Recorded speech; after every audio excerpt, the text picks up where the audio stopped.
Welcome back, Chippy. And you too, Hammy. It's good to see you, Merlin. I've prepared drinks for you all. Relax and take a load off. Oh yes, when you were away, several things were sent here. There are gifts from Lunadorf.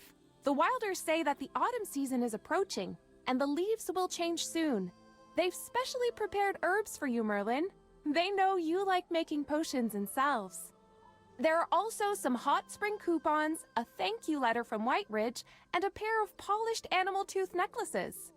Hammy, there's also a package for you. For me? You told me to watch for any packages from Howl Hat magazine. Oh, it finally arrived. This magazine used to be all about magic experiments, but these days, it's more into exposing big stories and rumors. People are definitely paying more attention to it now. I've been a fan since the beginning. Just wait until I open the package. You'll know when you see it. I've been waiting for this for so long. Chronicles of Merlin. Secrets revealed. The Howl Hat wanted to do a special feature on Magister Merlin. I also contributed to the article. I'm sorry. When the people from the magazine came to ask permission, you weren't around. When I heard they wanted to write an article about you, I got so excited that I agreed without asking you. Ooh, it's so awkward to see my own words in print. I can't read it. Chippy will read it. Chippy has been practicing. The article must have all the great adventures we've had. Okay. Chippy will start now. There was a time in the distant past when the first Merlin walked alone in Esperia. Hammy, this article is supposed to be about our Magister. Why are they talking about the first Merlin? I only talked about our Magister the whole time. Howl Hat lied to me. Let me see what the article says. Establishing the Arcane Council was no easy feat, especially in an era when the gods still walked among mortals. Called upon by the first Merlin, 6 mighty mages joined the cause. Gods walking the earth and establishing the Arcane Council all happened 10,000 years ago. It's a secret magical organization of 7 powerful mages, all working together behind the scenes. They possess some of the most profound magical secrets, and there are even whispers that their power and knowledge could topple entire kingdoms and empires. I remember reading about this in old issues of the Howl Hat. They have a knack for picking intriguing topics, and their titles really draw you in. Merlin is a title of great renown, handed down from ancient times to the present day, and is reserved only for the mightiest mage of each age. The Merlin of each generation wasn't just the greatest mage of their time, but also left lasting contributions to the field of magic. For everyone in our lifetime, the title of Merlin belongs to you. I was planning to surprise you with this issue of the Chronicles of Merlin, but it's just page after page about the first Merlin instead. I wanted to give you a gift. No, I'm going to write and send them a formal complaint. The article is supposed to be about our Magister, not the other Merlins. My divination can't be wrong. Merlin is here for sure. I swear I heard those squeaky little hamster voices. Who is it? Hey, long time no see. Did you miss us? Sorry for just showing up like this, Merlin, but we have something important we need your help with. Merlin, I know you have a lot of questions, but we don't have a lot of time, so let's keep things short. After we split up, Chen'la and I took care of the Maulers who gave up their lives at Crimson Highlands and let their families know what happened. Then we visited Elsa, Soren, and their warm little clan. After we spent a few days there, Chen'la and I returned to the Temple of Seers. You probably don't know much about the Temple of Seers, do you? It's where the Ahad clan resides. They guard our ancient legends and myths. When I returned with Chen'la, hoping to regain the clan's approval, they spoke of a long-standing prophecy. A prophecy that shook me to my bones. The Ahad clan. No. Perhaps all the Mauler clans will face their end. We're here for this reason. We know your power, Merlin. We're hoping you can lend us your wisdom and help us figure out what this prophecy really means, and how to stop this upcoming disaster. Time is of the essence. Everything will be explained to you at the Sanskrit Temple. That is where our clan first discovered this prophecy.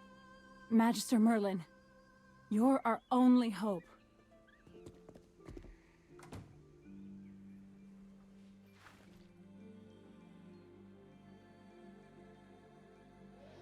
Here we are. Welcome to the Sanskrit Temple. Wow, look at the architecture. This place must be at least 1,000 years old. More than that. Records of the Sanskrit Temple can be traced back to 10,000 years ago. Our ancestors built this temple at the summons of the High Priestess of that time. We were tasked to record the history of our clan. The walls bear inscriptions of everything the High Priestess saw. Miracles, calamities, and the prophecy she uttered on her deathbed. Let's take a closer look.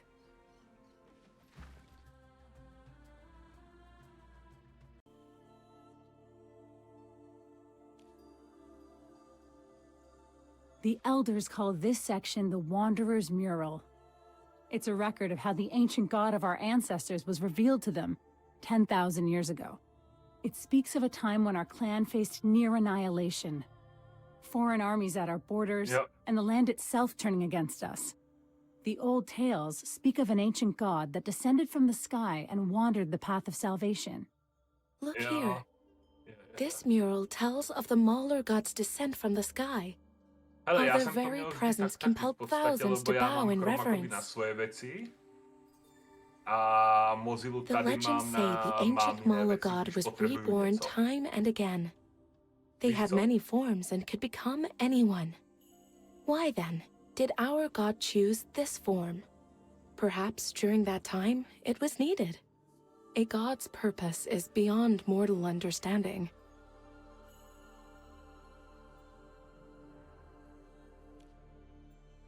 These were the Mauler god's chosen disciples. They walked a long and arduous path to save our ancestors. With every step, they enacted the will of the god, and their voices echoed holy words along the way. Unfortunately, these disciples weren't recorded in detail. In our records, they followed and heeded the voice of the Mauler god. When salvation was achieved, the disciples disappeared with the morning sun. That sounds like a fairy tale. The elders of the Temple of Seers have countless theories about the ancient Mauler god. Some believe that the god took on a human form to trick our enemies. Others believe that 10,000 years ago, Maulers and humans worshipped the same god. The truth may be lost to time. Perhaps our Mauler ancestors looked entirely different from us. Maybe they were creatures without the elegant ears, or graceful tails that we have now. Let's continue to the second section.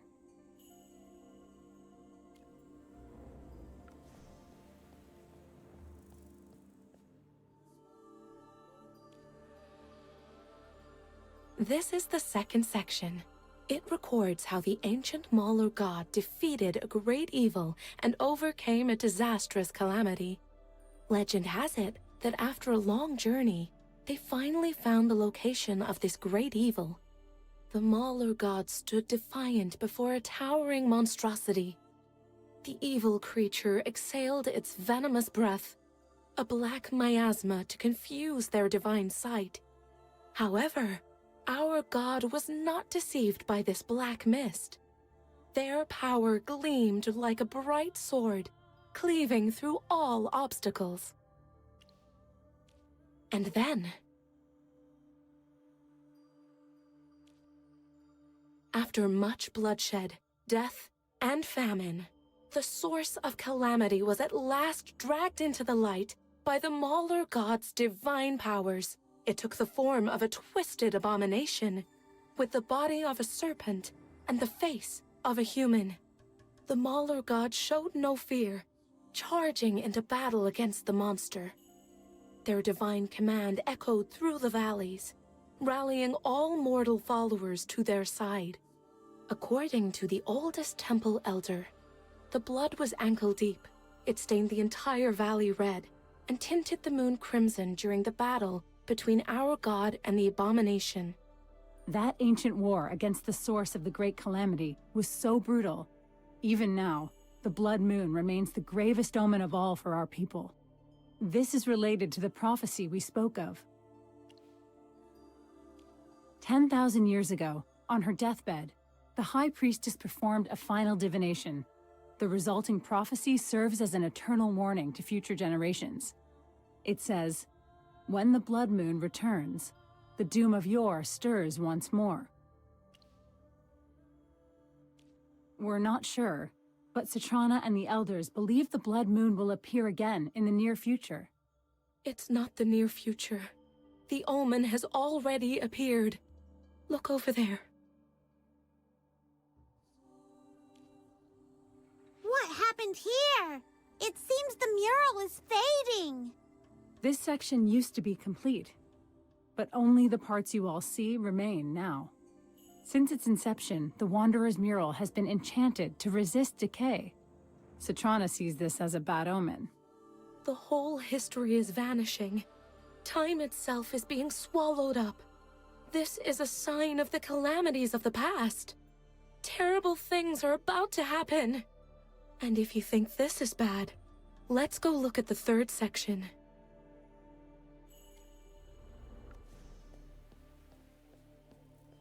Only the red colors on the corners are left. See? There's no way the High Priestess's enchantment would stop working. Not unless something really bad is coming our way. Here is so bright that it's blinding. Almost unsettling. After the Mauler god appeared in the world, the High Priestess was divinely inspired to build this holy temple and record all the deeds of the god. The section here records how the High Priestess herself inspired later generations of our people after the Mauler god vanished.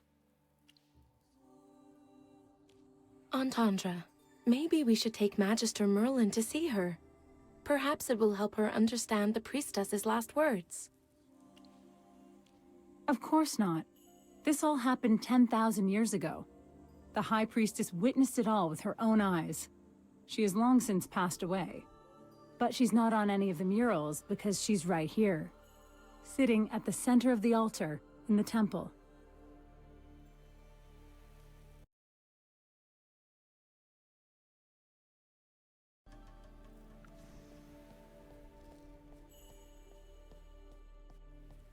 High Priestess, we are here to pay our deepest respects. I see. Only her remains are here. But how do I put this? Why was she laid to rest here instead of being buried traditionally, like other Maulers? From what I know, it was the High Priestess's request that she be placed in the Sanskrit temple upon her death. The elders speculate that the High Priestess clung to this sacred place until her final breath, because her heart was bound by a fierce resolve to protect her people. Perhaps she placed herself here in the hopes that a great calamity could be avoided. That's fine. Don't worry, we won't be offended, and neither would she. Keeping the Blood Moon's disaster from happening again is what matters most to our clan.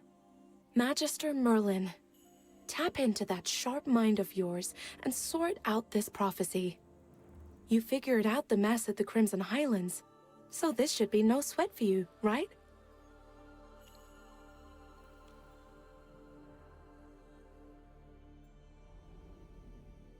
What's that in her hand?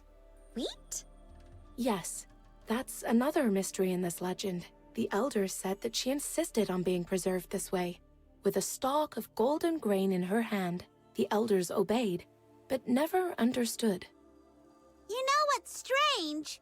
Wheat can't look this good for 10,000 years. It's as fresh as yesterday's produce. This wheat stalk must have been enchanted. The magic feels warm and familiar. It's almost like Magister Merlin's magic. Wait, Merlin's magic? But how could that be? It was enchanted 10,000 years ago. This should be allowed, right, Entendre? The Elder said we could give the Magister full access.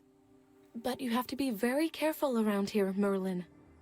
Oh, why do I have such a bad feeling about this?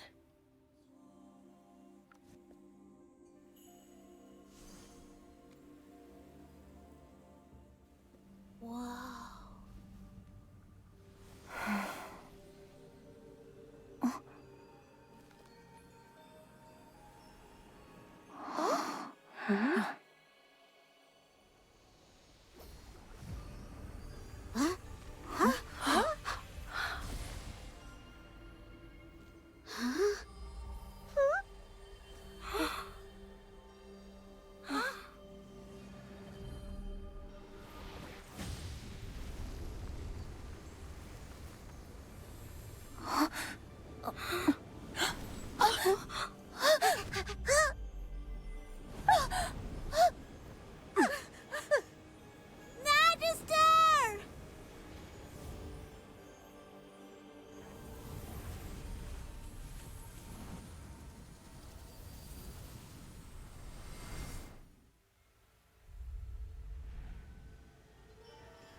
O great hunting goddess, we offer this blood in prayer. Grant us your divine grace. Descend upon us! Descend upon us! Descend upon us! Descend upon us!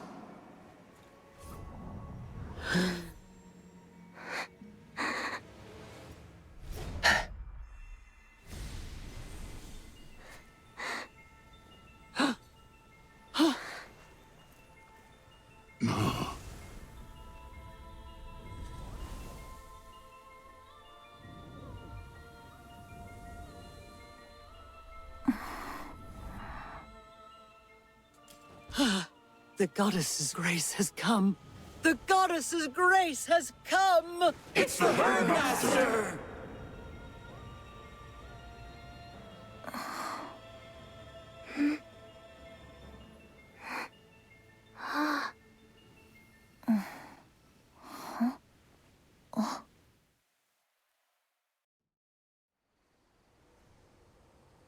We did it. With the sacrifice of a pure soul, we've summoned our goddess. Everyone, let us rejoice. The hunting goddess has descended. The hunting goddess's favor is upon us. We shall stand unbroken in the battles to come. Everyone, hold your tongues. The hunting goddess is about to speak. There is no question.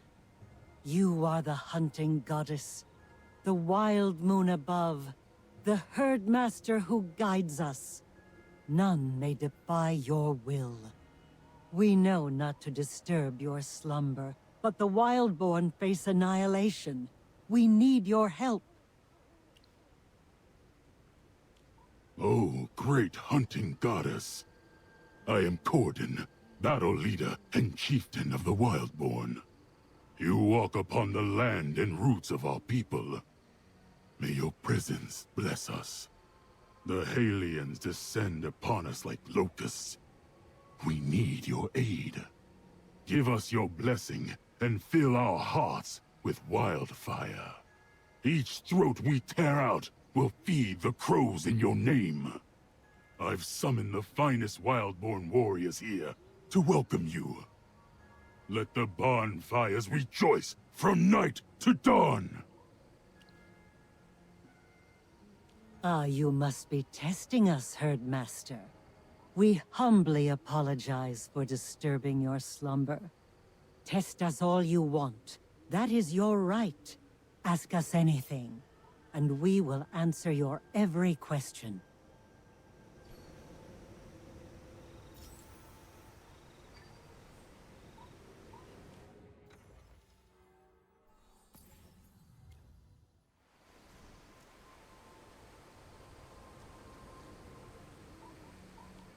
Master?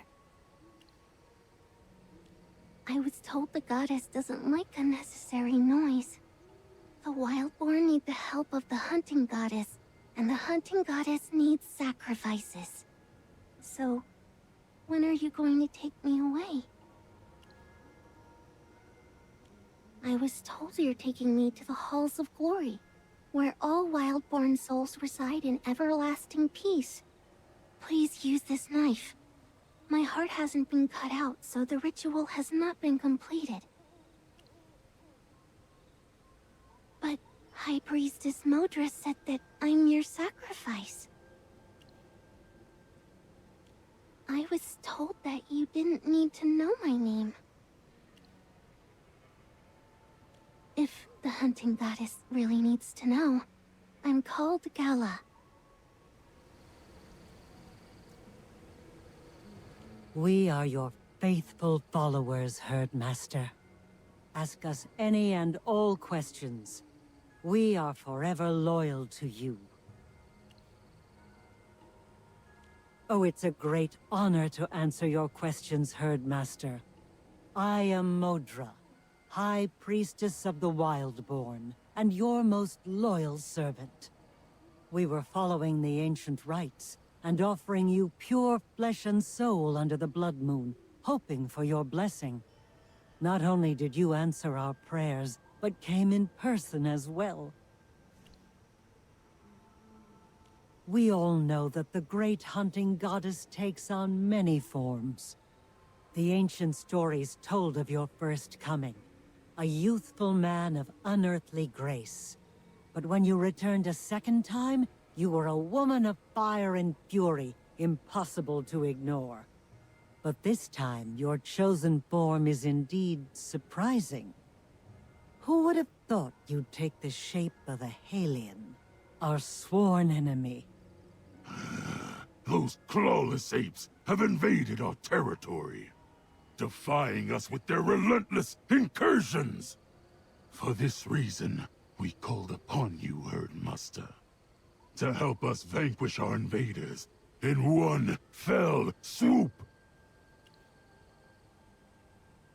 Clan. We have no clans. There has only ever been the Wildborn and our enemies. But this word, Mauler, it sounds fierce and brave. Is this the name you will give us?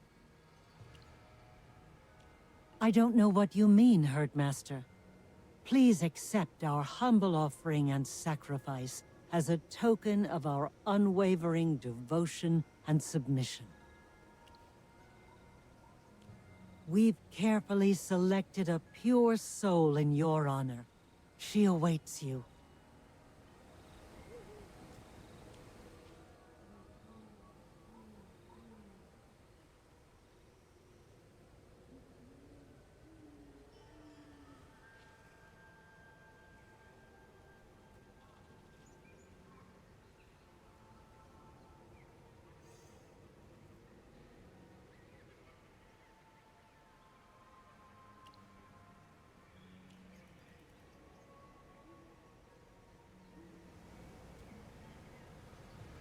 The air around the hunting goddess has shifted. We have passed her trial. Let us pay tribute to the Herdmaster!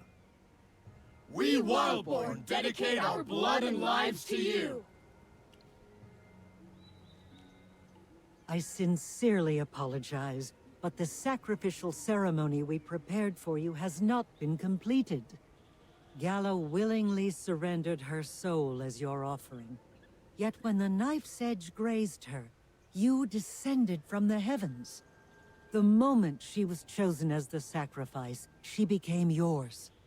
Now, her fate rests in your hands.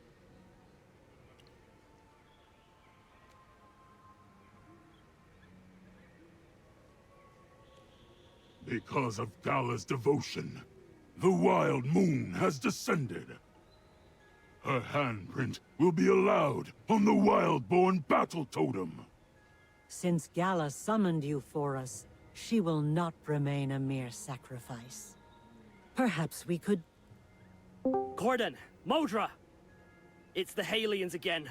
Those furless apes just launched another surprise attack. Yotu already went with his people, but we need more warriors. Ah, shameless, scheming humans! Oh, great herdmaster! You must have known the humans would attack again. That's the reason why you appeared in this form, to confuse our enemies. Let those mangy aliens drown in their own blood. They will taste our wrath. Everyone, spears up. Follow Sentu's lead. We attack now! Witness our courage, Herdmaster! We fear nothing. With your blessing, victory is ours!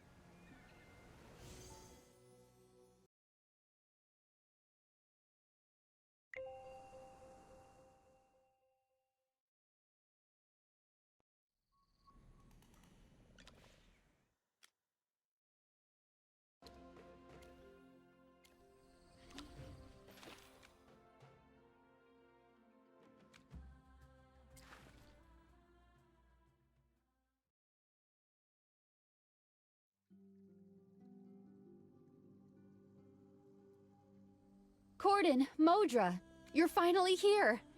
Wait, who's this human? Hold your tongue. You're speaking to the hunting goddess. Ignorant youngling. The ritual was successful. The hunting goddess herself has come to aid the Wildborn. She's the hunting goddess? Tangle, just tell us what happened. My fang and claw. Your wounds. Don't tell me Perseus came himself. No, he didn't come. There was only one warband, but they were as cunning as him and set traps in advance. He's the leader of the Halian soldiers and a slippery eel in battle. 2 seasons ago, that scaleless snake took Mayahold, rightful land of the Wildborn. Now, we will take it back! Because of human greed. The Wildborn and the Halians had long respected the ravine as our border. Skirmishes have happened, yes, but never like this. Without warning, they've launched a full-scale invasion. Only after losing Meyerhold did we realize, with Perseus' cruel and cunning tactics, the human assault won't stop. They wish to swallow up everything. Humans. Savage beasts in fine clothes. Nothing more. They take what they please and call it theirs. Strength is our answer. With it, we'll reclaim what was stolen. Show us the way, Tangle. Where are the other warriors? With the blessing of the Wild Moon, it's time to strike back! They went in the direction of the setting sun. May your spear taste blood, my brethren. Let the hunt begin!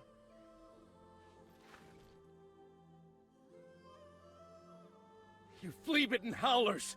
We're just here hunting game! Just you wait. General Perseus will crush you all! Ugh.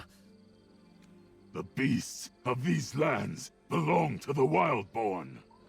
I'll slit you open and let the vultures feast on your guts. Death won't take you. Not until the sun scorches your insides dry. That's the price you pay for setting foot in our lands! Praise the hunting goddess. By her mercy we are shielded. All hail the Wild Moon! Should we gut the enemies here in honor of the Herdmaster? No. Tie them up. Let's take them back to the tribe. We'll hold a sacrifice there to please the Herdmaster.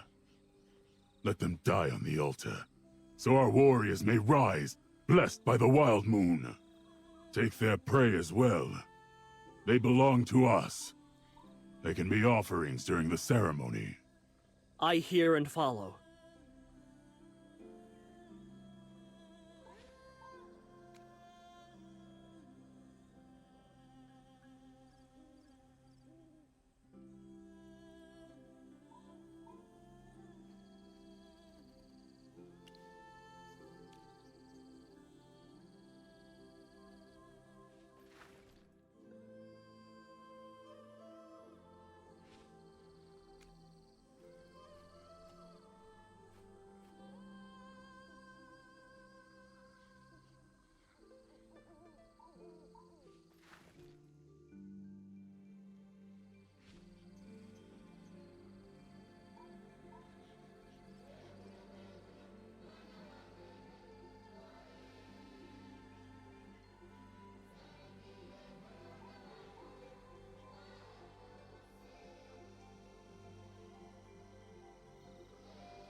Herdmaster?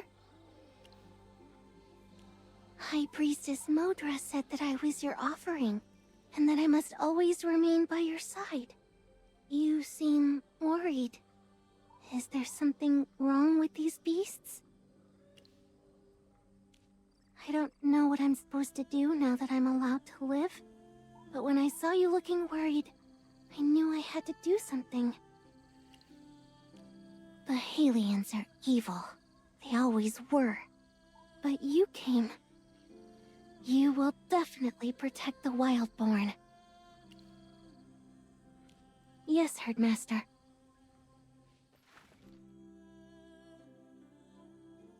Hunting Goddess, a little farther and we will arrive at the very heart of the Wildborn domain. Wrathwood Grove. For as long as we've existed, the Wildborn have always been born and raised in Wrathwood Grove. And through countless generations, we have revered you. It is a great blessing for all our people to behold your arrival. And to witness this moment has been the deepest wish of my life. High Priestess Modra? The Divine One needs rest.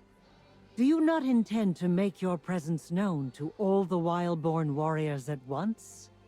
Gala is the one who summoned the Herdmaster. Do you think you understand the goddess's will better than she does? 1,000 apologies. Please have mercy on me, Herdmaster. Sentu, secure the captives and the carcasses. Take some warriors. Fetch the clearest spring water and the freshest game for the Divine One. We will rest here for a while. Now go.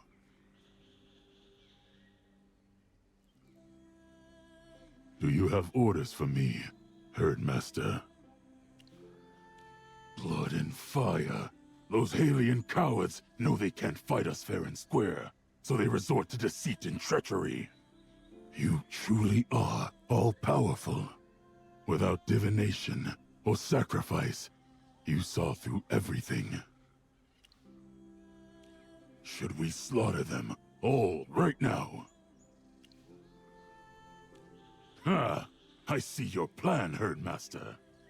This path will make the Halians suffer more before they die.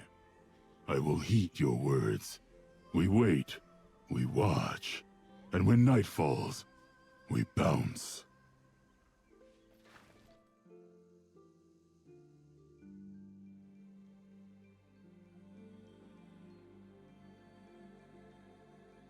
You milk-livered scum! Are aliens so shameless that you would take a child as a hostage? Drop your weapons and let us go, or I'll slit her throat! She's a sacrifice. Her purpose is to die for the Wild Moon. Use your blade now, and you will only help her to fulfill her purpose. What? Corden, do what you need to do. Let's tear them to pieces! What?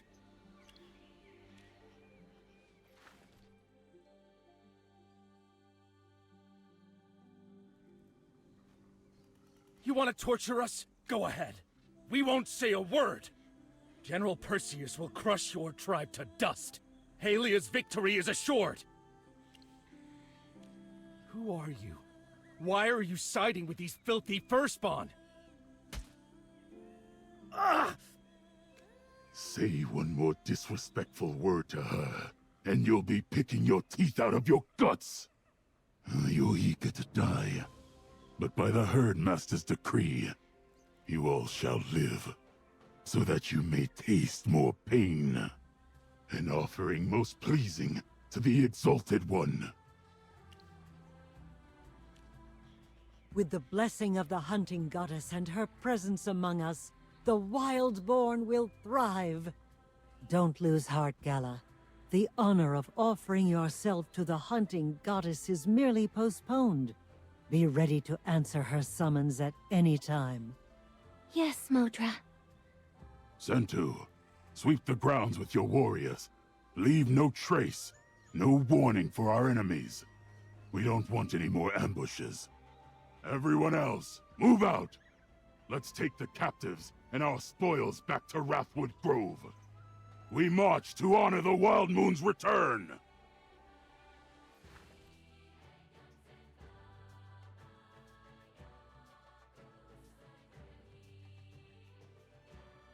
Warriors! We have succeeded in summoning the Wild Moon! At the sacred hour of the Blood Moon, the Herd Master descended, wielding divine power to scatter the Halians. Now they kneel in chains before us. The days of suffering under the wickedness of humans end now. Let justice be served. Blood shall answer for blood. Let's begin with the prisoners. Kill them, and the Exalted One will be pleased with such an offering. No, we need to get them to talk first and uncover what the Halians are planning. They might still be hiding something. Fears for the weak. The hunting goddess sees through all their schemes. There's no need to keep the prisoners alive. Enough. You are all in the presence of the Herd Master. She will make the final decision. Hunting Goddess, please instruct us. What do you wish to do? Corden, it seems that the Herd Master has other plans for the Halians. Then they shall not be killed yet. Imprison the captives. Let the Herd Master break their spirits first. Then, we finish them. Next, let's have a welcoming ceremony. Come, children of the Wildborn, lift your voices in sacred song. Dance and offer up our succulent bounty.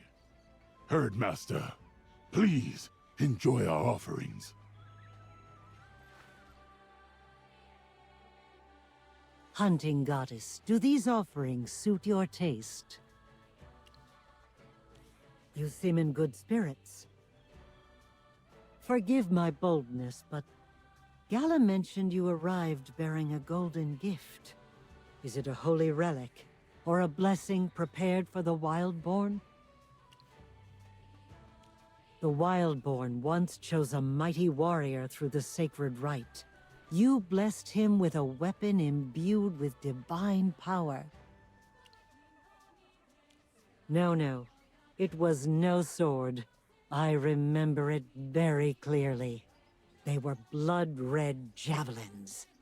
With your blessing, the spears never miss. They'll chase down prey no matter how far they flee. Herdmaster, your strength makes the herds thrive. You harden the Wildborn in battle against their enemies and keep our people from starvation. You held a golden relic when you descended.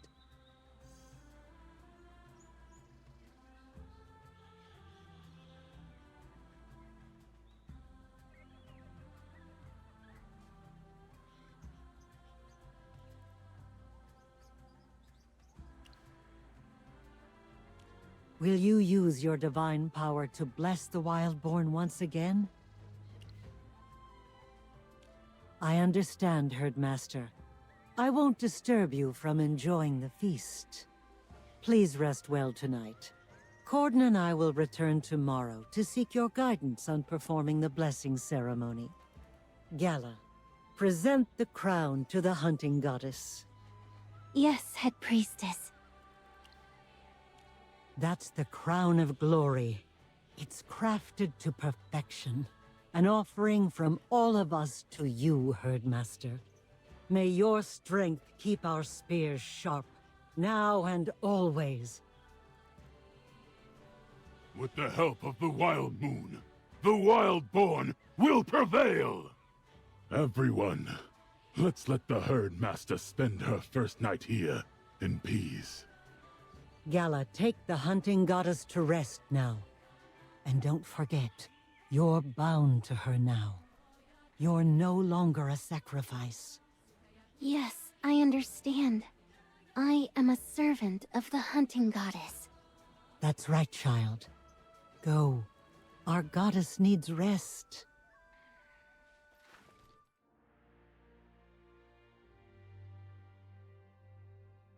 This is where you will rest, Herdmaster. I'm awaiting your commands. I need you to command me so I can serve you. I was born as your sacrifice.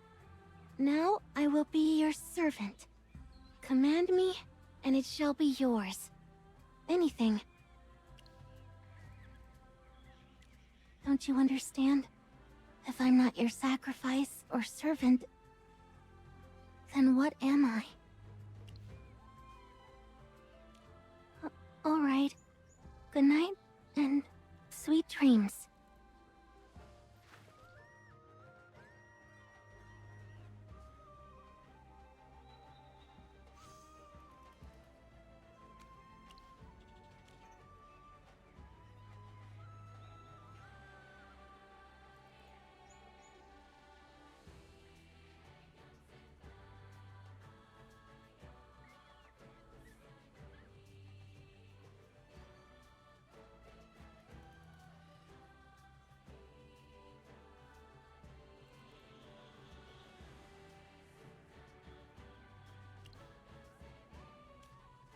I don't understand.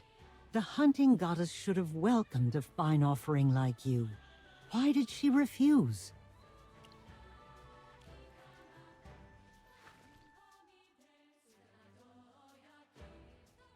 Oh, Herdmaster, stay your fury. We didn't mean to wake you. Well, after you retired, Gala told me what you had said. You don't seem pleased with her as a servant, nor do you want her as a sacrifice. There's never been a precedent like this among the Wildborn. Our tribe doesn't need useless members. Gala is unfit to be a warrior. She needs a purpose or she will be banished. Am I useless, Modra?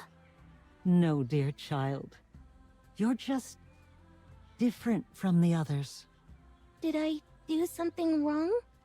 Herdmaster Gala needs a purpose. Please tell her what to do. Oh, yes. Gala, kneel. The Herdmaster has shown you unprecedented favor. I knew I had chosen well. You were born to serve the hunting goddess, my child. No, I shouldn't call you that anymore. Gala, you have been named by the hunting goddess. You are now her divine emissary in this world. Emissary? From this day forward, you shall speak for the hunting goddess. No priestess or anyone will stand closer to the Herdmaster than you. Come with me, Gala. I must teach you the histories and lore of the hunting goddess. You must learn this knowledge quickly in order to better serve her.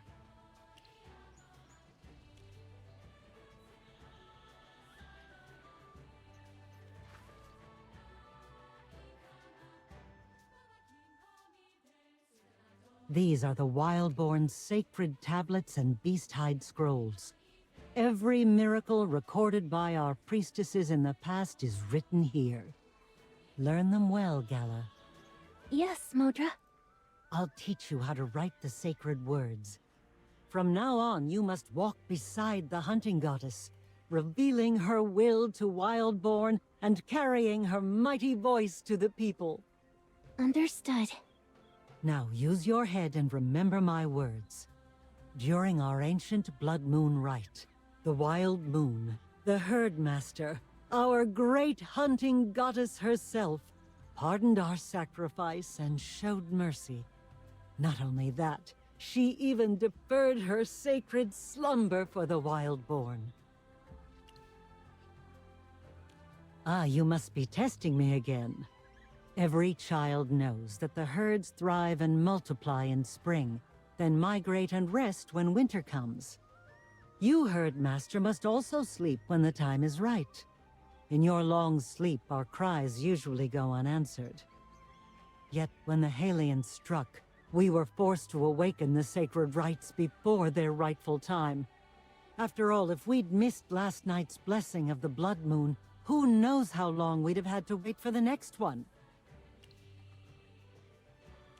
The ancient scrolls speak of your coming under the blood moon's gaze, bestowing favor upon the Wildborn. It's a great honor for us. That's the reason why you are also known as the Wild Moon. The Blood Moon is your symbol, the greatest of all omens. I sensed last night's Blood Moon in my visions, so I offered Gala as a sacrifice, praying for your answer. You descended and did not take my soul. However, the Wildborn still need your blessing. Yes. Herdmaster, the tribe will hold a new blessing ceremony in a few days. The people shall lay another sacrifice before you. Should you deem us worthy, grant us the strength to endure and the spirit to never yield. With your blessing, the Wildborn's hunts will never fail, and our spears will never dull. We will seek your guidance tomorrow. It's growing late. You should get some rest. Gala will guide you back.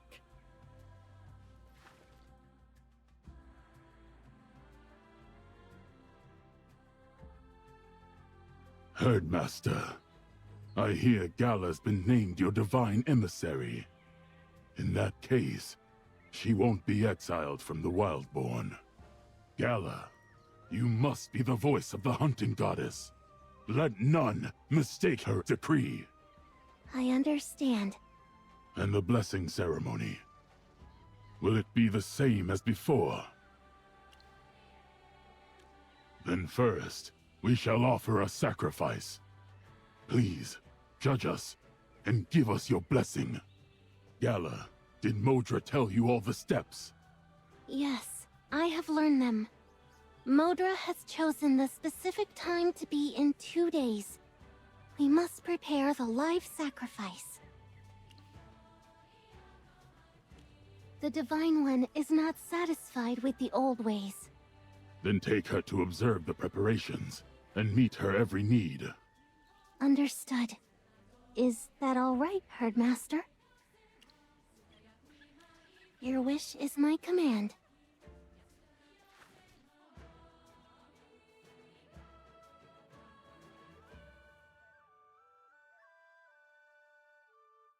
Herdmaster, the sacrifice is ready.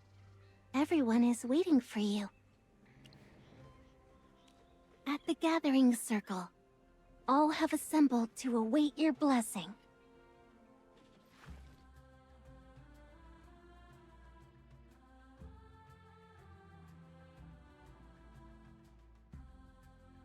The blessing ritual is ready.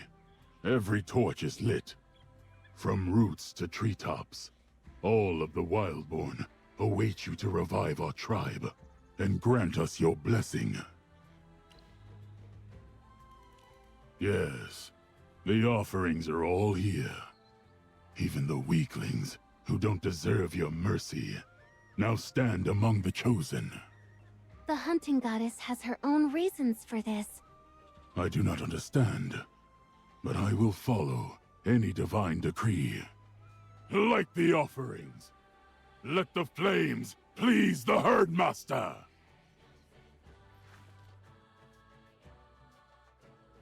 By the Herdmaster's decree, the sacrifice is complete. The moment for the blessing has arrived. Gather the wounded of the tribe and make sure they're prepared to receive the blessing. Herdmaster, please bless us.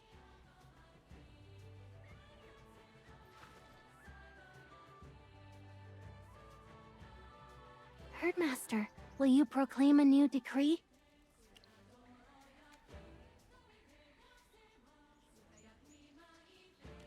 Understood. I will follow your instructions. The hunting goddess has a new decree. From this day onward, the wounded and the feeble will be cared for. But what good are they? The Wildborn need more warriors and foragers. No more weaklings. Those who contribute nothing should be cast out. They will have their own place. Some Wildborn call you nothing. Tell them what the hunting goddess has revealed to you. I was gonna end it all. But the Exalted One told me I should stay and teach the younglings how to fight smarter. That way they won't be tricked by the Halians like I was. The hunting goddess and her emissary saw what I could do. I've learned how to drain the rot from wounds and discovered herbs that can stop the bleeding for our warriors. I may not be able to hunt, but I can still help. Their positions will be teachers and healers. The Wildborn will heed the words of the Wild Moon. Hoof, silky ears, the Herd Master has decided your fate. By blood and breath, honor her for the rest of your lives. Praise be! All hail the Herd Master! Now, the hunting goddess will honor the tribe's greatest warrior with a divine weapon, blessed with her radiance.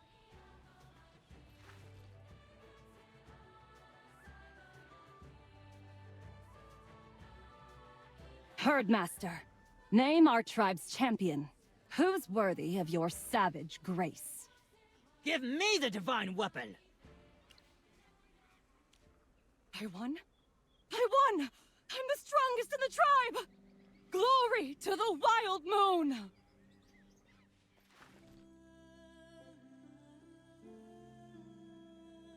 The Halians have sent an envoy. Word travels fast. They've sent someone because they know you're among us. Yes, a woman. She came alone. I don't know whether she's brave, or the Halians are too timid to send their best warriors. She said she's a mage. Yes? Do you want to meet her? Her name is Merlin. Her name is Merlin? Herdmaster? You seem interested in her. Of course. She is waiting outside the valley.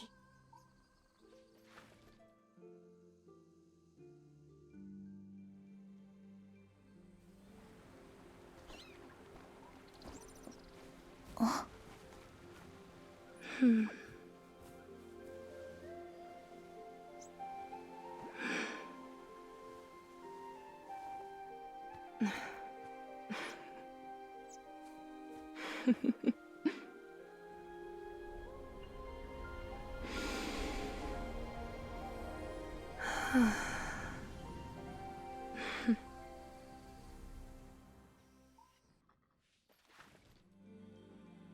I'm deeply grateful that you're willing to consider peace talks. This means more to me than words can express. So, you're a mage. That is correct. As a mage, allied with Halians, let me warn you. You cannot fathom the power you've dared to disturb. One wrong move, and you're dead. Noble chieftain. Even before setting foot in Wildborn lands, I sensed a formidable presence shrouding the Wrathwood Grove. So you don't need to worry. I meet you with all my humility and honesty. Especially before the powerful presence I sense. As you should. Before you stands the Herdmaster, the Wild Moon of the sky. Show respect, and we'll share the kill's blood together. Spurn us, and the winds will slit your throat, while wildfire burns your flesh. Merlin, mage of the Halians, step forward. Present yourself to the hunting goddess. A goddess.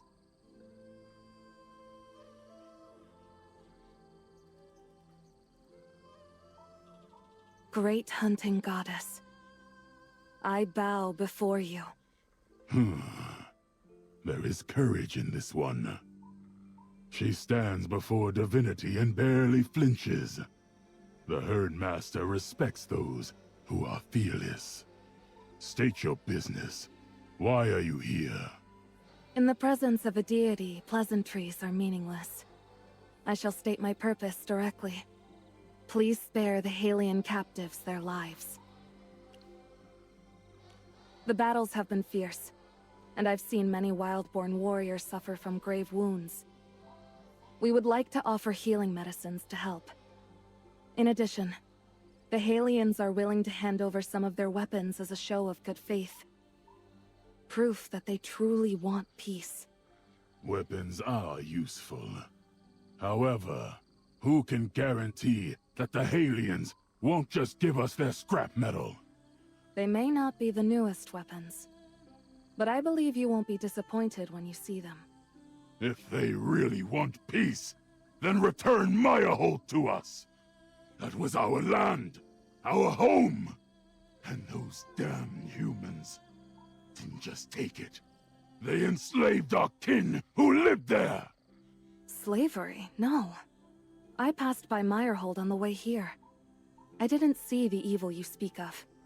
You're their envoy. Of course you'll speak for them. My words can't compete with what your own eyes will see. Why not go and find out for yourself?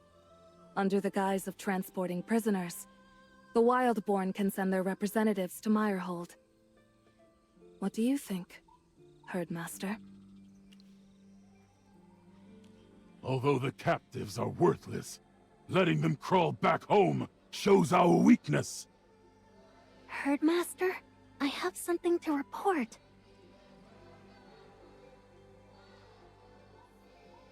The captives are refusing to eat. They will die soon. I know their deaths will complicate your plans.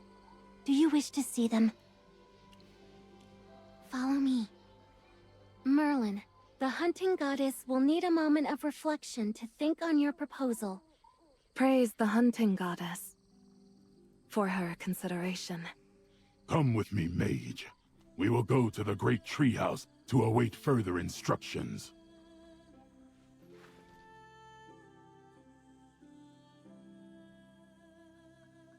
Herdmaster, what brings you here?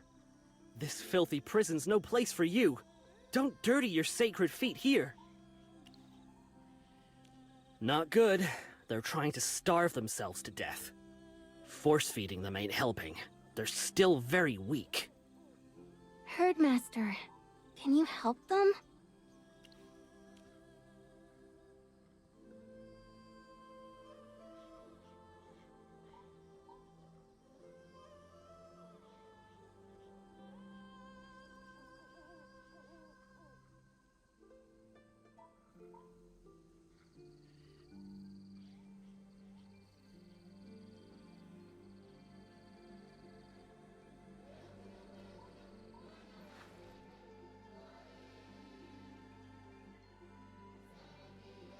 Amazing. In the blink of an eye, all these people recovered. You're so merciful. I can't believe you used your powers on these human captives. The Herdmaster needs these captives alive as bargaining chips. No more mistakes can be made. Yes, of course. We understand. Herdmaster, now that the captives are out of danger, should we return and meet with the envoy? I know you'd like to talk with her alone. I can distract Corden for you. Understood. I'll make sure you have the time you need.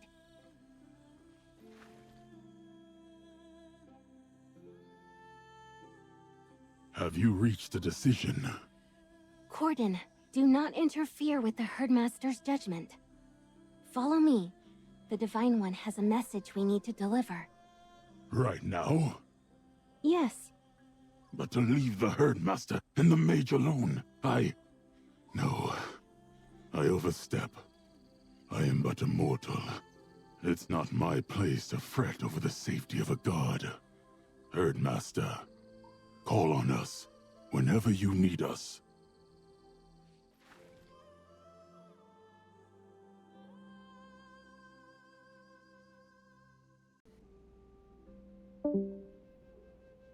I suddenly recall a saying. Under the blood moon, serpentine shadows rise, coiling into his crown. At dawn, golden light spills forth, igniting his gaze. To capture her majesty, one must dip their brush in the blood of the living. To earn her touch, one must let the forest winds embrace them. A hymn written about the hunting goddess. A hard burden you bear. Forced to play the part of the hunting goddess, even though you know nothing about this deity. You are not surprised, which means that you predicted that I would see through your disguise. You didn't send those two away just to discuss prisoner exchanges with me, did you, my fellow scholar of the arcane? Let me be frank. I am Merlin, the Magister Supreme and head of the Arcane Council. For Asperia's sake, I will fan the flames of magic into a towering inferno. And you, cloaked in the guise of the hunting goddess, do not belong here. You thrum with magic untethered from this age. A power out of place. Who are you, really? Merlin from the future? But you're not me. What does that mean? Wait. Did Morgan's jest of a proposal actually become reality? He once said that we should turn my name into a title and pass it down to the future leader of the Arcane Council. He's a companion of mine.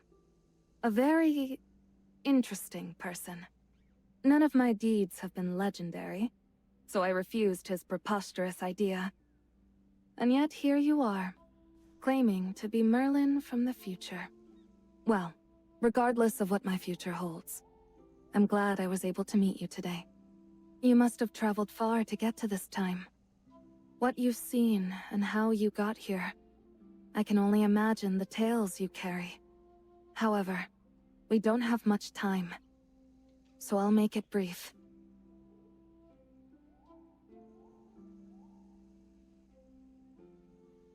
So that is your real name. May I take a look at that wheat stalk? This isn't just any wheat stalk.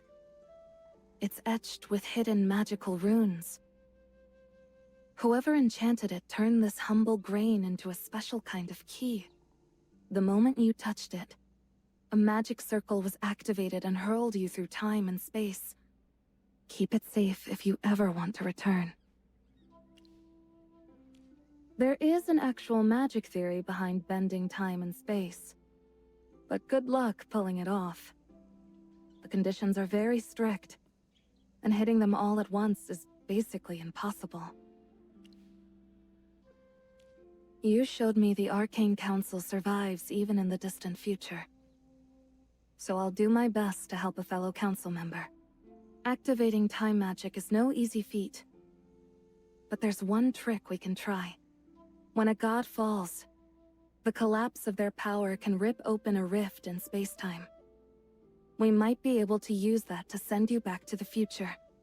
You wish to return, and I have my own goals. Our paths may align. To return to the future, I need you to help me kill a god. Was this not recorded in your history books? Did my plan fail? Anyway, I have my reasons. Gods who abandon their duties to torment their believers have no right to exist. The skies have been bone dry for ages, and now swarms of locusts are devouring everything. Crops are ruined, and famine is spreading everywhere. The humans are desperate. They've been raiding Wildborn lands just to survive. And the root cause of this catastrophe is none other than Sarathiel, the god of harvest we humans worship. He fell from grace half a year ago. That marked the beginning of the chaos that followed. This isn't the first time this has happened. The Arcane Council has been looking into why the gods have been falling from grace. Almost like they've been corrupted. So far, the answer still eludes us. But this phenomenon is irreversible. If we want to stop the spread of disaster, Killing the god is the only way. Although a spark can start a wildfire, it is not the most reliable approach. We need to be careful. Killing a god requires the combined strength of many. We need to find more allies. The Halions' devotion to Sarathiel runs bone deep. I can't just talk them into believing their god has fallen from grace. Right now, I need to broker a peace between humans and the Wildborn, then unite them against the corrupted deity. Fortunately, your disguise will aid us. The Wildborn respect you as their hunting goddess. We must use that to our advantage. Come with me to meet Perseus, the Halion commander. With you there, the humans will trust the Wildborn's sincerity. That should make our negotiations much easier. It's best to leave immediately, but you should take some time to prepare. You also need to find a suitable reason. Otherwise, the Wildborn may grow suspicious. For example...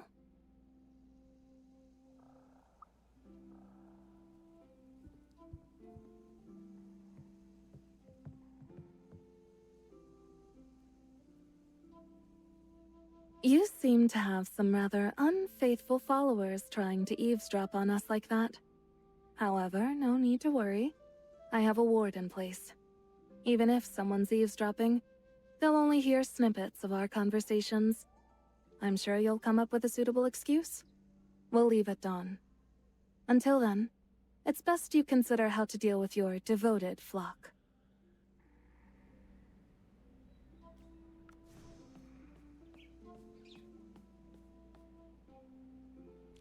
Herdmaster, we await your judgment. Should we hand the prisoners back for gain, or seize the moment and take Mayahold by force? The Wildborn will obey their goddess. I'll announce to the Wildborn that the Herdmaster will take the reins herself. Go with the Herdmaster Gala, witness her holy deeds, and bring every tale back to the Wildborn.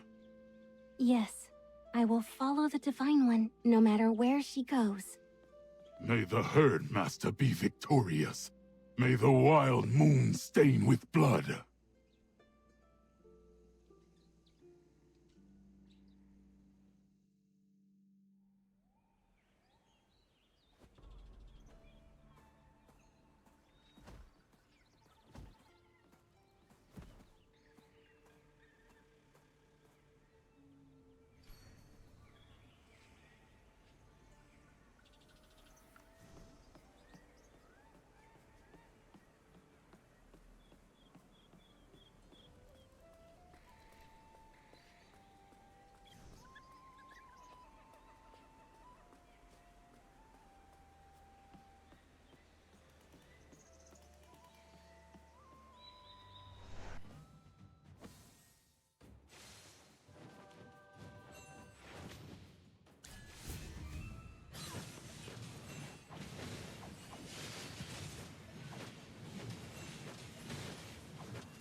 This was nothing.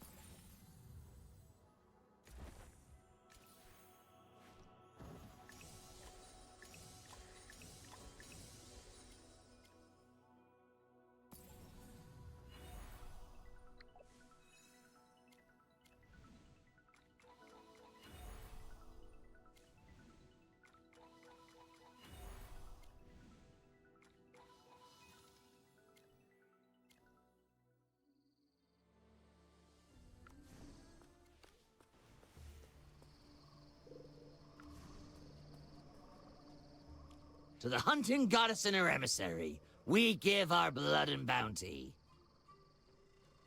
The Halions attacked from the southern path before. so we've blocked the road.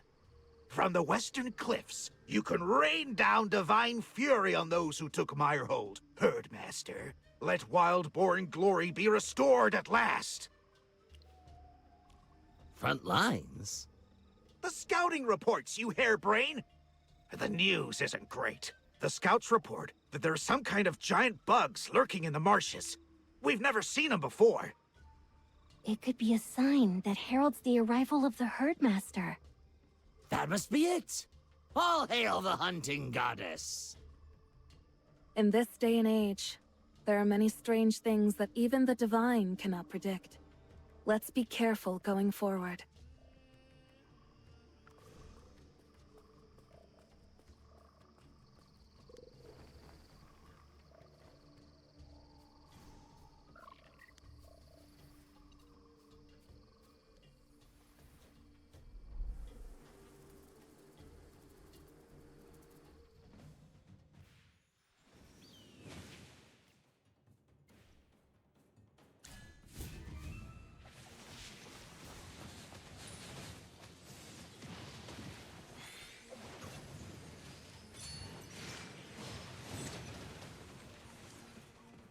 I have prevailed. Herdmaster, these don't look like the beasts you command. What is bug spray? Where can I find some? Even if we had such a thing, I'm afraid we wouldn't be able to defeat all of them. These creatures have been on the move lately. I call them needle locusts. They're harbingers of barren doom. They don't just devour crops. They strip the land bare, leaving nothing but dead soil behind. Where they swarm, nothing grows again. We've never seen these before. Wherever you find Halions, you'll find these needle locusts, wreaking havoc. They follow the humans like a shadowy plague. Strange omen. They seem to be a curse from the gods. Your emissary is quite perceptive, Herdmaster. The truth might not be far from her guess. Why is this happening? If the humans are cursed, who is at fault? To bear a divine curse without cause. To suffer at the whim of a callous god.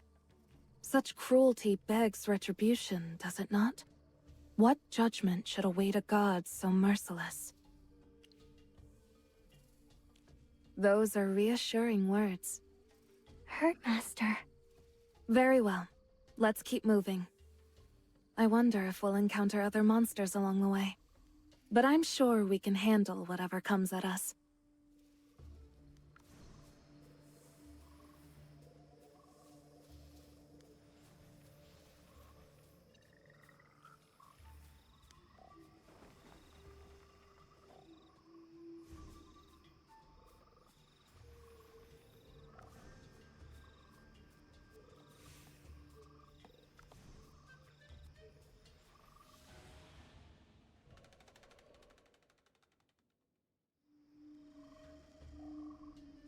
Halt! Who are these people? Doyle, I've fulfilled my promise to Perseus and brought back the captured soldiers. I'm not blind. Of course I'm glad our brethren are back. That's not the problem. The problem is who these two are. A stranger wearing even stranger clothing, and a little wild-born brat. I am the emissary for the hunting goddess. Goddess? What nonsense. I don't see any goddess around here. The hunting goddess stands before you. Bow your head and pay your respects. Are you saying this woman is your so-called hunting goddess? She's just a normal human, like us. Blasphemy! Aw, look at this little hairball. She looks like she's about to bite someone. You should be chained up and locked in a cage.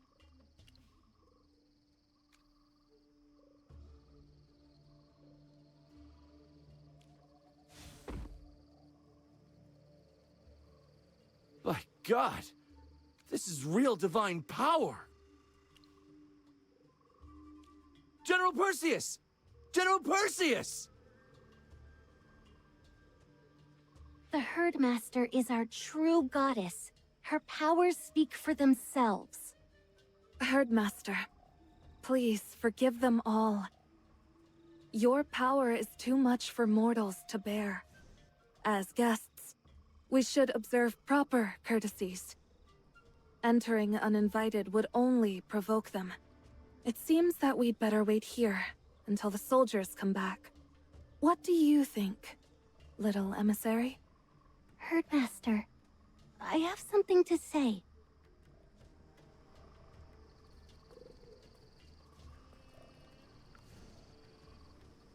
Modra brought me to Meyerhold before. I know a Wildborn around here. I'll accompany you two. The Halians don't trust the Wildborn at all. Until Perseus gives his permission for peace talks, I need to make sure you stay safe. There weren't walls here before. We need to follow this stream north.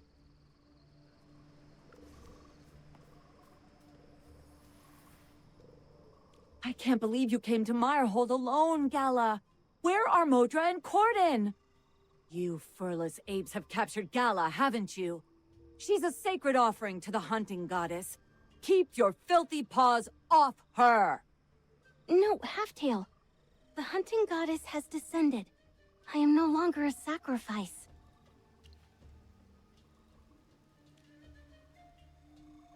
The hunting goddess has come to free us herself! All hail the Herdmaster! Are the humans treating you badly? The Herdmaster will punish them. The Halians are terrible and very strange. They're not whipping us or sacrificing us. Instead, they've got us doing something called farming. I don't understand. There's nothing in the ground. We end up hunting and foraging anyway. The Halians would take some of the food we brought back, but they didn't even help. They're terrible people. Is everyone okay? We're fine, but the Halians are always watching us. We can't escape. North of the creek, we dug out a hole in the wall, but we failed to escape. Follow me, Herdmaster.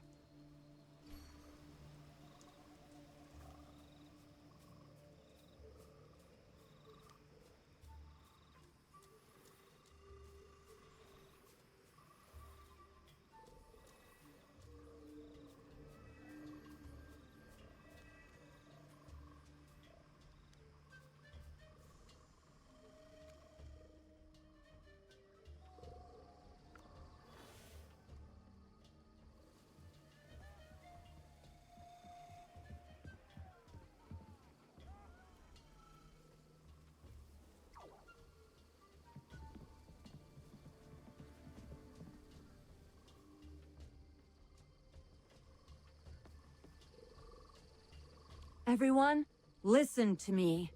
This is the hunting goddess. Yes. The hunting goddess descended to our world on the night of the blood moon.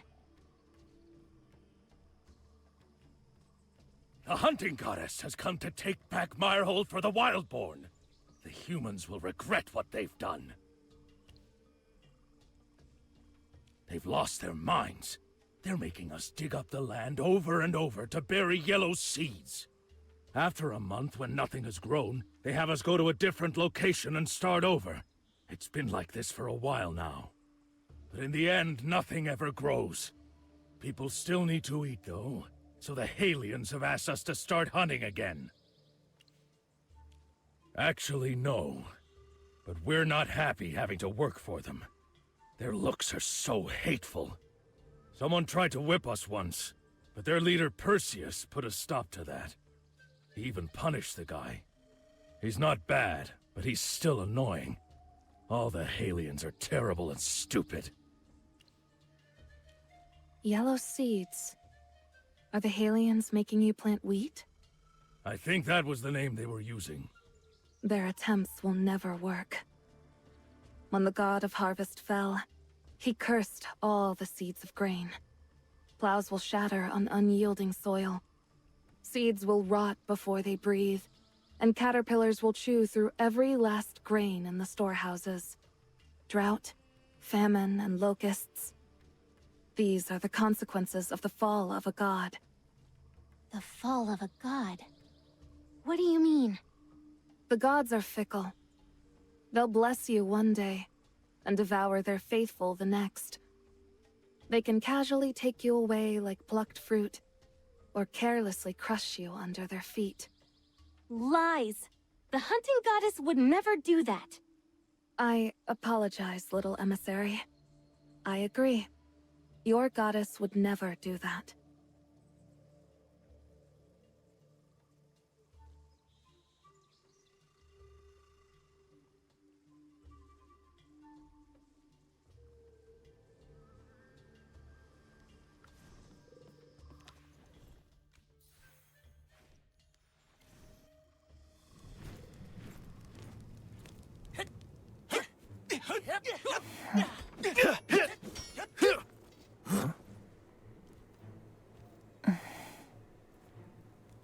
So the hunting goddess herself has come. Only one way to find out. If it's true.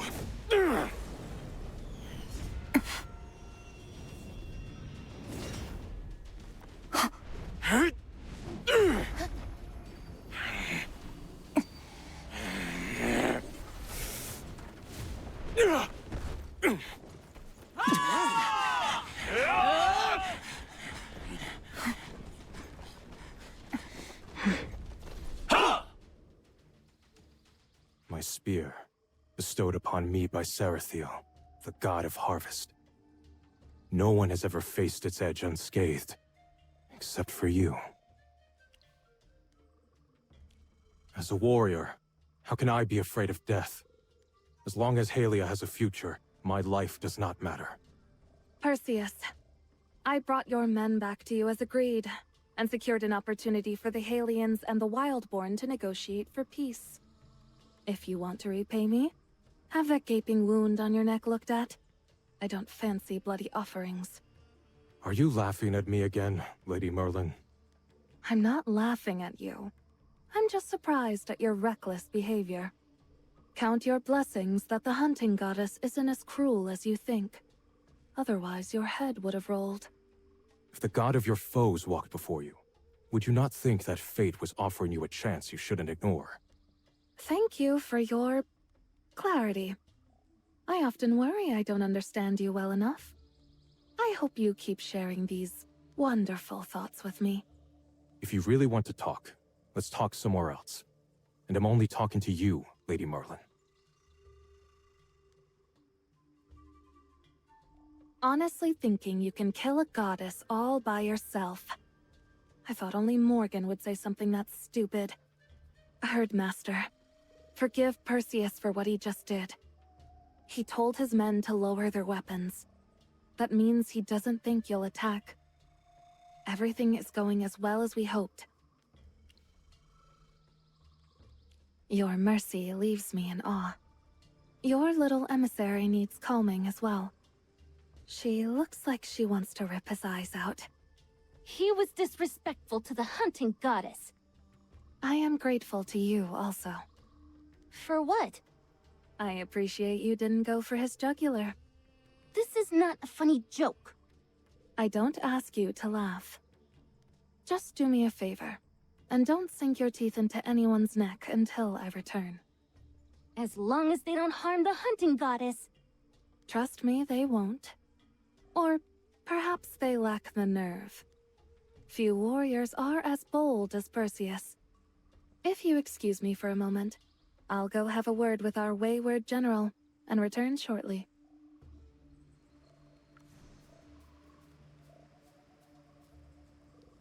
I hate Perseus. He was very rude to you. Nor do I like Merlin. She spoke ill of you. She said the gods are fickle, and that they will betray their followers. But you wouldn't. You came to help the Wildborn. You're not her goddess. She doesn't know anything about you, so she shouldn't talk about you like that. Hmm? I know the hunting goddess knows everything. That's why I believe in you. But Perseus doesn't believe in you or respect you. He's a terrible person. I kinda wanna know what they're talking about.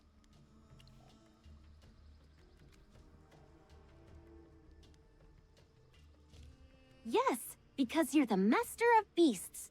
You're even faster and sneakier than a panther. So, I can go with you, yes?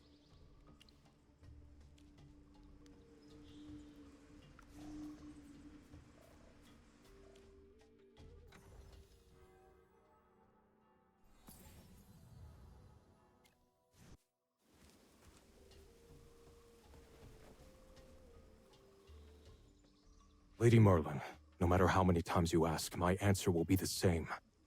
Long before Halia was even founded, we worshipped Sarathiel. He blessed us with fertile land and endless golden fields. Who would start questioning their faith because of an outsider's words? I know it's hard to accept. But the disaster you're facing now comes from the very god you all believe in. But if you really saw what Sarathiel did to Halian lands, to its people, would you even admit it, Perseus? If the truth was staring you right in the face. Your words alone are sacrilege. Every syllable defiles what we hold dear. But I'm willing to give you a chance, my lady. Because you brought back our soldiers as promised. I'm working to bring peace between your two peoples. Why must we make peace with the Wildborn? You have no stake in this. Expansion and plunder won't end your suffering. Look around. Ever since you arrived, the lush greenery near Mirehold has started dying. Even the locust swarms have appeared.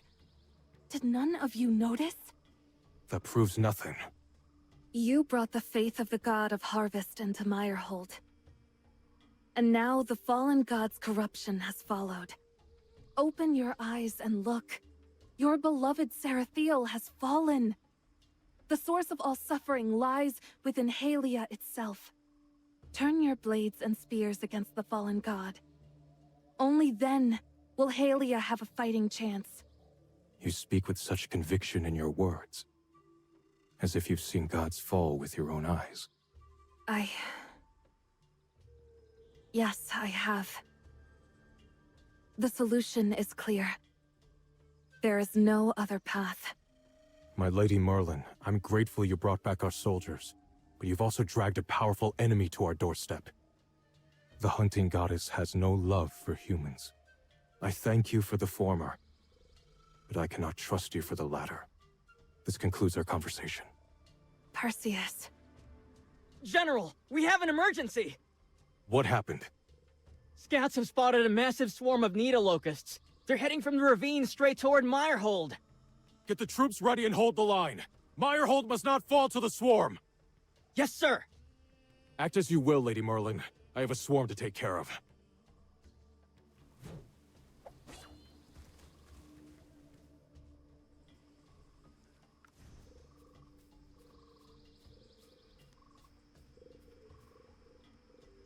You two heard him.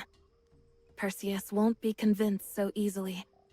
When the god of harvest fell, it brought famine to Halia. But instead of questioning their own faith, the people looked outward for answers. This is the truth behind the incursion into Wildborn lands. Yes. There is no other path. The needle locusts emerged after the god of harvest fell. Their appearance is too precise to be mere chance. Perseus and his men march forth to purge the swarm. However, if the locusts really are Sarathiel's doing, even he might be in over his head. We'd better go see what's happening. We have to help humans? This isn't about just helping them. It's about saving everyone, little emissary. The corruption of the fallen god spreads with every step the Halians take. Soon, even Wrathwood Grove won't be safe. I don't understand. The hunting goddess is here to protect us. Nothing can threaten the Wildborn now. What say you, mighty herdmaster? It seems the Honorable Hunting Goddess has granted her assent. We must make haste or we'll lose them.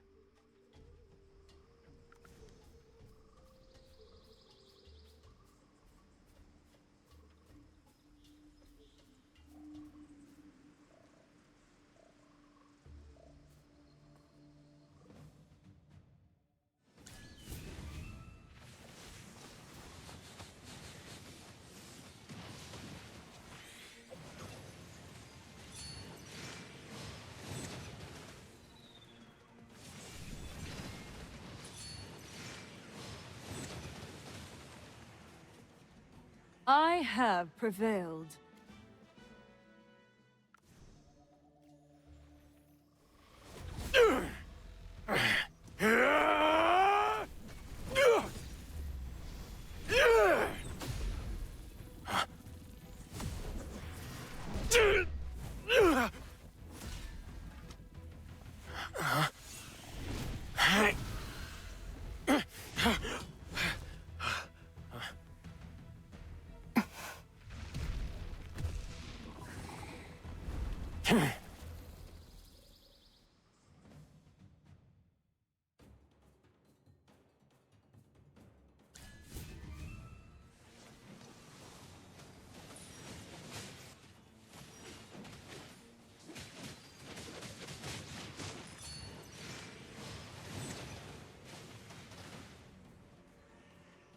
I have prevailed.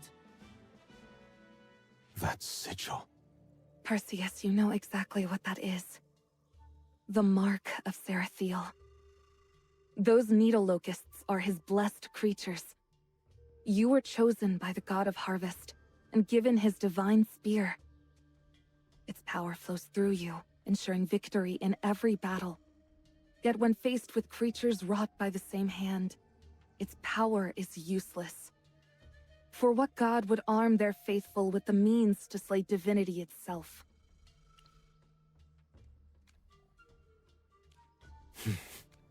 Impossible. Why would Sarathiel punish the Halions? He's been revered through the ages because of his kindness and courage. Perseus, don't let your faith blind you. You've seen it yourself.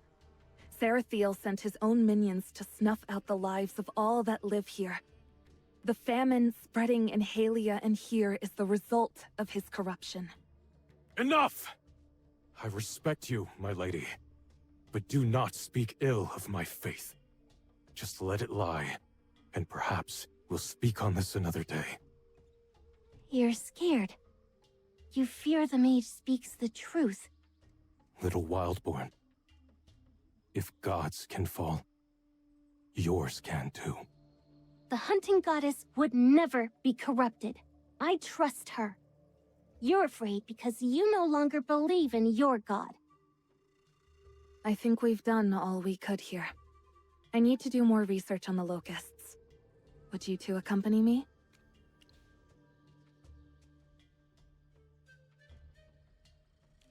In that case...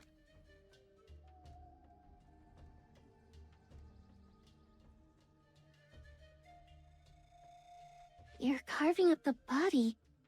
Do you plan on eating it? Get out of my way, filthy firstborn. You don't get a share. Are you really planning on eating the locust meat? You're the mage who brought our soldiers back. Can't grow a damn thing on this wild-born soil. And the little game they catch won't fill our bellies. We eat whatever scraps come our way. To think the situation would fall so far. How much food is left for you all now? That's on a need-to-know basis. Look, if you don't want to starve, lend us a hand. Since you brought our brethren back, you can have a share. But that little wildborn gets nothing. If you don't like it, buzz off. We don't need more mouths to feed anyway.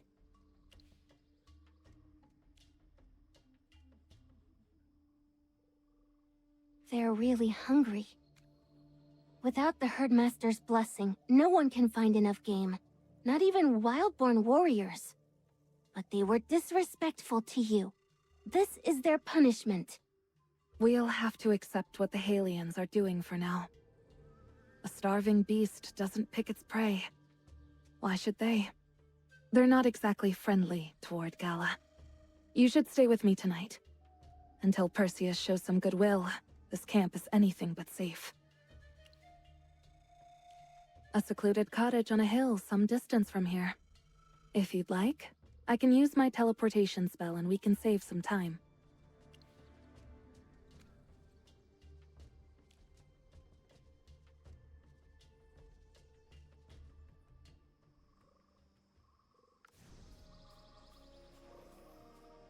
The land here seems to be dying. There's no grass, no water, nothing. Since we're closer to Halia, the curse is more severe here. Anyway, this is Glowhaven, a refuge of the Arcane Council. It's not much. Nothing like Wrathwood Grove. But at least here, prying eyes won't haunt you. I have to tell you that Morgan and I are the only members of the Arcane Council. Currently, there are very few people in Asperia with strong magical talent. Yes, if the peace talks with Perseus go well, you'll likely meet him soon. He's been researching fallen gods near Halia. Come inside and rest. You two must be exhausted.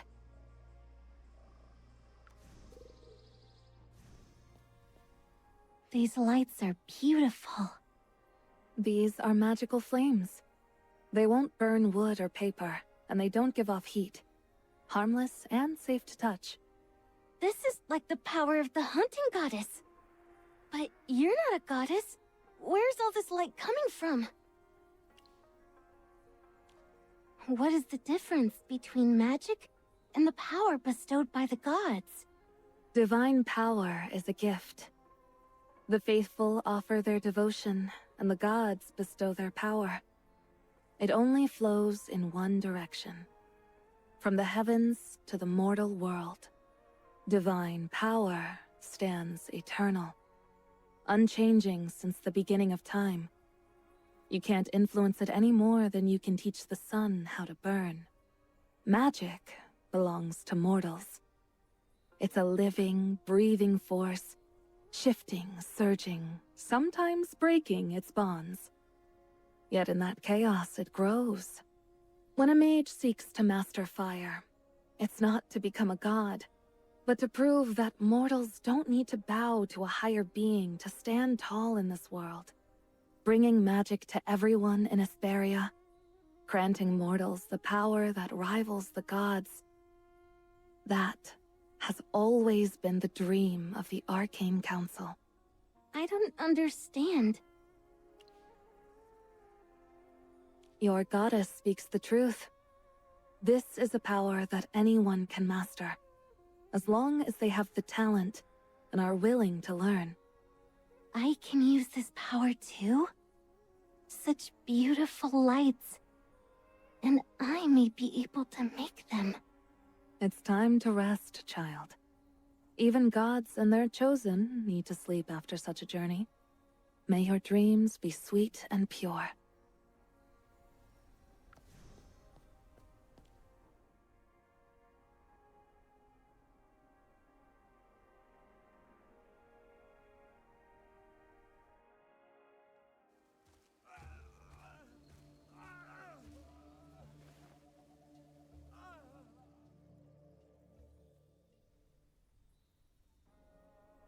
Herdmaster, wake up. There's something wrong at Meyerhold. I left a sound transmission cell in the camp just in case. When I listened in, all I could hear were painful groans and cries for help. The situation is urgent. I'll teleport us there directly. Hold still.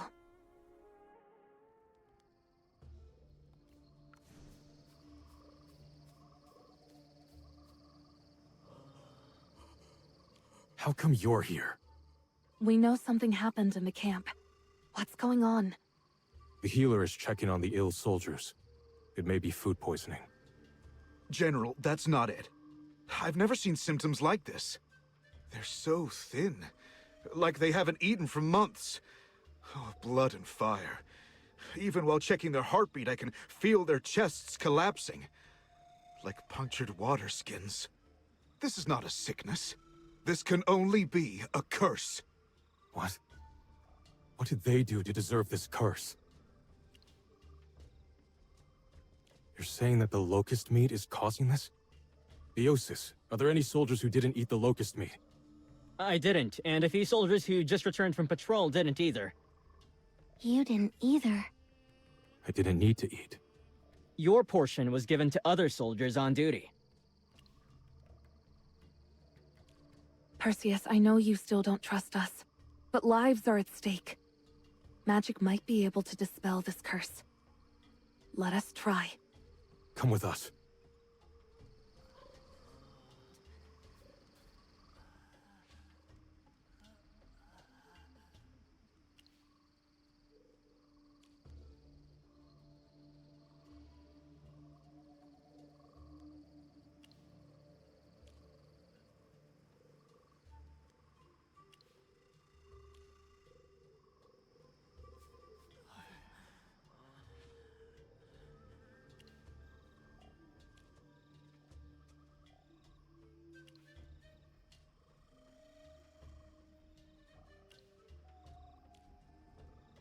Just like the captives.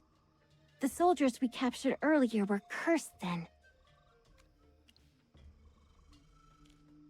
Judging from your expression, you seem to have discovered something. Tell us what you found. We're not all twisted deities who gamble lives on a whim. I already know what you're going to say. Eosis, take some men, collect all the locust meat, and burn it to ash. Also send word to Halia. Tell the Regulus and everyone inside that no matter what happens, they shouldn't eat the locusts. Go now. Yes, sir. Now, we have much to discuss. You call yourself the hunting goddess. You should have a way to save them. Will you help us?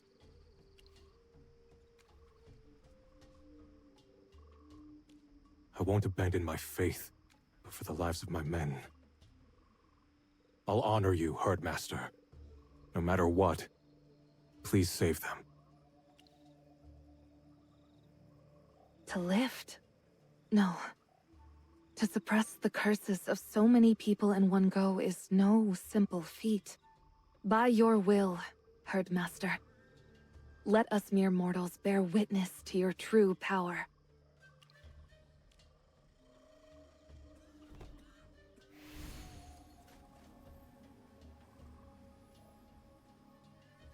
It's a miracle! Their conditions have all improved. So this is divine power. Incredible! Herdmaster, from what I've been told, you're a bloodthirsty, cruel deity. And your followers, the Wildborn, are as savage as you. But you're not as cruel as the rumors say. At least you have compassion. Regardless, for saving my soldiers, I would like to express my respect and gratitude.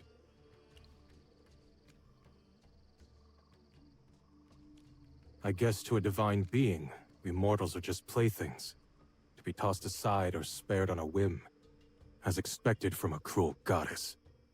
You are wrong. The hunting goddess is not cruel. The herdmaster allows the Wildborn to live in her lands and take from her herds. And all we need to do is give her a willing sacrifice. Therein lies her cruelty. All Wildborn sacrifices, past and present, are wrong. Horribly wrong. And you, clueless as you are the killers keeping this cycle of bloodshed going. I am not a killer. I'm an emissary of the divine. The hunting goddess did not demand my sacrifice. She wished for me to live and bear witness to her deeds. She is not cruel at all. You were a sacrifice too. You... All right. Let's all take a breath. Perseus, the herdmaster just saved your people. What's gotten into you? Calm down. This isn't like you. You must realize by now that those men were suffering from Sarathiel's curse. His sigils appeared on the locusts, and this ravenous curse continues to spread. How long will you turn a blind eye? This all bears the touch of Sarathiel. Deny it, and you deny the truth itself. No, I won't deny it. Of course, I recognize the sigil of Sarathiel. He bestowed upon me my divine spear. But why is he punishing the Halions? If gods can truly fall and become corrupted, then what meaning do we mortals hold in the eyes of those we worship? Reason falters when gods fall. This cannot be measured by mortal logic. Beyond foresight and comprehension, just pure chaos and ruin. Could anyone even have predicted this? No. You said the Arcane Council has a way to end the famine and save Halia. Yes. It's worth trying at least. Then, on behalf of Halia, we welcome you. Good. Also, the hunting goddess and her little emissary are coming with me.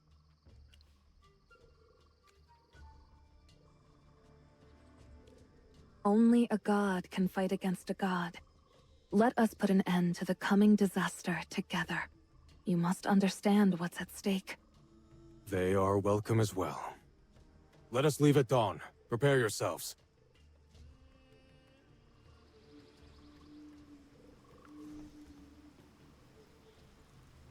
Are you going to Halia, Herdmaster? Why do you want to help the humans? They took Meyerhold and showed you such disrespect.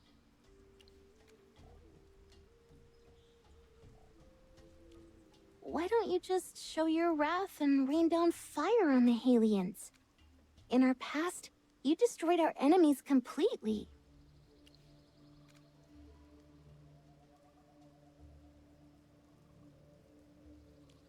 I'll do my best to understand. I know you must have your own reasons for this. You saw through the humans' tricks in an instant and turned away their warriors without spilling a single drop of blood upon Wildborn soil. I trust and believe in you. Where you go, I will follow.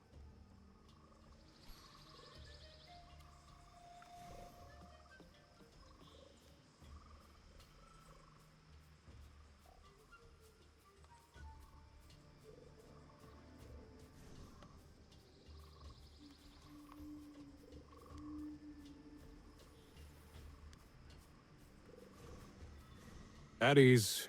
It's me. Welcome back, General.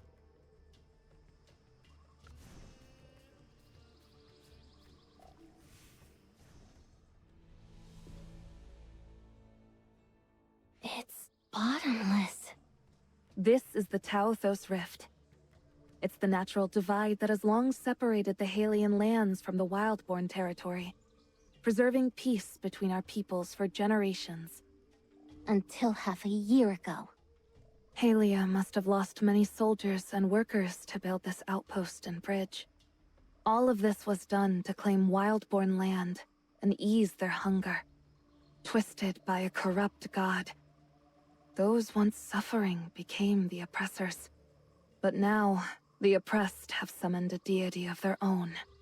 It's tragic, how everything is bound together.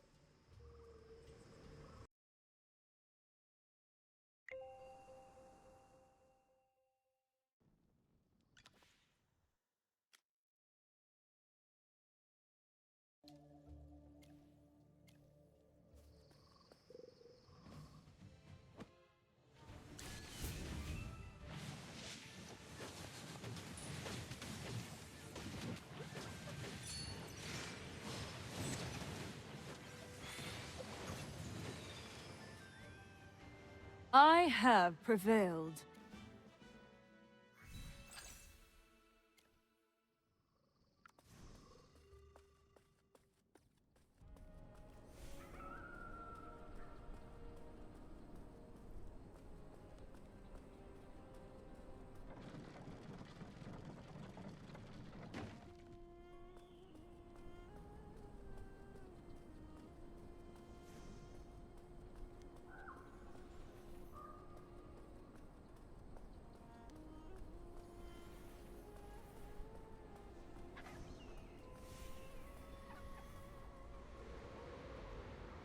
Halia.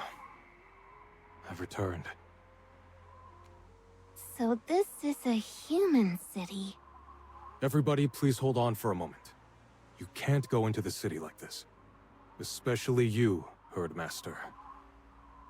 The Halians have no love for the Wildborn. And certainly not their goddess. Herdmaster, you can pass yourself off as a member of the Arcane Council. It's the perfect disguise for you. These are the robes of the Arcane Council. Go ahead and put them on. Long have I sought a third member, and yet never did I imagine destiny would have us cross paths like this. A curious twist of fate indeed. As for your little emissary... We can present her as a Wildborn prisoner taken from Meyerhold, offered in service to the Arcane Council. I am not a prisoner.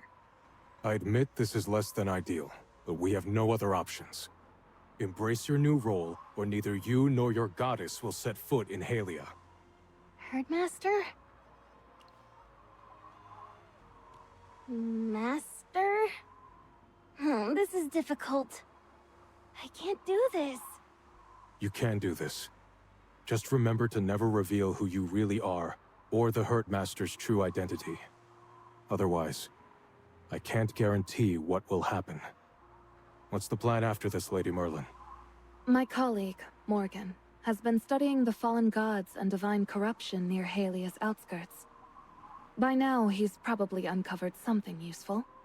If we apply his findings, we might be able to tweak things with magic, and at least ease Halia's immediate crisis. All right, I'll do everything I can to cover for you. Remember to watch your words.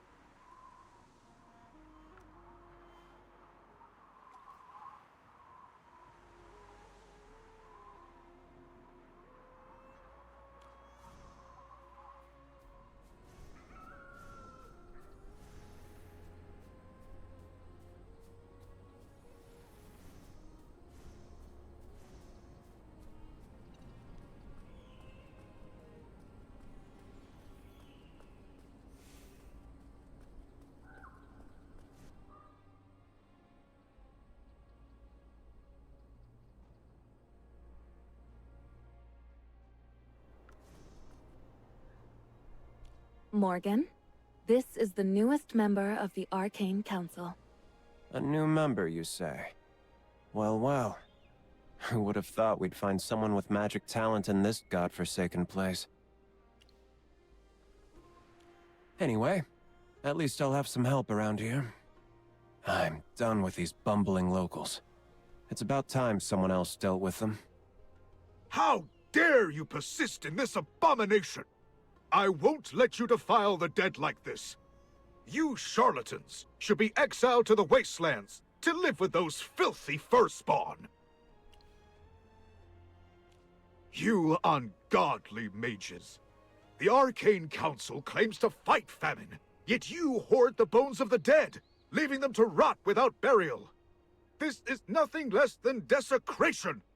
It's because of your sins that Halia suffers the god of harvest's fury. What's this about desecration and defiling the dead? Research. You're doing research on corpses? Merlin, don't make me explain to these simpletons. It's too much trouble. I wasn't talking to you, novice. I said Merlin, didn't I? Let me explain. The Arcane Council had long questioned the sudden rise of locusts and the spreading famine in Halia. So I sent Morgan to investigate, while I went to counsel Perseus and the Wildborn. Morgan's a brilliant mage. He just sees things a little differently than most. But trust me, he respects the Halian faith, and he means no harm to anyone. What the Needle Locusts are and why some Halians are constantly starving. The answers all lie in the corpses. They are a priceless source of information, but no, you just want to keep shoveling dirt on them like they're yesterday's trash. I've talked way too much today. I'm tired. Look at their attitude, Perseus. Do you see what I'm dealing with? Why don't you head back to Halia first, Bacchus? I'll handle it from here. Ah, Perseus. You were always the brightest and most patient of my students. Now the future of Halia rests with you and Abundius. Everything depends on you both. So, General, what do you plan to do with us? Show me what you've discovered. Huh? Interesting. This way, please. Follow me.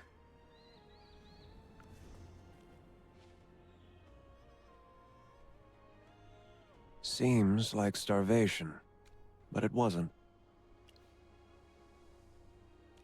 Oh, so you know already. Not bad for a beginner. Saves me the trouble of explaining. Our dead friend here still has some half-digested needle locust stew left in his stomach. More food wouldn't have helped him. Very strange indeed. Let's move on to the next one.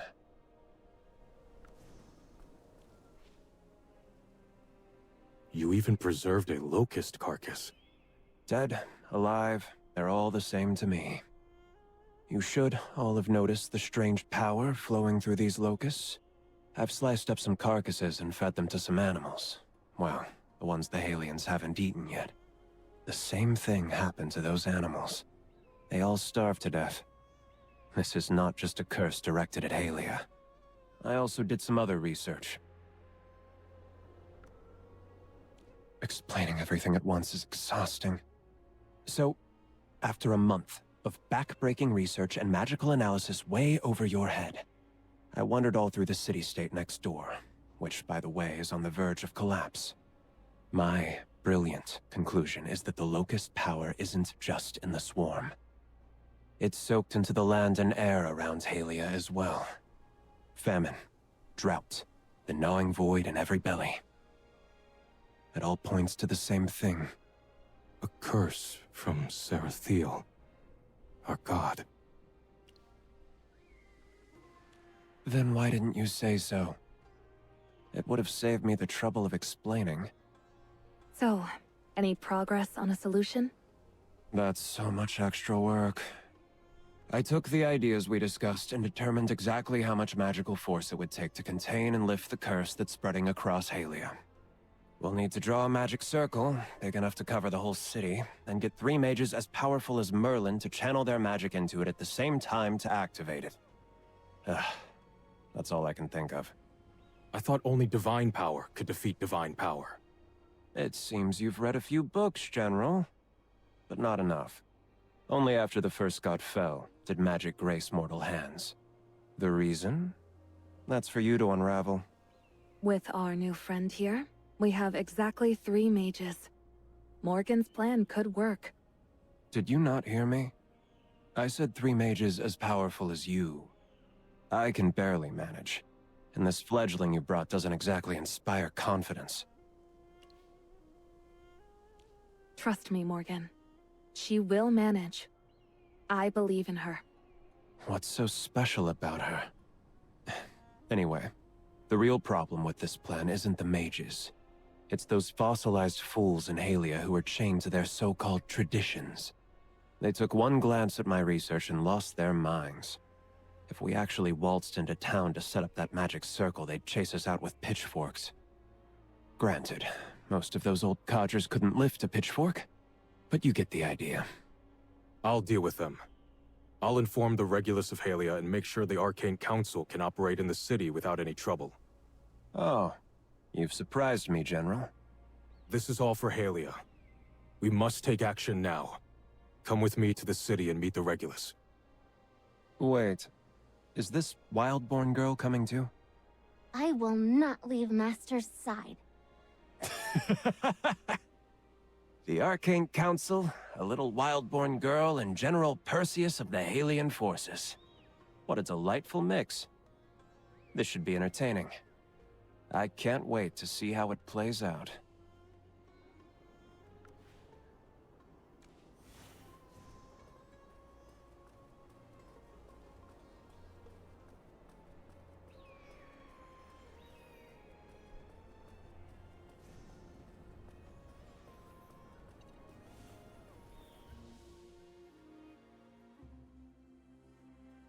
Here we are.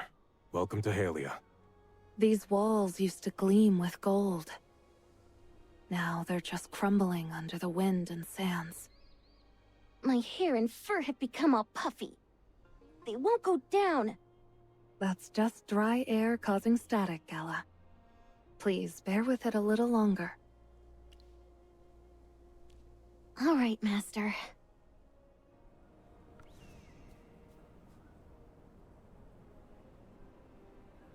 Perseus, you've returned. Lygos, these are the mages I brought back to help Halia with our crisis. Yeah, I've heard of these mages and their tricks. Why is there a filthy wildborn with you? I am Master's servant. Silence, Firstborn! I wasn't talking to you! By the gods, Perseus, you're trusting these brutes?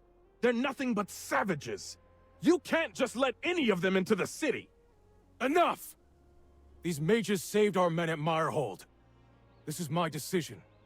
Merlin, I need to go inform Regulus Abundius about what happened, and get permission for you to cast magic in the city. Please, wait here. If you have any questions, please ask Lygos. Lygos, help them but mind your own business. That's an order. Yes, sir. An order, huh? Well, let's go into the city.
Every sword is a witness.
Regulus Abundius has agreed to meet with you all. You've seen the current situation in Halia. What do you think? Well, our forefathers didn't think it was dangerous. We must find a way to help Halia survive. War is a one-way road to oblivion, and there's no turning back. Just endless bloodshed for both sides. If there is another way, I will do everything in my power to avoid an all-out war with the Wildborn. I hope you'll keep your word and save Halia. Maybe that sand-filled brain of yours isn't useless after all. At least you're better than that loud, annoying lieutenant leading us around earlier. When we meet the Regulus, you should keep your mouth shut. Fine. I don't feel like arguing anyway. We'll do all we can to persuade Abundius to permit the use of magic so that we might prevent this war before it begins. For the sake of Halia, its citizens, and the lives of the Wildborn, we must stand united, Perseus. Yes, I understand. Follow me. The Regulus has been waiting for us.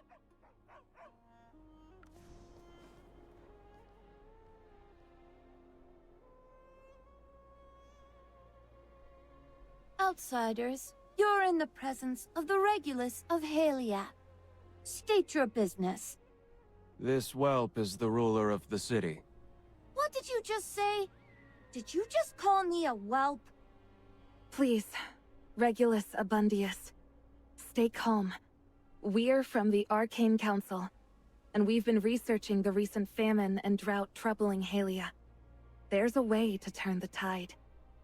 But for it to work, the Arcane Council must be allowed to move and cast magic unhindered within the city. Only then can we help you and Halia. Oh, Perseus told me that Halia is like a sick old man, and you're the healers who can fix him, right? It was a figure of speech, my lord. Well, since Perseus says you're all good people, I believe you. I won't object. As the Regulus of Halia, I hereby grant you all sorts of powers. Really important ones. How was that, Perseus? Did I get everything right? The people of Halia will be forever grateful for your wisdom, my lord. Oh, that's good to hear. You can take them down and show them my city. Yes, Regulus. Hey, wait! You have big ears. Who are you? I am Master's servant. You're a Wildborn, aren't you? You have big fluffy ears and a tail? Oh, Perseus, I want a Wildborn servant too! My lord, this is no way to treat our guests. We still need the Arcane Council's support. Oh, all right. Bacchus was right. The Wildborn are like animals and beasts. Do you really bite people and eat raw meat? I don't eat raw meat, but I do bite people. Especially people I don't like. Ah! Don't come near me! Perseus, take them away! I don't want a Wildborn servant anymore. Yes, my lord. I didn't expect the Regulus to be a child. No wonder Halia is such a mess. The young lord needs guidance, and that's not for outsiders to question. You should learn to keep your mouth shut. Let's find a place to discuss our next steps. Follow me.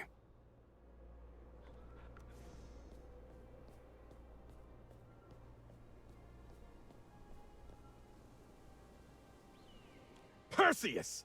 Mages are one thing, but letting that little firstborn inside? Over my dead body! We're locked in a stalemate with the Wildborn right now, and I'll be damned if I let a single one of those savages near our command post!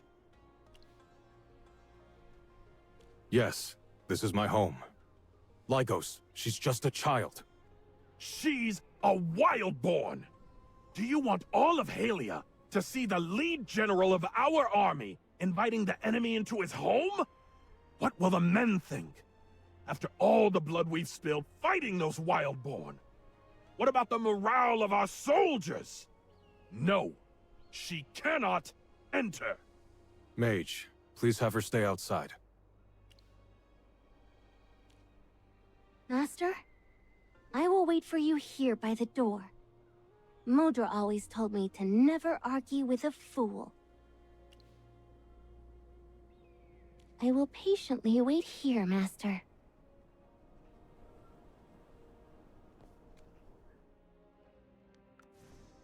We can talk here without being disturbed.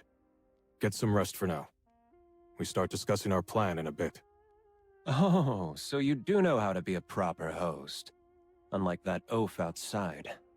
Lygo saved my life once. Show some respect. Well, no amount of respect can fix his bloodlust, or that tragic lack of intelligence. That's enough. All right, I'll go take a break. You all have fun with these warmongers. Morgan's no pushover. Maybe the Arcane Council is more reliable than I thought. He's got a mouth that begs for a beating, and yet, he's still alive. Yeah, I heard him. That isn't the most accurate description, but he's not entirely wrong. And it's not worth arguing over. You should all keep a low profile. I'll help where I can, but I can't shield you from everything. Lygos' father died in a battle with the Wildborn. A lot of our troops are calling for an all-out war. He speaks for the majority of them. As a commander, I can't ignore how my men are feeling. Let their morale waver, and the battlefield becomes a storm of uncertainty. We understand, Perseus. In pledging to help the Arcane Council, you bear the weight and expectations of many. We are grateful for this. Please don't let me down. Sit. I'll pour us some water.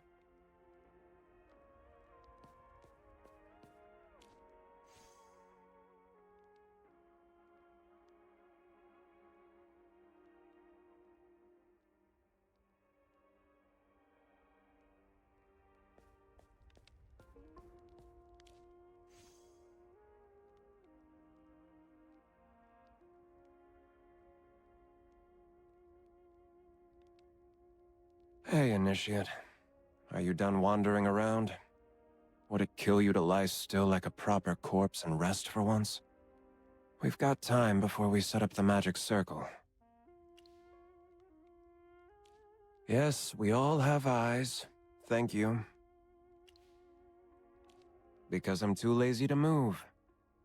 Just battle trophies. The power of that necklace protects the wearer from harm. Lygos and his men have similar things.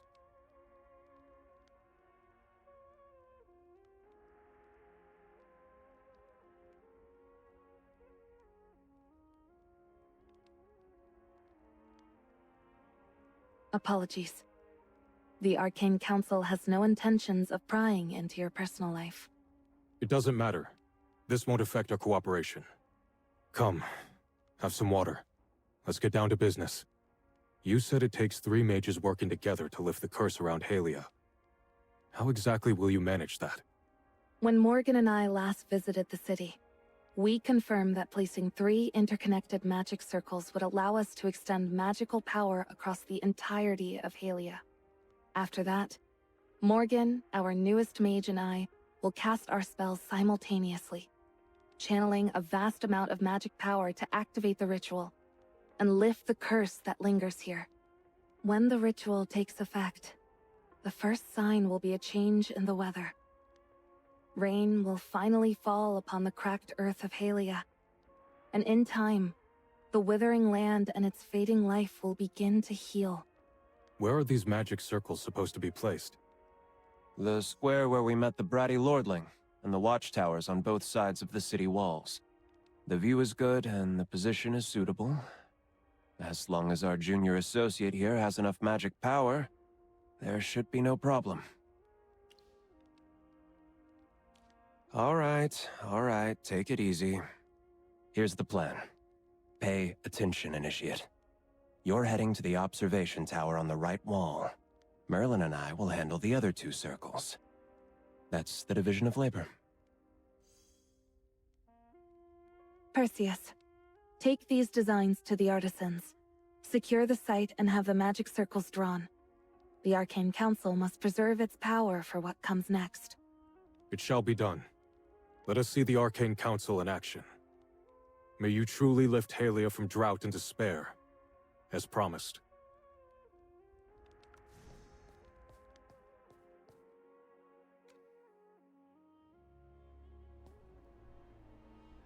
Lieutenant Lygos, where is Gala? Why are you asking me? She should be standing here with you. My job is to protect Halia, not babysit some firstborn. Wherever that thing ran off to was not my problem. Enough, Lygos! She's a servant of the Arcane Council. This is a diplomatic matter. Don't let emotions cloud your judgment. You know where she is. Tell us now. No. I'm not asking. That was an order. Don't pull rank on me. I know all about your past. How long are you gonna keep pitying the Wildborn? They're nothing but stupid savages. How can you stand them? Shall I let everyone hear your filthy little secret, Perseus? That you, the great general of Halia, once fell for a female Wildborn! See how he hesitates? That Wildborn trinket still hangs around his neck. Pathetic. If it weren't for that woman, the Perseus I know would have declared war on the Wildborn by now. Their rich lands would be ours, and Halia wouldn't be in this sorry state. Gorgana did not interfere with my judgment. Then why aren't we hitting the Wildborn with everything we've got? Why constrain our forces to border camps when they're vulnerable right now? Our army could crush the Wildborn tomorrow. The only reason you're stalling is because you can't bear to burn that woman's homeland to the ground. You're scared that if we march, that Wildborn wench will never forgive you. Lygos! Are you done? You don't understand the strength of the Wildborn. The moment war breaks out, blood will stain the earth from both armies. I don't want to lose a single one of you to a pointless death. We're ready to die for Halia. What about you? You won't even sacrifice some woman's feelings for our future! She's been sacrificed. What? Gorgana. She's dead. Her tribe sacrificed her alive to the hunting goddess during the last blood moon. I didn't know. You never said anything. Remember my words. My hatred for the Wildborn and their hunting goddess burns as fierce as yours. Now tell me, where is the Wildborn girl? Answer me! She was taken away by a mob of locals. You just stood by? We need to go find her right now. We don't have time to talk about this. Let's split up. I'll lead a team to search the east side of the city. You all go to the west side. Make haste if you want that girl to live.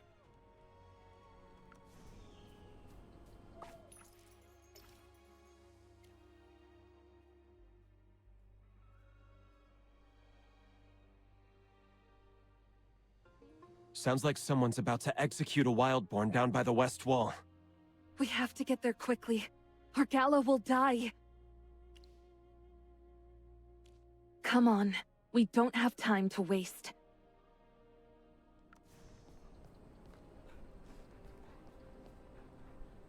These are the beads from the girl's necklace, aren't they? Gala was brought through here. We're on the right track.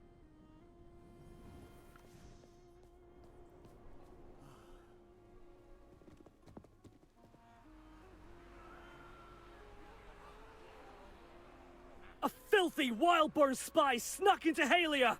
Let's burn her as an offering to Sarathiel! Only then will he forgive us! Yes! Burn her! Master? I am waiting. Waiting for my fate. The unfinished sacrifice during the blood moon will finally be complete. Is that what you want? I live only to serve you. Please, tell me what I should do.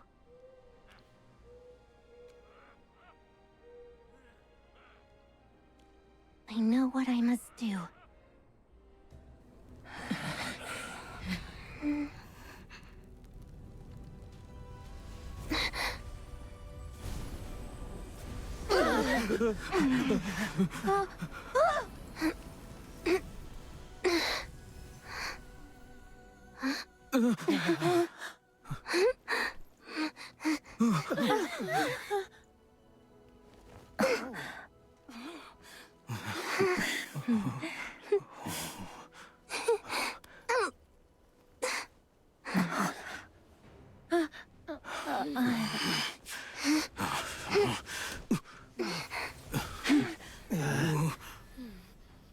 Look! She's a witch! It's because of her that Sarathiel's punishing us! Get out of our way!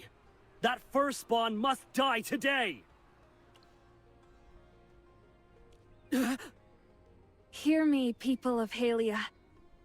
What Gala just used wasn't witchcraft. It was magic. She's an apprentice of the Arcane Council. Regulus Abundius has given us permission to use magic within the city. We're trying to use magic to lift the curse from Halia, to save you all from the locusts and bring back the rain. So why are you repaying our aid with torch and fury? Was that magic? I can do magic like Merlin and Morgan? I didn't know I could do this. All Modra said was that I was special. That is why I was chosen to be the sacrifice. You are special, Gala. Magic is a rare gift, only given to a select few. Give us your word that you'll live, and not let such a wondrous gift go to waste. This is your purpose. Your life and soul were never meant to be given to some god or deity. They were always your own. You can choose for yourself. Choose for myself? But, Master? I don't quite understand yet, but I'll try to live life for myself. Not bad, kid. Keep at it, and maybe one day you'll be a full member of the Arcane Council. I'd love to have another soul to pawn my work off to. Stop! Don't let the Wildborn get away! The spell is gone! Stop them! They're in cahoots with the Wildborn! Seriously, this needs to stop. Hey, Initiate. Your magic wears off too quickly.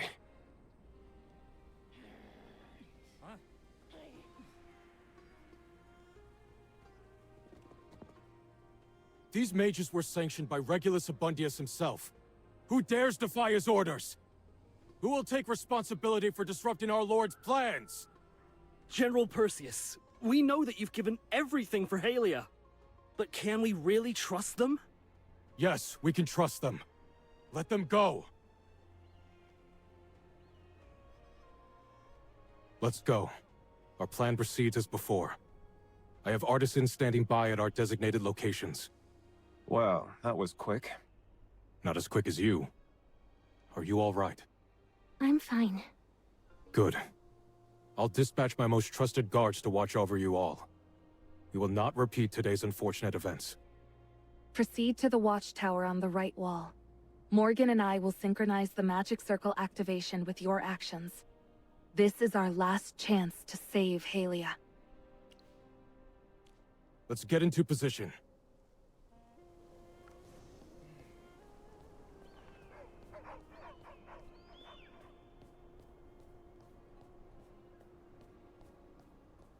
When I look at what they drew on the ground, it makes me queasy. Perseus, can these outsiders really make Halia better? I trust them, and the Regulus has agreed to let them try. That's good to know. May the god of harvest bless us and bring forth the rain again. We're almost out of food. I know. Just hold on a little longer. This magic circle was drawn by one of our artisans. Do you think it'll suffice?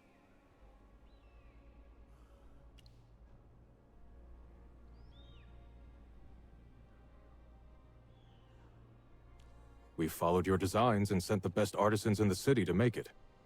Can I try? You? I want to help, Master. I think I can do this.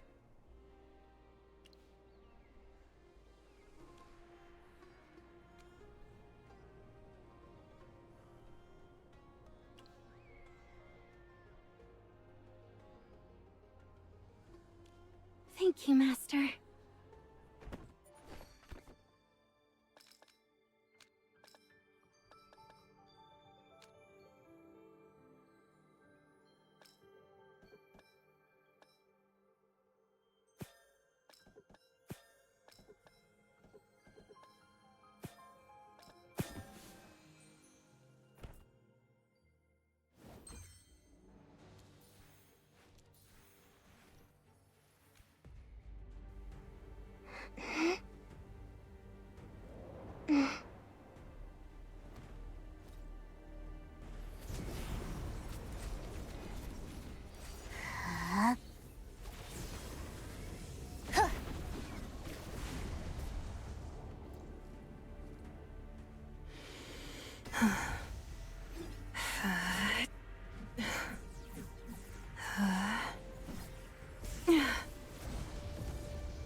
It's raining! It's raining? It's raining. It's raining. Oh, it's raining. It's raining. It's raining. It's raining.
No!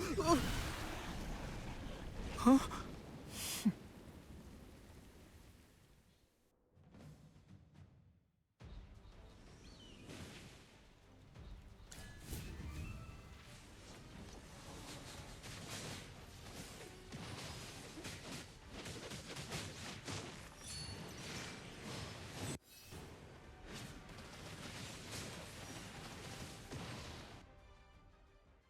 The rain isn't stopping. Why is this happening? Perseus, are you all right? We saw trouble and came right away. There's no way a spell designed by Merlin and I can be wrong. Then why did this happen? This isn't the time for questions. The flood's already swallowed half the city, and those giant insects are everywhere now. We need to save everyone first. The Halian citizens need us right now. Damn it!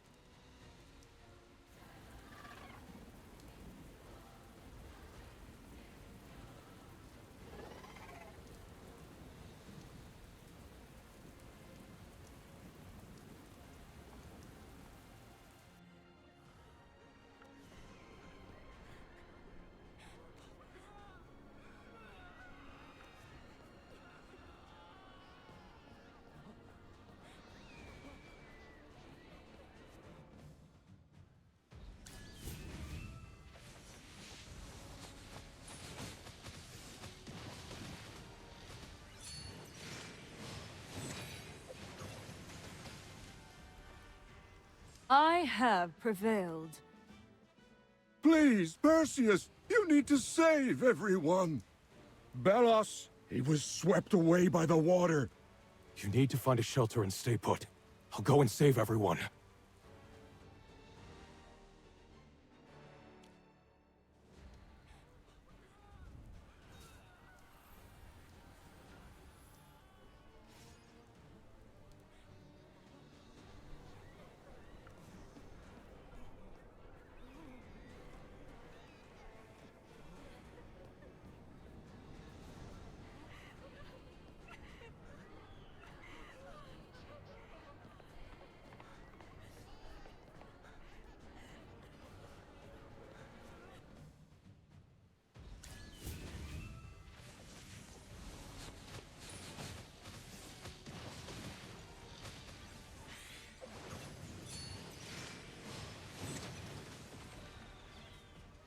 I have prevailed.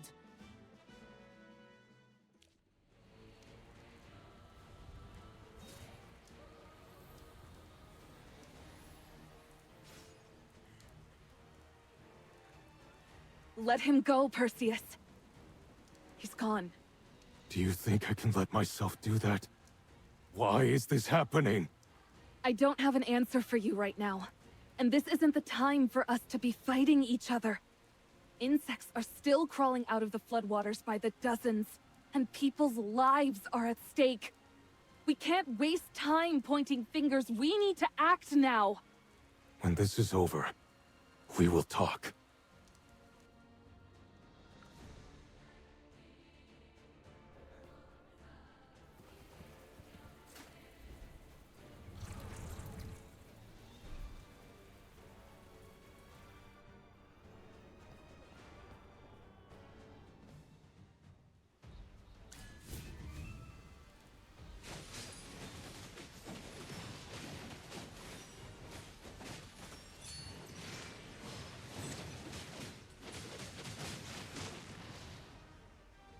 I have prevailed. That was Sarathiel's sigil. Wasn't it, Perseus? Are you saying that all of this, the floods, the swarms, the dead, are all due to Sarathiel's wrath? We've always honored him, loved him. What crime have we committed? Look at this city. Look what it's become.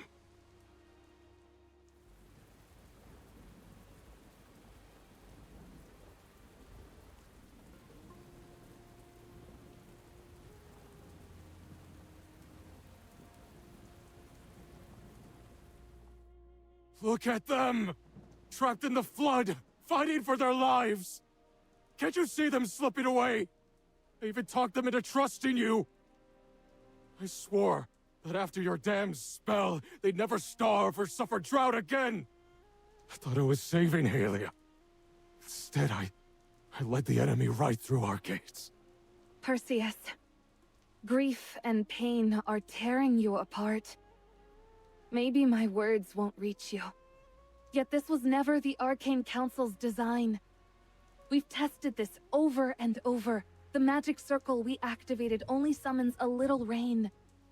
Just enough to ease the drought and revive the land. None of this was caused by our magic. You spoke the truth before.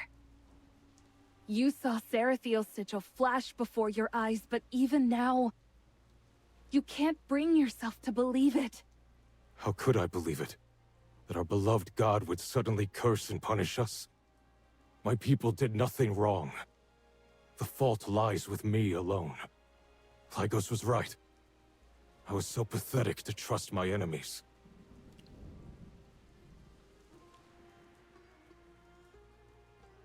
At last, your mask falls away, hunting goddess! You've taken everything from me! Corgana! She died for you! And now the same monster who forced her to sacrifice herself is slaughtering the city I love! Our pain, our lives! Are they nothing but toys for your amusement? Answer me! Perseus, you've lost it. She is just a fledgling mage who knows a bit of magic. This is the last time. No more masks, no more lies. I see you for what you are. I finally understand why Sarathiel gave me the spear and shield. It was for this day. Wait, Perseus, what are you doing? As you said before, it's time to kill a goddess! Herdmaster, no!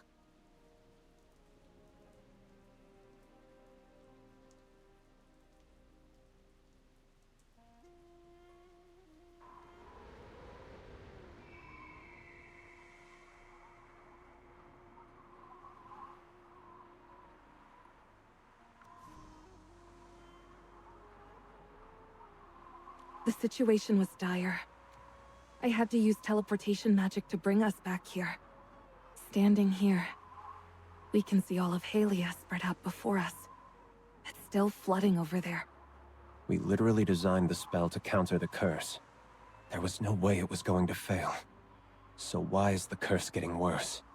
Perhaps Sarathiel's corruption is getting worse. This was outside of our expectations. All right, Merlin, spill it. Who really is this initiate? From what I heard earlier, she isn't your average mage.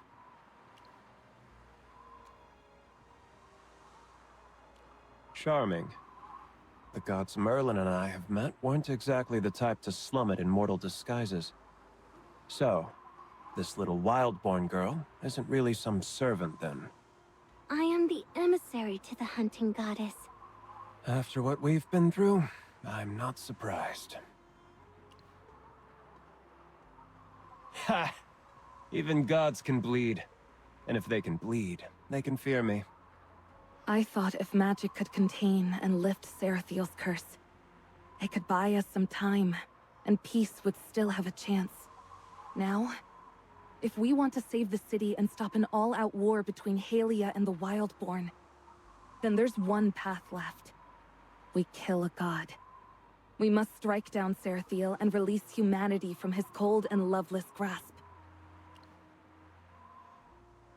We've got nothing to fear. We've got a deity on our side, too. Don't look surprised.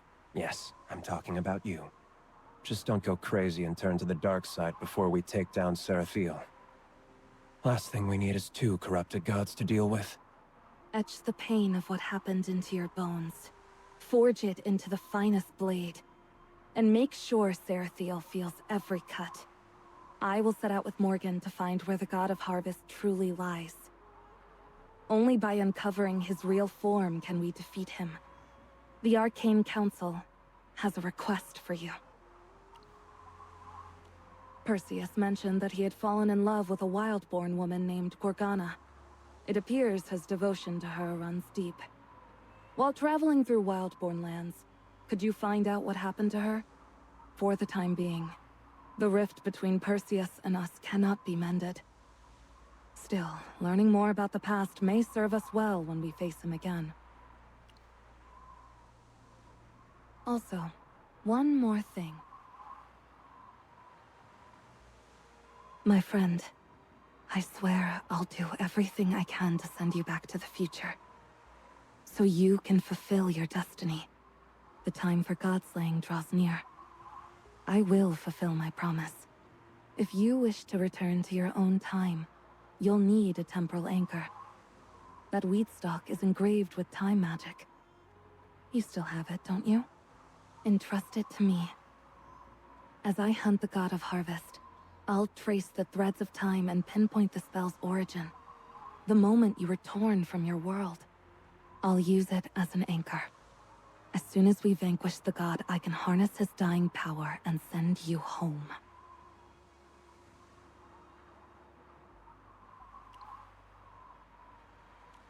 I'll guard it with my life. You have my word. Merlin, how long are you going to whisper sweet nothings to her? We've got a world to save. It seems we've talked long enough. Please take this Echo Stone. It's enchanted with the message spell. This way, no matter how far you are, the Arcane Council can contact you. This is where we part ways, Herdmaster and her ever-faithful emissary. It's been an honor. The next time we meet, we'll have the location of Sarathiel. That's a promise. From me and the Arcane Council.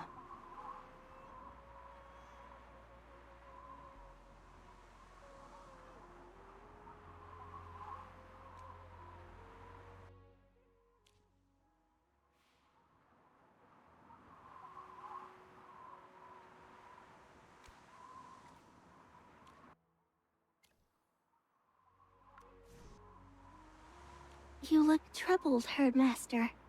You should be happy. Your plan worked. You disguised yourself, planned all of this, and finally avenged us for the fall of Meyerhold. Didn't you?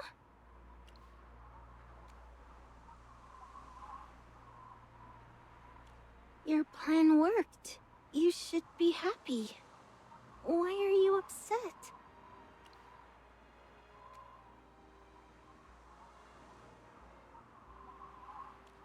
I don't understand. Is it wrong to take revenge on our enemies?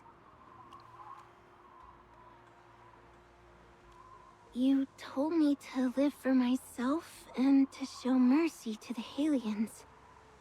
You're nothing like the wild moon from the ancient texts. Now I understand why Modra told me to go with you. I needed to see the real you, to see you, to understand you, then learn from you.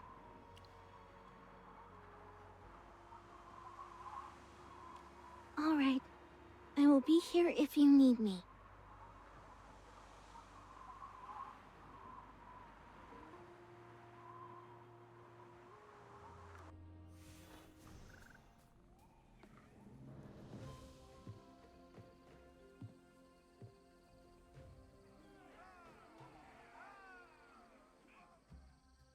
The hunting goddess has finally returned in glorious triumph. Rejoice, my wild-born brethren! Tonight, your hatred is washed clean in the blood of the Halians! All here know that when the Herdmaster takes the field, all of Halia will drown in blood! Corden, the Herdmaster needs rest after expending her divine power. Of course. The sleeping quarters in the Great Treehouse have already been arranged. The Herdmaster can rest right away.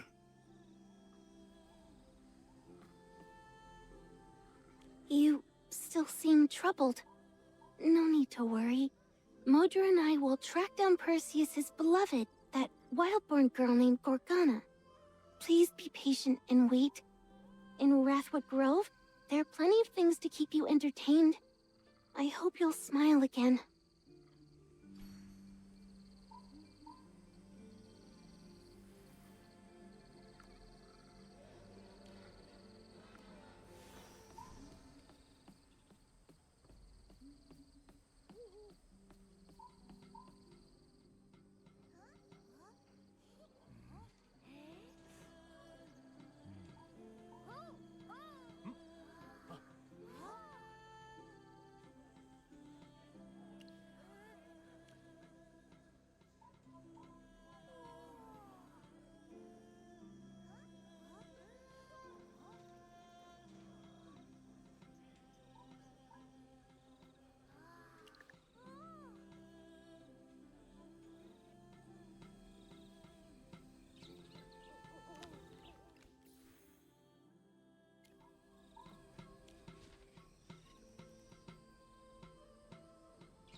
Every sword is a witness.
I have prevailed.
I have prevailed.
My people searched every village and camp, and finally, we have some leads. This girl, she came out of nowhere. No family, no history. Nobody had ever heard of her until she simply appeared. She lived near Vale Watch Camp, never once setting foot in Wrathwood Grove. That's why Chief Corden and I had never heard of her. Indeed, Vale Watch Camp lies just north of Wrathwood Grove and is guarded by our most elite band of hunters. The warrior Nazric, whom you blessed with divine powers, is stationed among them. And according to you, Gorgana was supposed to be sacrificed, dedicating her soul to you.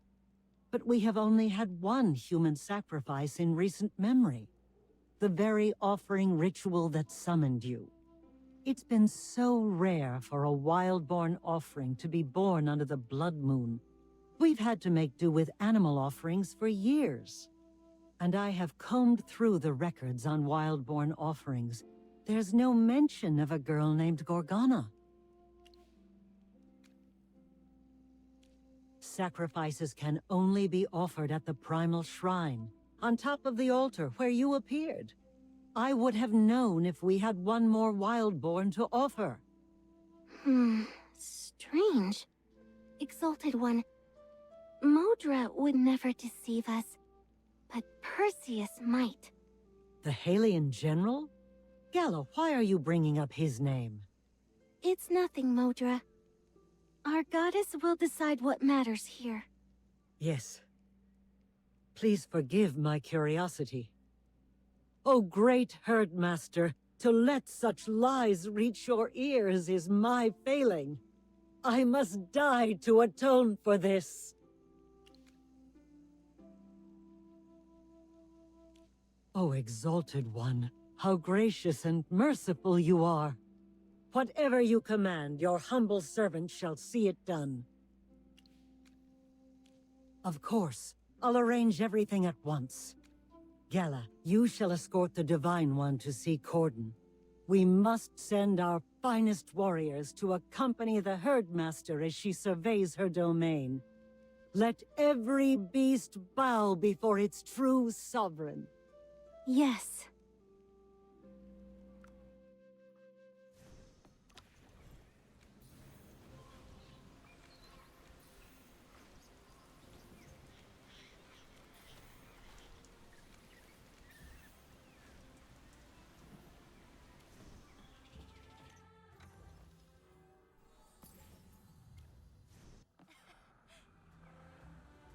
Corden, the Wild Moon wishes to travel to Vale Watch Camp. Modra requests you arrange an escort. Oh, great Herdmaster, just name your picks. The finest Wildborn warriors await your command.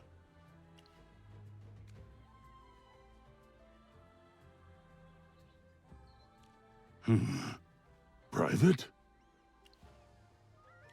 Well, if the Herdmaster wishes for a small party, I shall be the only one to accompany her as I did in Meyerhold and Halia.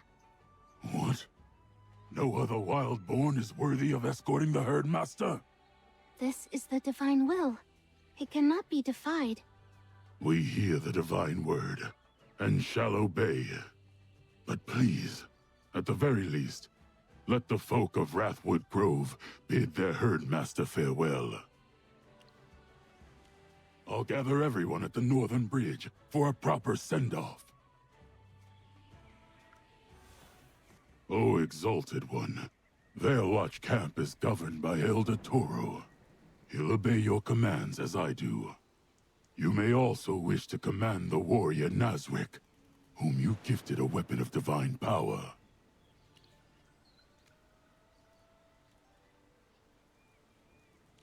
He has a shock of white hair, long horns, and, well, you can't miss the eyes with long rectangular pupils. And he has 2 tails. That's right. They say the 2 tails are a sign that he has 2 souls, which gives him twice the strength and courage. Yes, he rarely mentions it, and the Wildborn do not care. Nazric is the victor of the Blood Hunt Festival. It doesn't matter if he has 1 soul or 100. They are all the souls of a champion.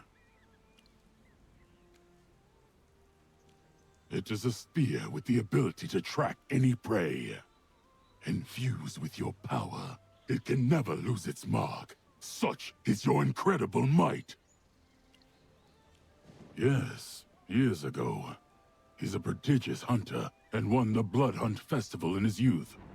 You granted him audience and bestowed a blessed weapon for his victory. A festival where the Wildborn choose their greatest warrior. You named it yourself. Do you not remember these things? Our goddess was roused from divine slumber prematurely. Her memories are slowly returning to her. I see.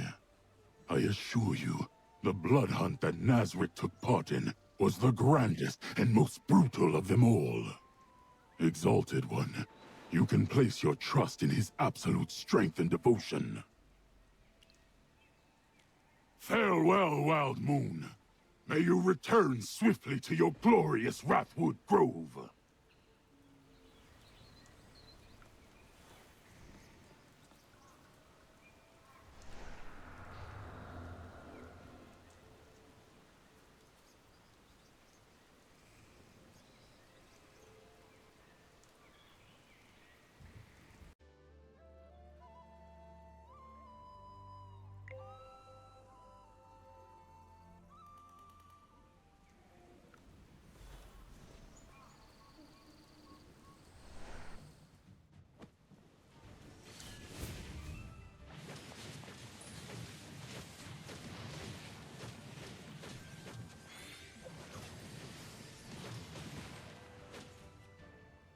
I'll be praised for this, right?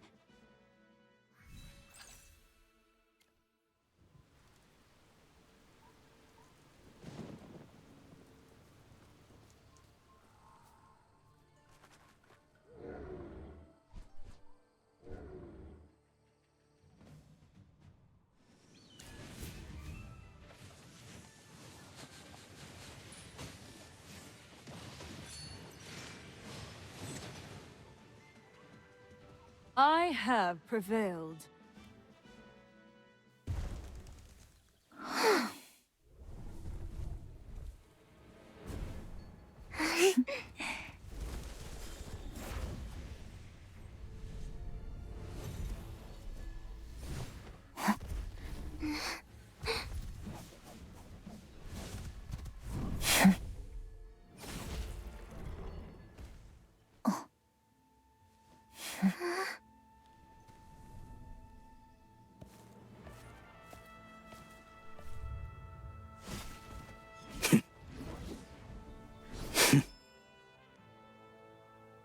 Stand down, Halion. You will show respect, for you are standing before the hunting goddess, the herd master, the wild moon. The Herd Master. O sublime wild moon, I am Nazarick. I offer you my respects. I was a boy then. I am a warrior now. Forgive my boldness, Herd Master, but why have you taken Halion form? Do not question our goddess.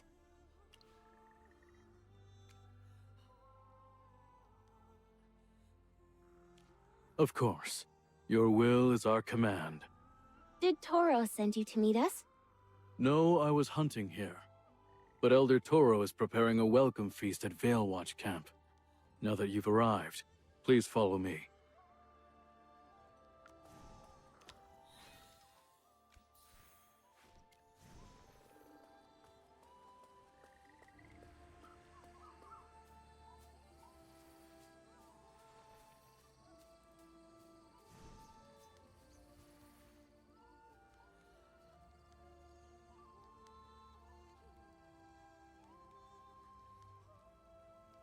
This is Toro, Elder of Veilwatch Camp.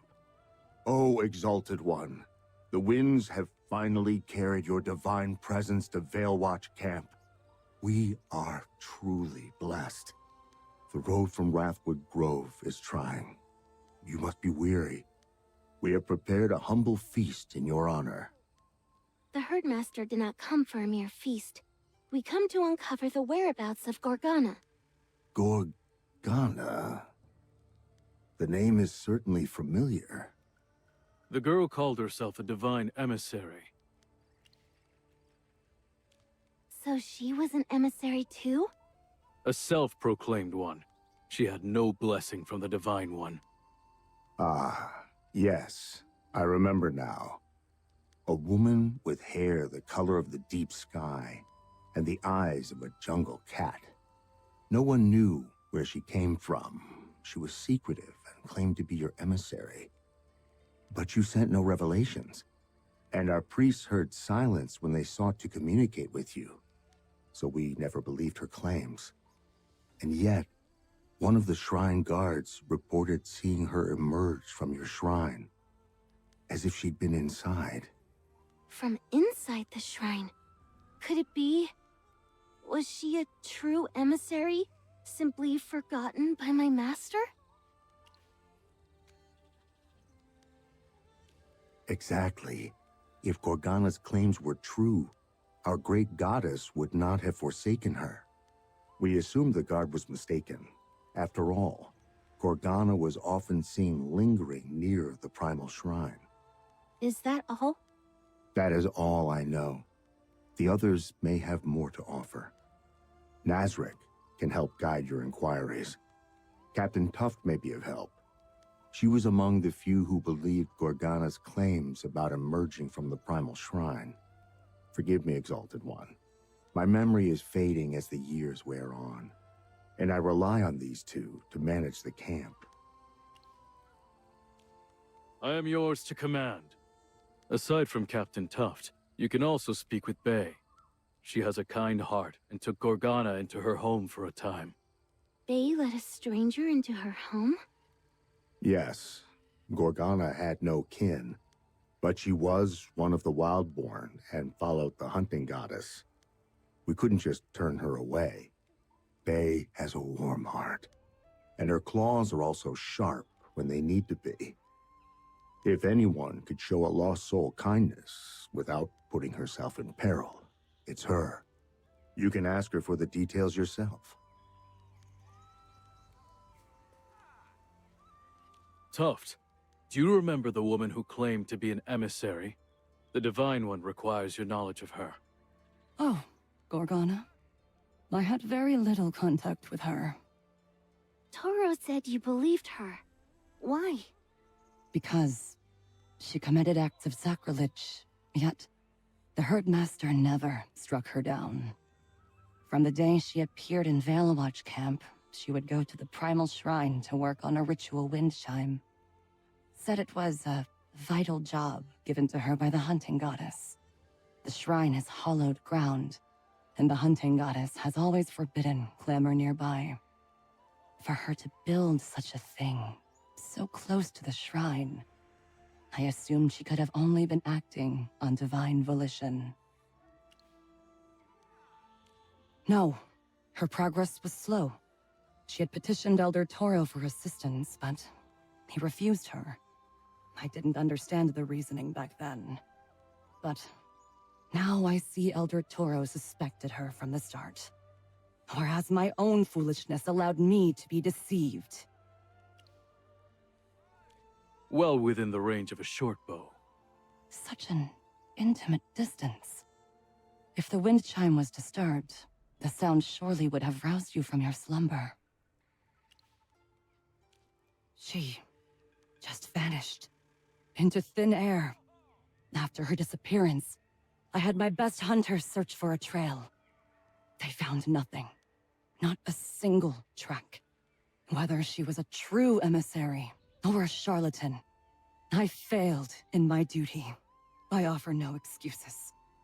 Great Herdmaster, I will accept any punishment.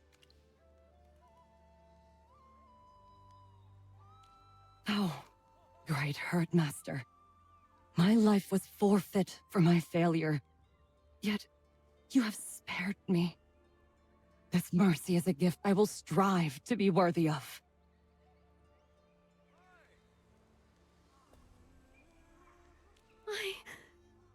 I am actually speaking to the Wild Moon. I must be dreaming. The Wild Moon wishes to know about Gorgana. Oh, great Wild Moon. You must have heard that Gorgana claimed to be your emissary.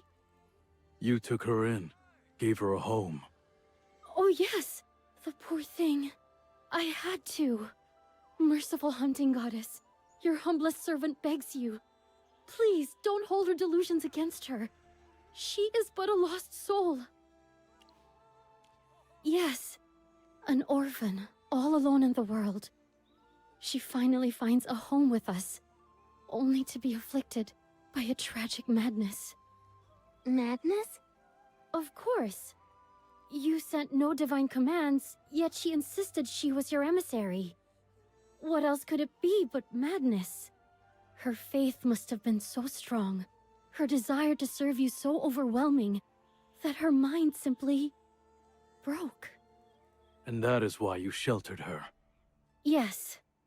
I kept telling myself I needed to send for a priestess from Wrathwood Grove to tend to her, but never got around to it. We couldn't have known she would just disappear. Honored Herdmaster, I swear on my life, I do not know.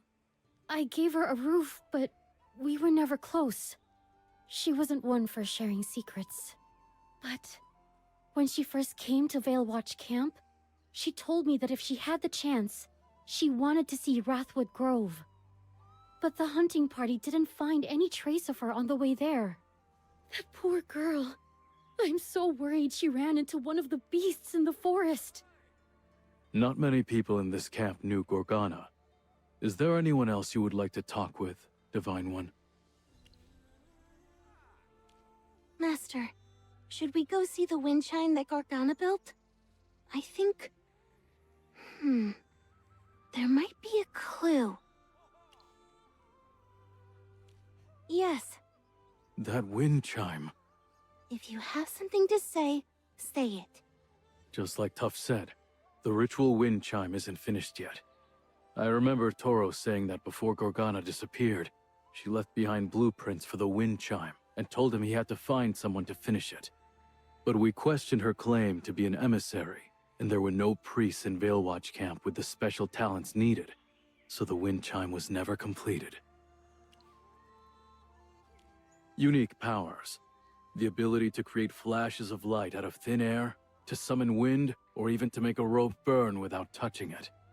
That's magic. Magic? Yes.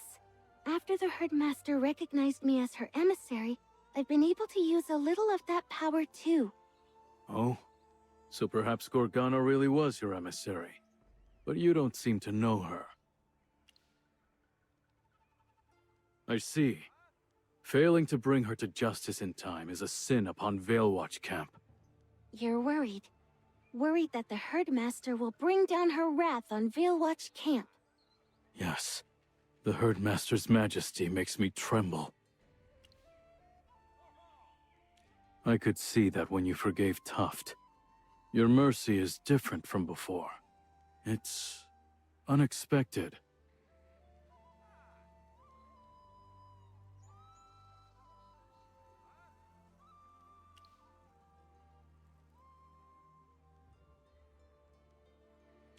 No. I wouldn't dare suggest such a thing. The hunting goddess's kindness is a blessing for the Wildborn. You should not be disrespectful to her. Yes, please forgive me. To make amends, I will escort you both to the Primal Shrine. The ritual wind chime is just near the entrance.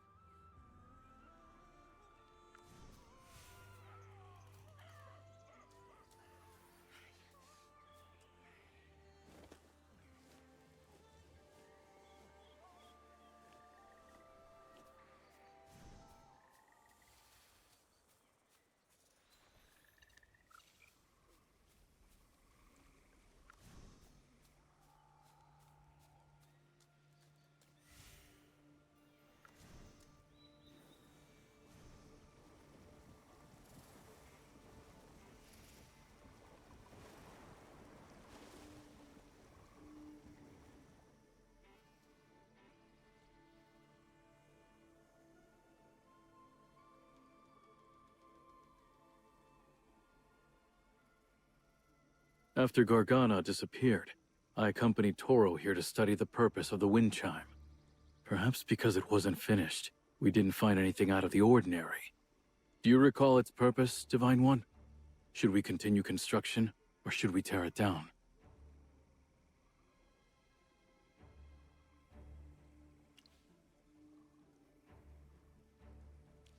But its origins are unknown. How can we just leave it there so close to your shrine? Gorgana's movements were suspicious, and she's connected to the Halians. I'm worried this wind chime could harm you. I don't know why the emissary says Gorgana is connected to the Halians, but if it's true, there could be a plot behind this wind chime. Destroying it without further examination could sever the only lead we have. Divine One, I have an idea. Perhaps we could finish building the wind chime. That way, with your divine powers, you'll surely be able to see through Gorgana's scheme.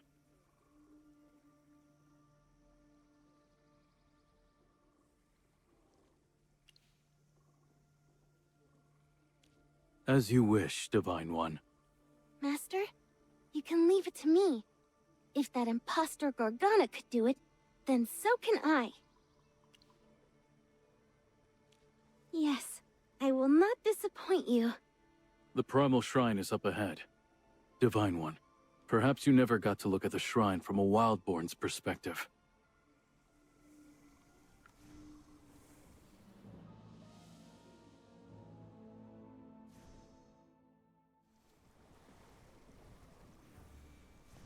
Divine One, you were meant to be in divine slumber. Toro knew how much you disliked disturbances, so he even reduced the number of guards posted around here. So, what's it like seeing your shrine through mortal eyes? The primal shrine. It's magnificent. That symbol on the shrine is the Ouroboros, the totem you chose yourself.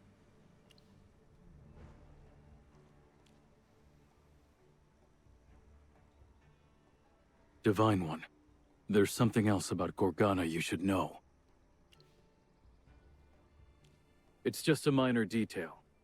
While making the wind chimes, Gorgana kept sneaking out. I followed her trail to ensure she wasn't causing trouble for Veilwatch Camp. Please, follow me.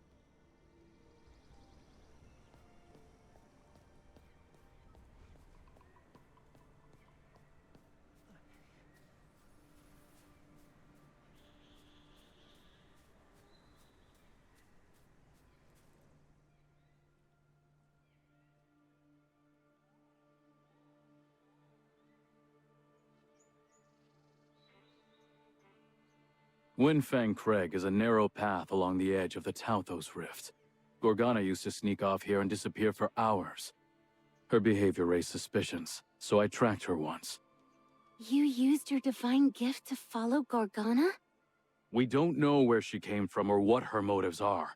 I was just taking basic precautions. Divine One, you know better than anyone what my tracking spear is capable of. There's nothing it can't track.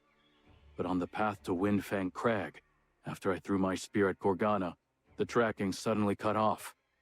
At the time.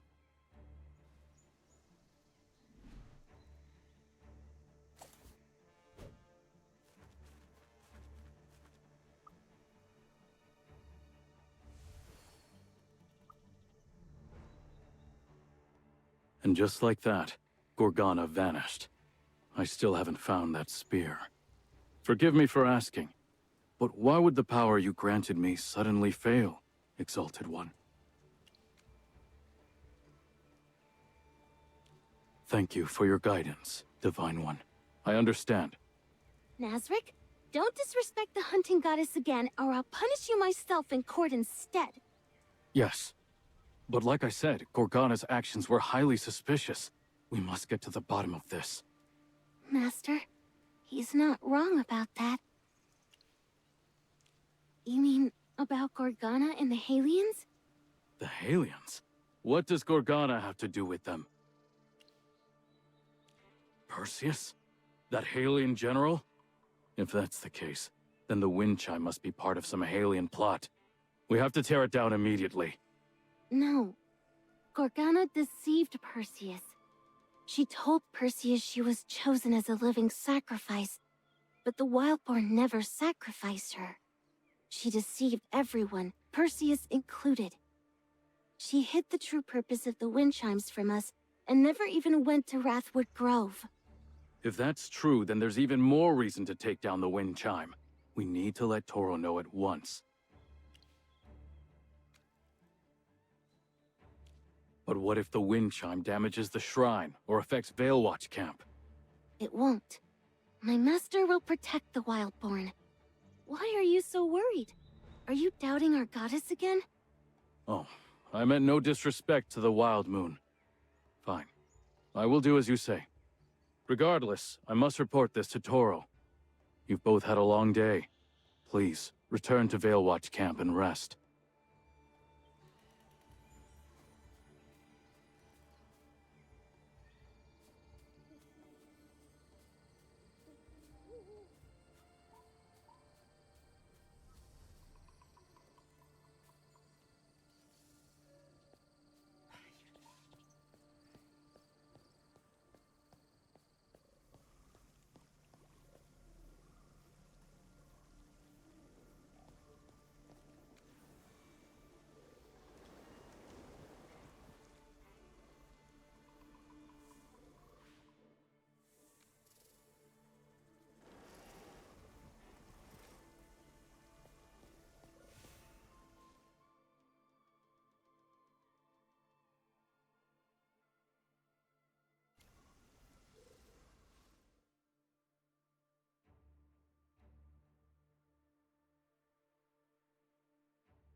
Oh, Herdmaster, did you rest well last night? Nazric just returned with wonderful news. Your emissary, Gala, has finished building the ritual wind chime. Of course. How else could she demonstrate her devotion to you? Only now do I understand why Modra praised Gala as a one-of-a-kind offering. Her talent and abilities are simply unmatched. After you went to sleep last night, the emissary left for the Primal Shrine. She still hasn't returned. Nazric said you ordered Gala to finish the ritual wind chime yesterday, which is why she worked all night. We were worried about her, so we sent Nazric to help first thing in the morning. We didn't expect him to return with such great news. She's putting the finishing touches on the ritual wind chime. If you need to see the emissary urgently, I can have Nazric go get her. Then let Nazric accompany you. This way, Divine One.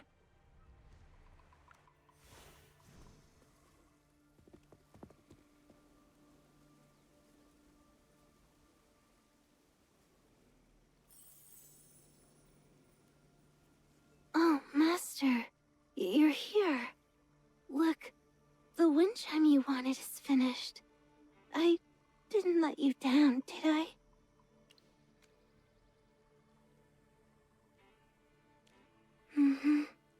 But it's alright because you needed my help. It's just a bit of sleep. I was meant to offer my life to you. deadline, but I knew finishing it sooner would make you happy. You've been so worried about the safety of the Wildborn. I wanted to please you, to ease your burdens. So you see, I did it. Thank you, Master. Your approval makes me feel really happy. Is that even allowed? Yes, I'll remember what you said. Master, are you going to inspect the ritual wind chime? I might take a little break. I'm so sleepy. Hey, emissary. She's passed out. I'll go find a witch doctor. Please, take her back to Veilwatch Camp to rest.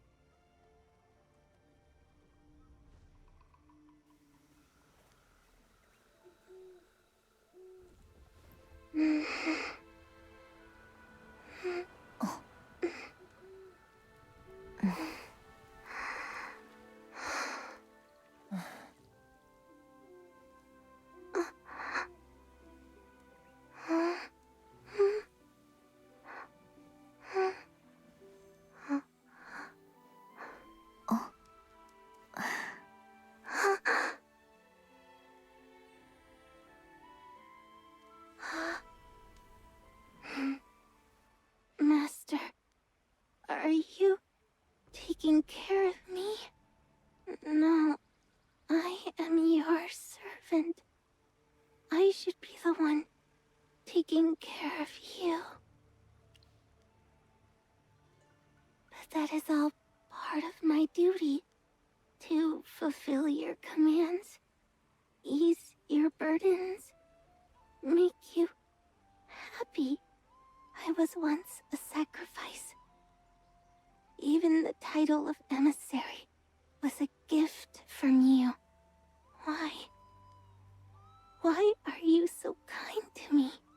You wanted me to live, stay safe, protect myself, to live for myself. You even wiped my face with your cloth. Nothing I've done for you could ever compare to your kindness.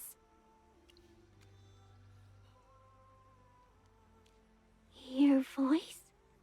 You mean because I can deliver your divine will?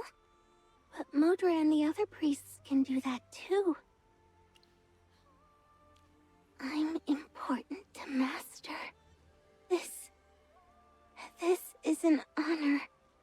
The honor of a lifetime. Master, can I ask for a small favor? That piece of cloth. May I have it? Thank you for this gift, Master. I'll cherish it forever. The Echo Stone Merlin gave us is lit up. Please answer her. Newbie, can you hear me? I've found where Serathiel, the god of harvest, is hiding. To the southwest of Halia, there's a place shrouded in darkness. How soon can you get here? I'd rather not have you along, but Merlin says you should be here. It's too complicated to explain right now. Head to Asteria Rise first. Merlin will meet you there. Hurry up. Master, are you leaving Wildborn territory again?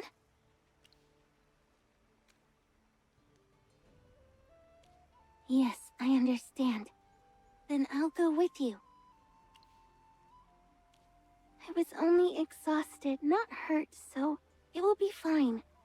Besides, I'm your emissary. I must always be by your side to protect you with my life. Yes, praise be to the wild moon!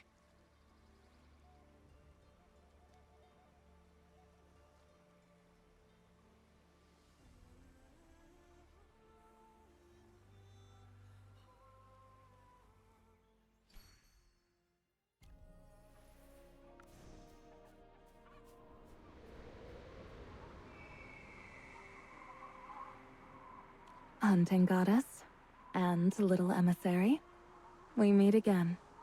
It's just you, Merlin. Where's Morgan? He's camped out at the God of Harvest's location. The terrain is treacherous, so he's scouting ahead. Compared to how long Halia has suffered, this is but a brief moment. Drought, famine, floods. Sarathiel's fall has forced this city to endure one disaster after another. The only way to save Halia is to eliminate him. It would put an end to any wars between the Halians and the Wildborn, before they even start. Morgan said you've already found the God of Harvest's hiding place. That's right. To the southwest of here, there's a stretch of red plains shrouded in darkness. Sarathiel is hiding there. But before we set out, hunting goddess, there's one thing I must ask you. That woman, Gorgana. Did you learn anything at all about her from the Wildborn?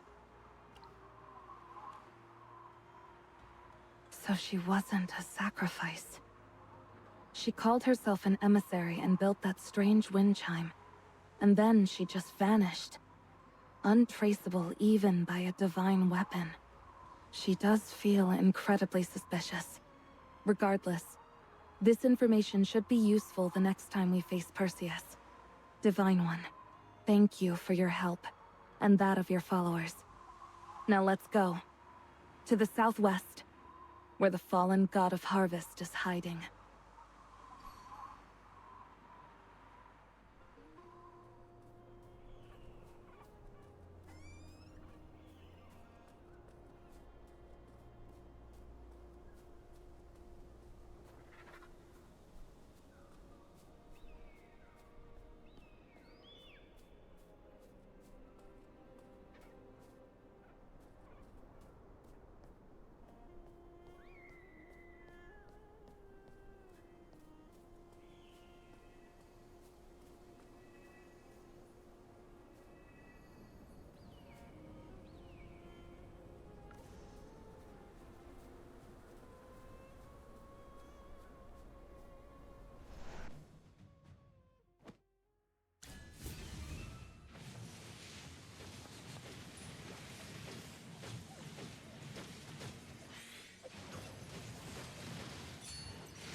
I have prevailed.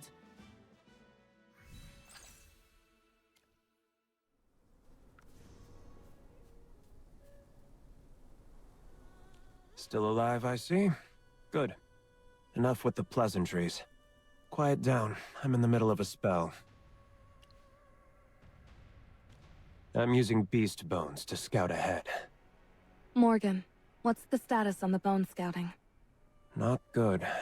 There's dangerous creatures lurking in the darkness, and I don't know what they are. Good thing we're using dead bones to scout ahead instead of going in ourselves. When a fallen god hides from the world, only the creatures they once created can lead us to them. These needle locusts are Sarathiel's creation. I used a tracing spell on them following the residue of their magic.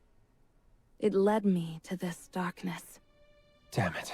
Lost the connection again. Merlin, if we're going in ourselves, you should probably cast a concealment spell on these two grunts. Don't want the God of Harvest to spot us. Who are you kidding? This is Merlin we're talking about. Don't worry. I've already made preparations. If you could all settle down so I can cast the concealment spell on you. Once I'm done, we're heading into the darkness to face a fallen god. Get ready. There. It is done. For safety, I suggest you all stick close together once we're inside. Obviously, I won't be doing that. I hate physical contact. Oh, right. Forgot you're a goddess. But I can't say the same for the little one next to you. I'll keep scouting with the bones. Try to keep up. Master, I'll keep an eye on Morgan for you. He won't be disrespectful again. What a pair. They may bicker, but it's rather amusing to watch them together. Everything she does is to defend your honor. We should hurry and catch up.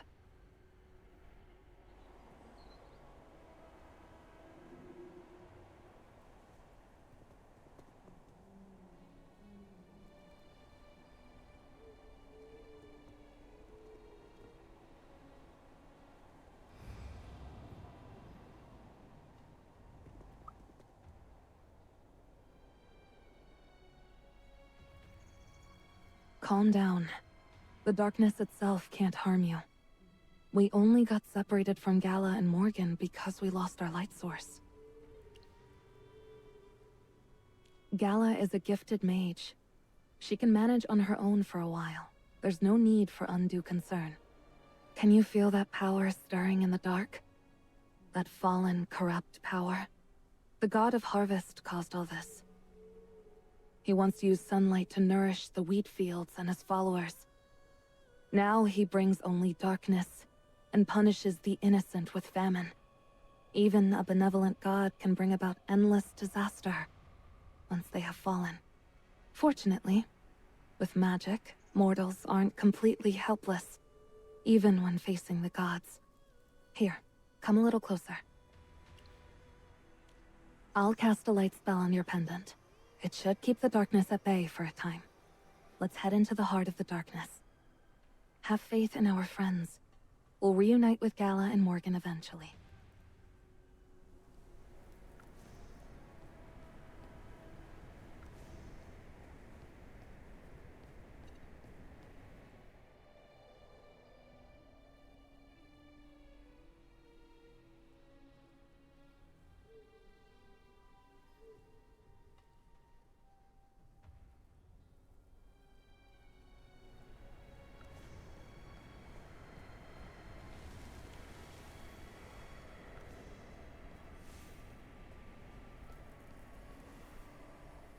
Did you hear that?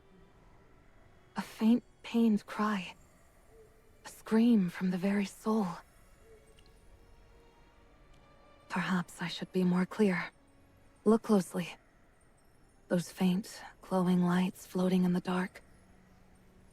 What do you think they are?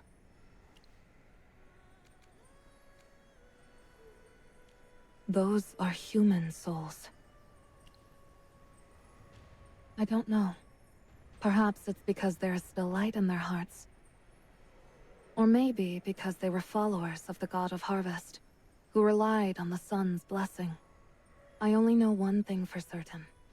Though they are trapped in darkness, they have not succumbed to evil. Their light is guiding us. Let's keep moving, no matter where these lights may lead.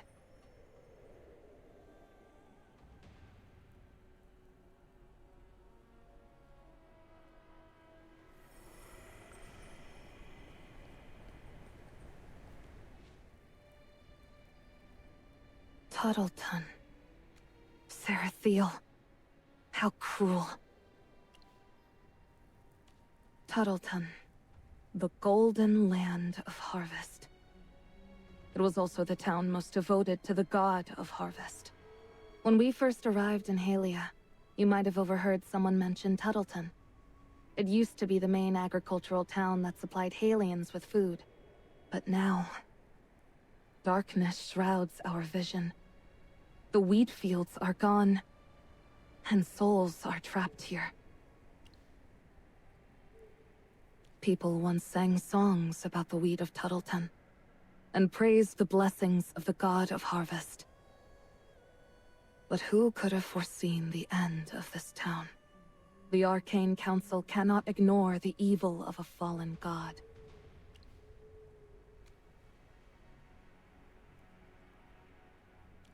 The power from a god's fall is also what we need to send you back to the future. That stalk of wheat you gave me, the one with the temporal magic woven into it, I've analyzed it. It's definitely from the future. From your time. I've also located a temporal anchor to your time. All I need is the energy released from a god's fall, and I can send you back. It's just a name.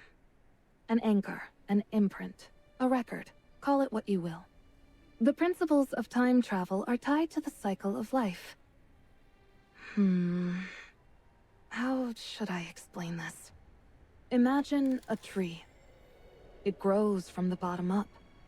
The roots absorb energy, allowing the branches and leaves to grow.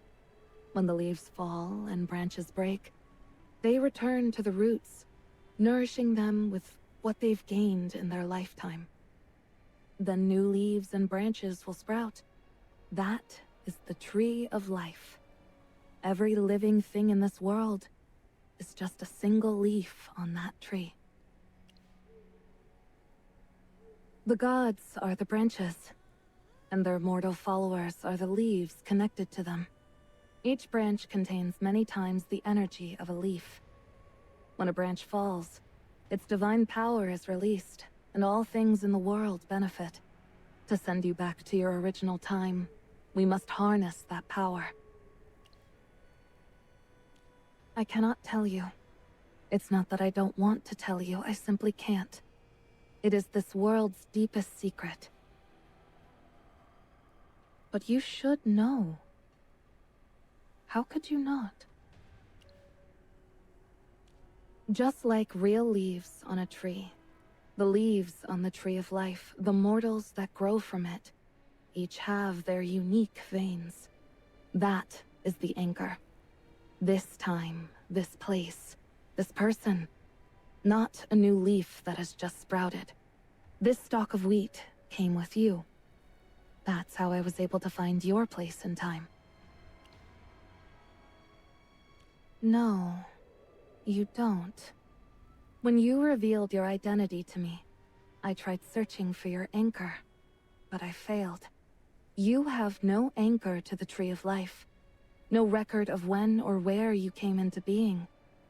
It's as if you exist outside the Tree of Life entirely. You are no mortal, nor a god. You are a being of miraculous wonder. You possess freedom beyond what mere mortals can comprehend. And even the gods envy you. Because I am the Magister Supreme of the Arcane Council. I see things others cannot. And the gods have not yet fallen. That's all. Now, there's something else you should know about the wheat. You asked me if a stalk of wheat from the future could be planted. The answer is yes. Because of the famine brought about by the god of harvest, none of the seeds from this time and place can grow. But the wheat you brought is from the future. It can be grown and harvested, and it could end Halia's famine. But given the current circumstances, I doubt Perseus and Abundius would trust us again. Besides, the fallen god is a festering tumor. Only by eliminating him can we truly prevent war, and let Halia emerge from the shadow of disaster.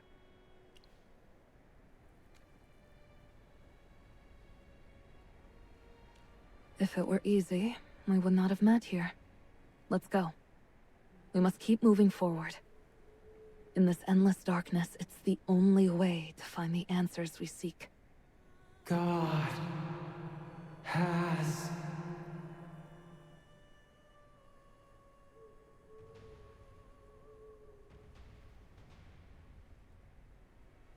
God has... From the look on your face, I wasn't the only one who heard it this time. Could be a pleasant surprise. Or a nasty one. If you're still afraid, just think of them as dried leaves. What reason have we to fear dried leaves? Let's go check out the source of the sound. Don't worry. I'll be right behind you.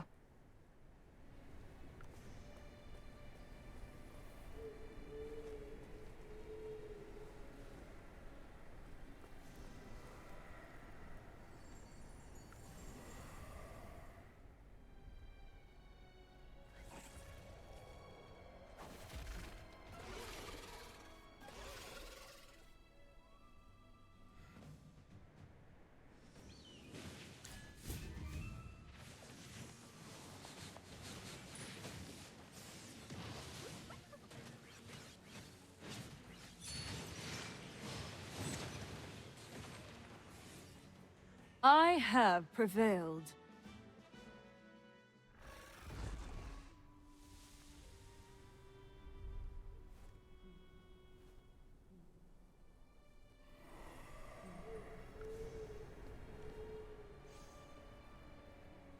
It looks like it depicts a glowing golden disk. Or maybe the sun. We haven't seen any other stone tablets like this on our way here. Did you notice? That creature from before was staring at this tablet before it spotted us. What is this tablet? Wait, this doesn't feel right. Something's surrounding us.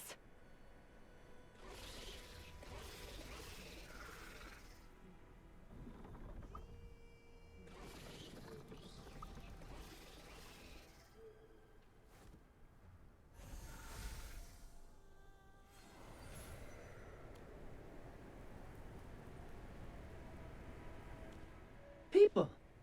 2 of them. You're a puppet. But you can talk. How fascinating. Looks like somebody has imbued you with magic well. People can help Citizen save Master. I am Citizen. Master Tully. Living? I don't understand. Hold on. Before we help the puppet, we need to figure out what just happened. Citizen, what were those creatures just now? Why did they run away? I don't know. But they are afraid of light. You make light. They run away. Creatures that live in darkness and fear the light. They might be creations of the fallen god Zarathiel or some of his kin. If even creations fear the light, then the god of harvest himself must too. That would also explain why he brought about this endless darkness. He needs to wrap himself in it, to hide from the sting of the light. Exactly. If we don't find a way to get to him, he'll hide in this darkness forever. The only way to force him out is to drive out the darkness with light. The sun, or the light on the stone tablet. It might have something to do with the god of harvest's fall from grace, but it doesn't look complete. Light. I have seen it before. Where? I know where. 2 people save Master. I will take you. If you help us get rid of this darkness, we'll do everything we can to help you. Saving Master is good. I will take you there.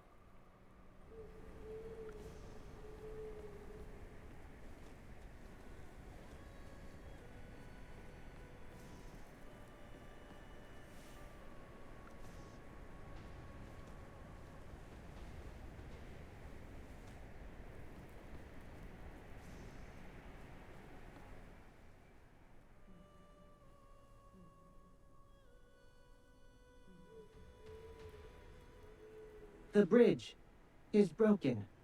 Need to cross. It's not that complicated. Since there used to be a bridge here, we can use a rewind spell. This magic can reverse an object's state and restore it from ruin.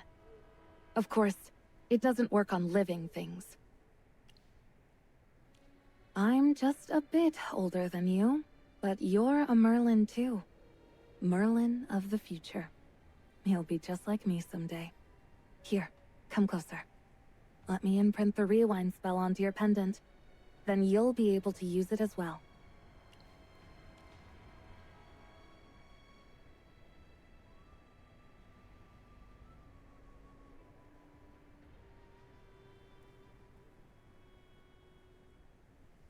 Now, try casting the rewind spell to fix the broken bridge.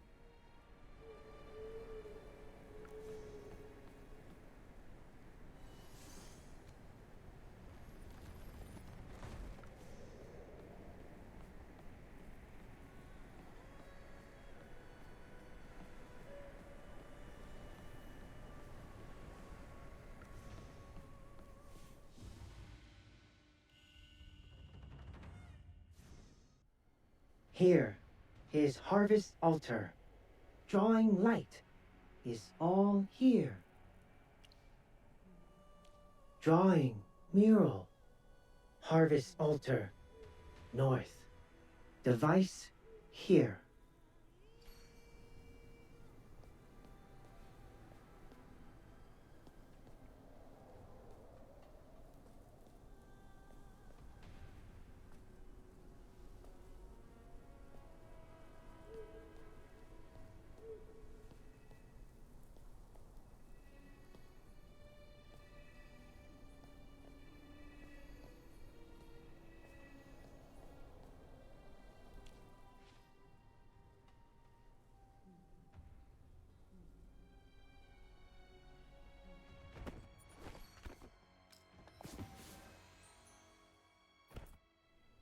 Just like Citizen said, the tablet we have is part of this mural. The three figures on the right, judging by their clothes, appear to be priests here to worship. And the one they're facing like pilgrims must be the god of harvest. This must be from before his fall. According to the records, the god of harvest was a benevolent father who brought bounty and joy. So long as you believed in him, he would grant his followers a plentiful harvest. Bounty, meaning sunlight and rain, fertile soil, healthy livestock. That's why mortals often worshipped him with light, offering him brilliant rays. You have a knack for appreciating the finer details. A wild boar, his most beloved mount. We'll see it when it's time to kill him. But after his fall from grace, he's no longer the benevolent god he once was. Let's go back to the altar square. That pedestal we saw earlier must be the device Citizen was talking about. If we can obtain a brilliant light source like in the mural, maybe we can do something about this darkness.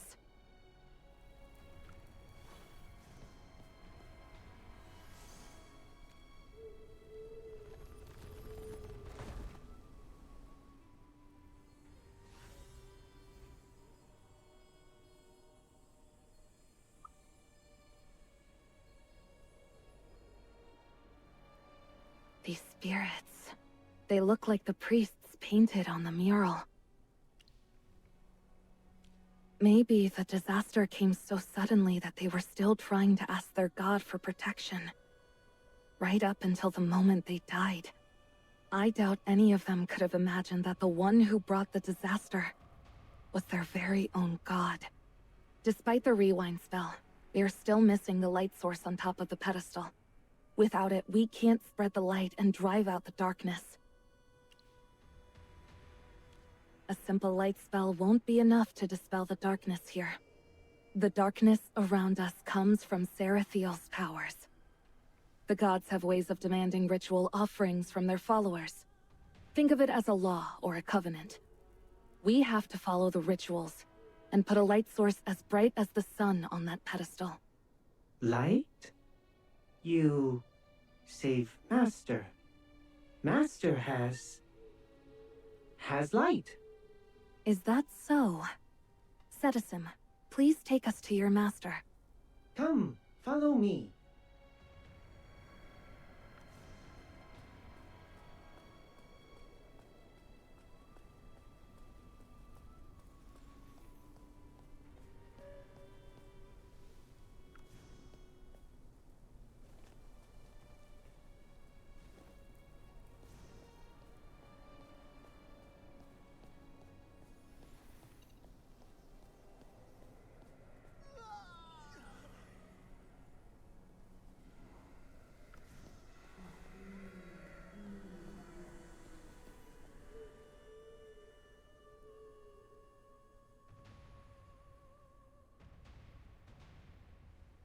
What is this? Looks like a black, writhing tree. No, it's not a tree. Can you handle this? If it's too much for you, just look away. This is just too cruel. These are human remains. Human bodies twisted and fused together. And what's worse, they're still alive. In a way, living on in this inhuman form. Countless souls are trapped here, unable to find peace. That's why we keep hearing those screams. They can't leave. They are suffering. All they can do is shriek into the endless darkness. I know this place is unsettling. Just hang in there a little longer. I promise you'll be fine once we leave here. Leave? No. Master is here. And other townspeople. You mean this wailing oak? Citizen, I'm sorry. I'm so sorry your master has been turned into this. You promised save Master. I know, and we won't go back on our word. Please, stay with me just a bit longer. We have to find that light source and force the God of Harvest to show himself. Try to overcome your fear and slowly approach the Wailing Oak. As a Merlin, I know you can do it. I'll be right there with you.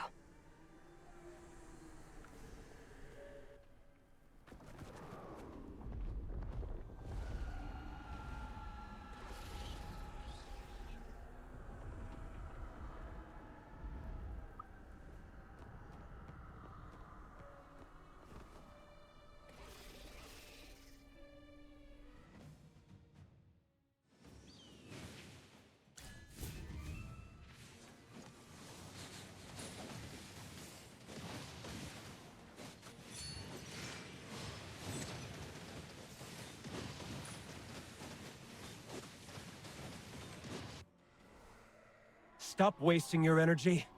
As long as that tree keeps shrieking, the monsters will just keep coming. Figure out a way to shut it up.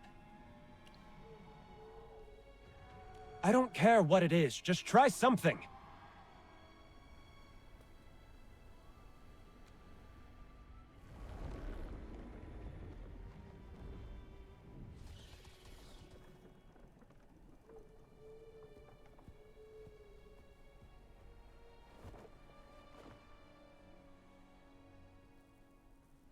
Drawing of a town? Well, the artist wasn't very good. It's Tuttleton. The town swallowed by darkness that we just came through. The land of golden fields. Looks like this tablet is also part of the mural at the Harvest Altar. I've heard of Tuttleton. So, the Harvest Altar is where the God of Harvest is hiding? Forcing the God of Harvest out with light. Interesting. If I actually gave a damn, I'd almost be interested in seeing this ruined altar and the downfall of a fallen god. Nope. After the black mist cleared, you were all gone. I was going to find you, but this place has a peculiar power. It was like it was calling to me. So I came here. Figured you'd show up sooner or later. Death. That wailing oak has an amalgam of souls inside it. It's like a crucible, with hundreds, maybe thousands of souls all stewing together. A friendly piece of advice. Don't get near it, and definitely don't provoke it. I'm afraid that's not an option. We need a light source to activate the pedestal and drive out the darkness. Sedisim, this puppet, says its master has one. And its master is trapped inside that wailing oak. This puppet. Strange. It has no soul, but it speaks. Where did it come from? Light must save Master. Fine. You want to try communicating with that mindless amalgam of souls? You never know until you try. Let's give it a shot now, while it's quiet.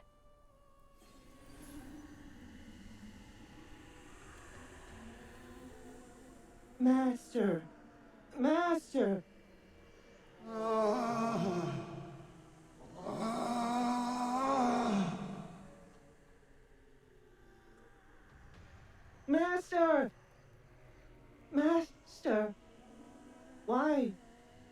won't you answer? It's no use. There's more than one soul bound in there, and they've all been crudely stitched together.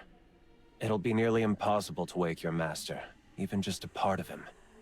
Morgan, with your mastery of necromancy, could you do it? It would be a pain. A huge pain. Even for the second seat on the Arcane Council? I suppose I could try. Citizen, keep calling for your master. I need to wait for the right moment.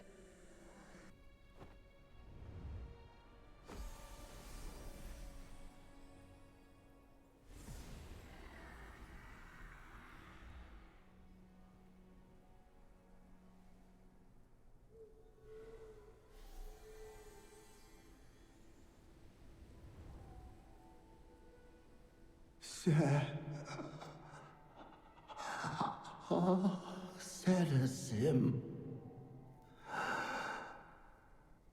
Call him by his true name. Help his soul return. Master's name is Tully.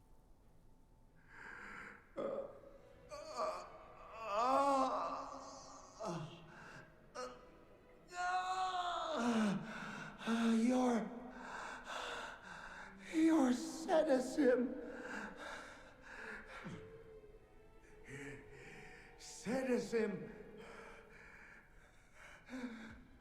Quick.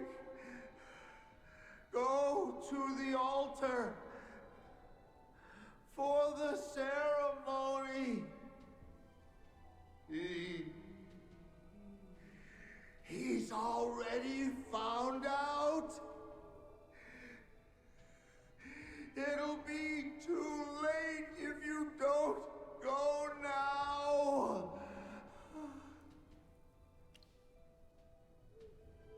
Yes. The harvest altar. The ceremony has to be held there. The one Tuttleton was preparing for. But he found out. He already found out. The name.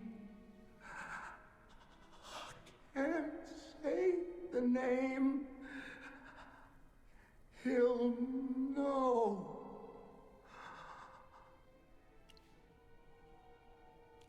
Light source.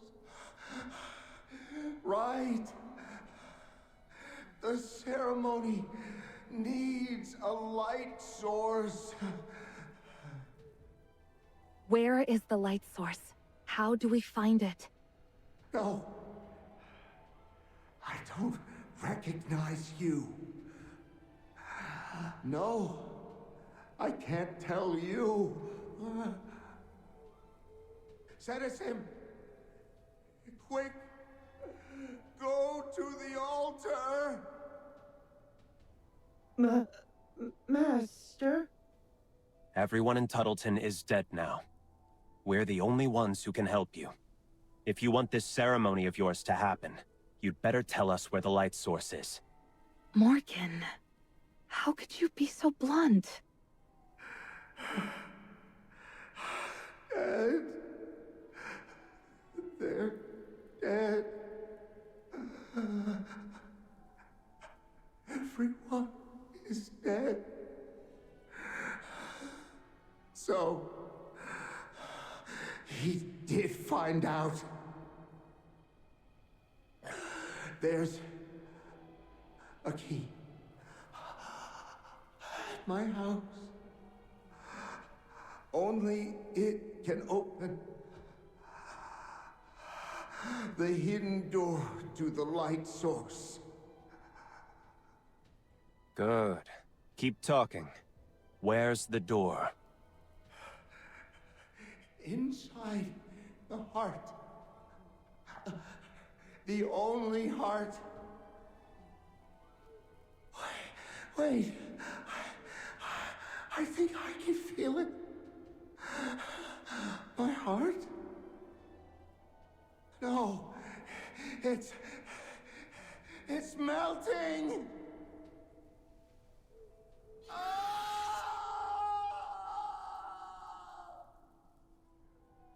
Master! Master! Citizen is here! Stop yelling. He's not going to answer you again. But Master is still alive. Tully has passed away. When mortals die, their bodies decay, and their souls return to the roots of the Tree of Life to be reincarnated. It's just that his soul has been trapped here by the darkness, unable to return to the Tree of Life. Only by clearing away the power that binds them can these souls return to the roots and find release. More often than not, gods are the cause of disasters. But you should know that better than I do, shouldn't you, hunting goddess? Morgan, stop ranting about the morality of gods. We're lucky to have the hunting goddess on our side. It gives us a better chance of succeeding. According to Tully, there's a key that can open a hidden door to the light source in his house. We should go find it first. Sadasim, you must know where Tully's house is. Please take us there. I will take you.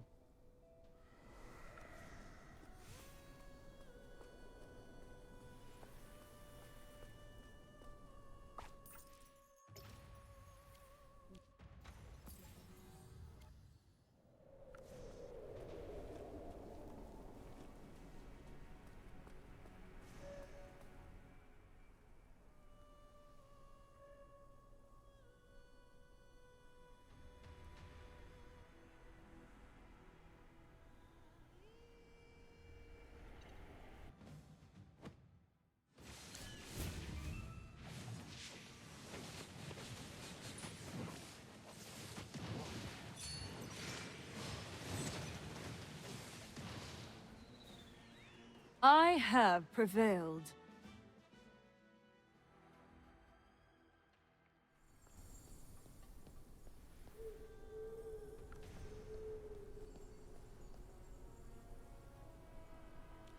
Master! Are you alright? Are you hurt? I was so worried. I'm so relieved to see you. Not bad, kiddo. You're still alive too. Little emissary, what's that in your hand? Look, I found this in some ruins. Master, I ran into a lot of monsters when we were separated, but they didn't come near me.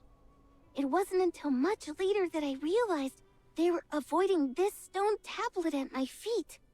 It felt strange, so I picked it up, thinking I should bring it to you. After that, I saw this place light up in the distance and followed the light all the way here.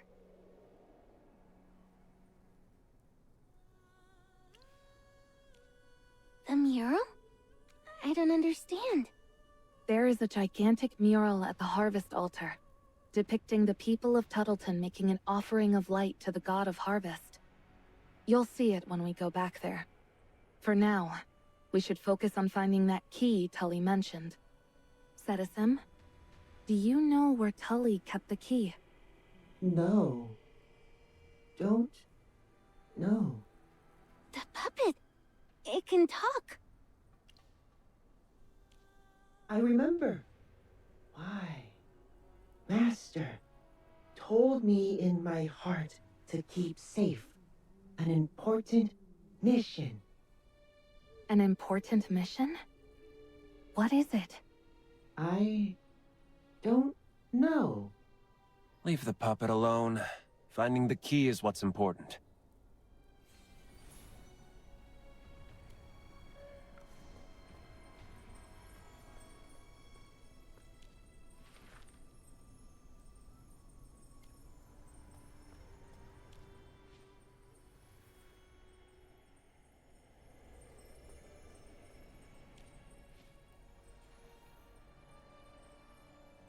Looks like Tully was a craftsman when he was alive. And Cetisim was his creation. We're not here to pay our respects. Found any clues about that key? The manuscript says it's hidden under the centermost stone pillar to the northwest. Let's go have a look. Hopefully we can find the light source. Or the key.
We just need to find where Tully hid the light source now.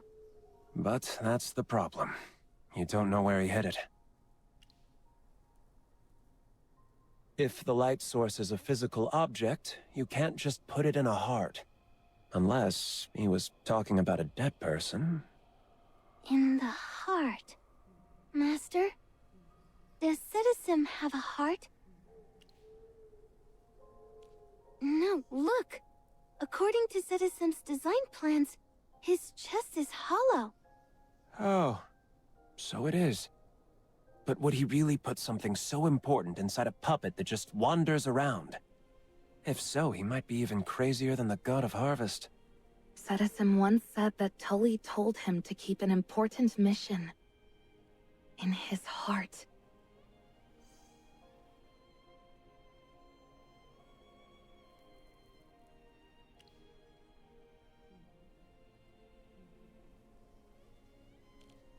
I remember now. Inside me, there is something. It was Master. No, many people gave me a heart. I have a heart. Can talk. Can save people. A very bright heart. Master said, it's called hope. Cetisim, that light source. We have to take it out. It's the only way to chase away the darkness, to force the fallen god to show himself. It's the only way we can avenge this town and free the souls that are still trapped here. You might not fully understand, but without this, Tully and the others will never find peace. But once we remove the light, you might never speak again. You will avenge Master, right?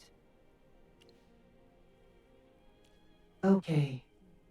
Please, take my heart. Thank you, Cetisim.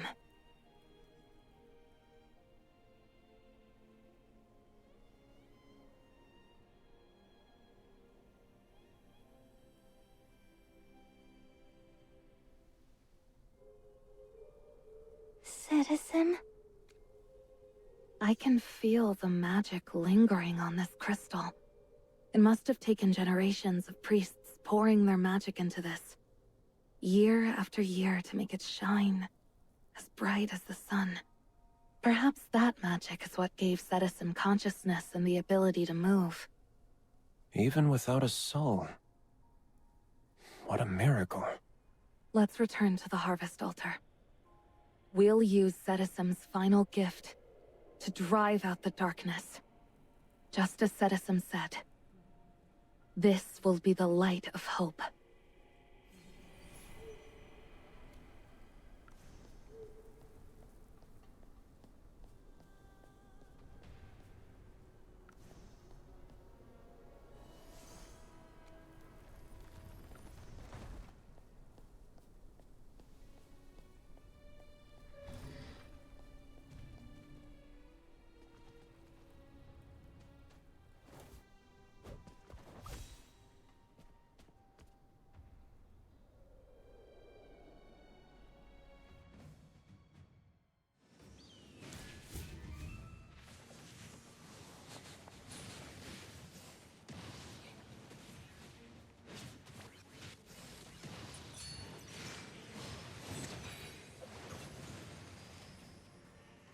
I'm still pretty solid. Why would a Wildborn come all the way out here? And what's all this about a false goddess? Interesting.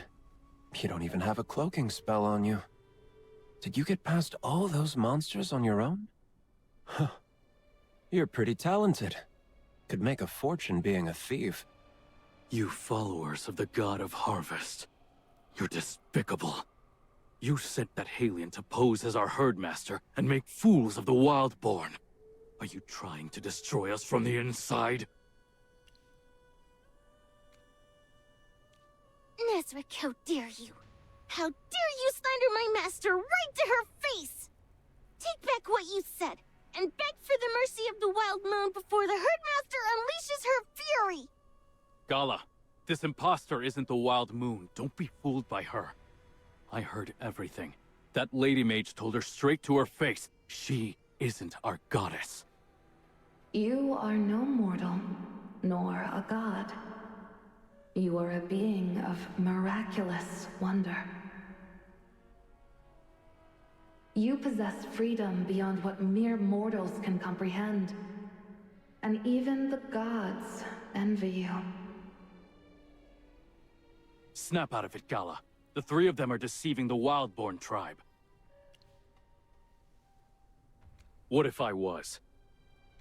I have seen the Herdmaster's divine might with my own eyes, and I knew from the first glance, you are no goddess of mine. How did you catch up to us? Mere darkness is nothing in the face of divinely granted power. So you're the warrior who received the hunting goddess's blessing. I've heard your name before. Sole survivor of the Blood Hunt Festival, champion of the Wildborn, faithful servant of the Herdmaster. I never thought anyone could actually survive the hunting goddess's merciless trials. But here you stand. Your courage and tactics are certainly formidable. Seems you know the Wild Moon well. Too bad this imposter's acts are too lame to fool me. Gala, you've been by her side this whole time. You must have noticed how different she is from the hunting goddess. She's nothing like the real Herdmaster. Nazric, do not disrespect my master any further. My master is a true goddess. Of this there can be no doubt. She is benevolent and just, yet as fierce as a raging storm against our foes, guiding us towards greatness and uplifting the lives of all Wildborn. Master, Nazric is your chosen champion, yet he disrespects you so. Please punish him. If you won't do it yourself, I'll carry out your orders. Gala!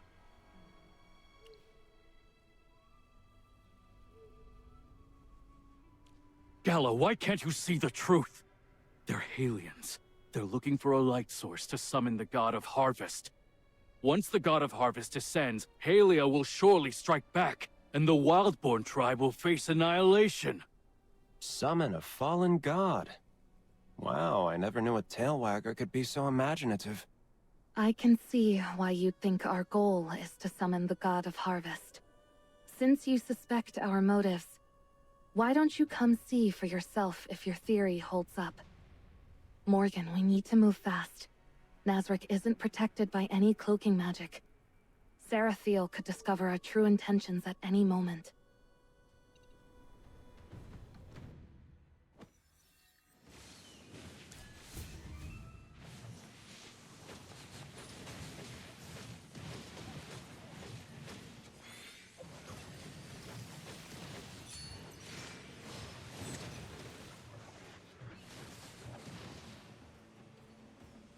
I'm still pretty solid.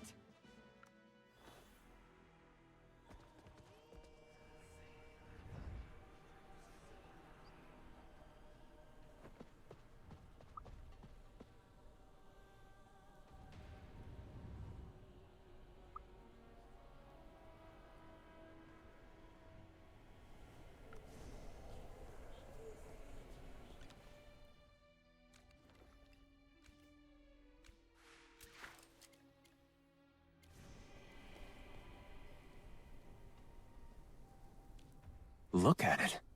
A god, shrouded in darkness. A boar rearing up its hooves. This isn't just some simple worship ceremony. Hey, you still have those mural fragments? It'll make sense once you put the fragments into their places.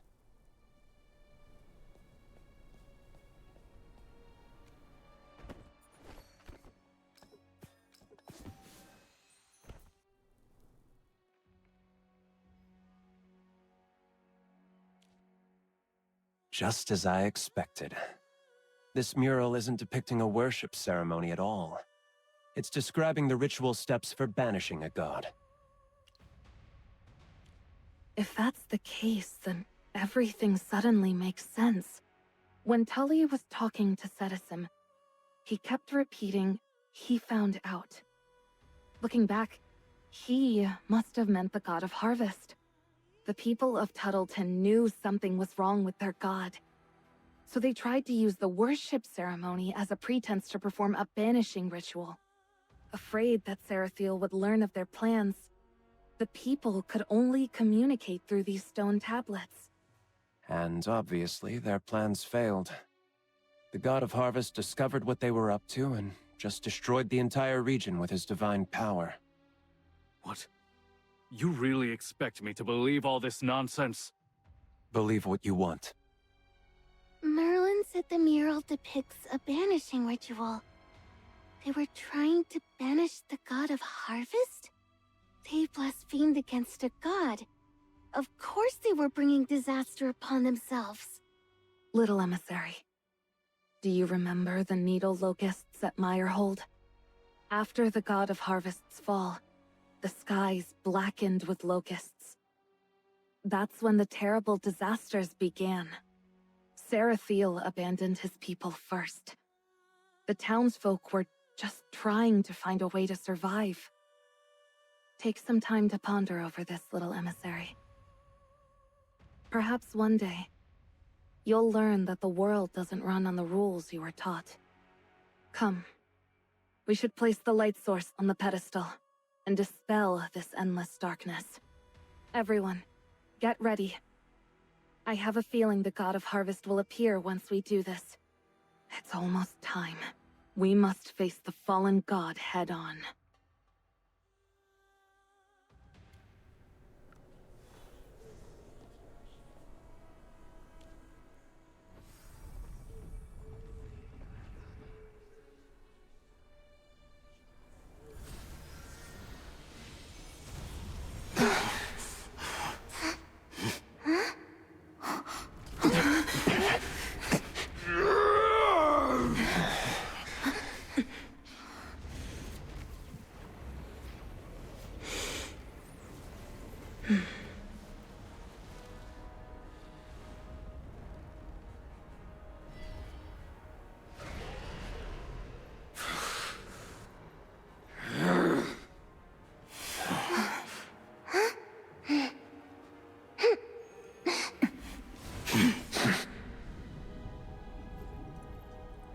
You all deserve to die!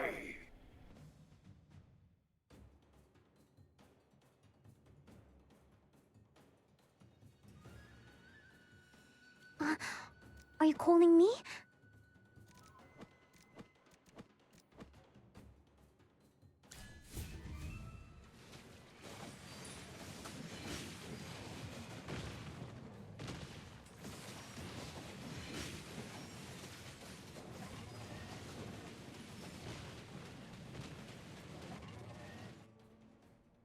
Sarathiel, why did you destroy Tuttleton?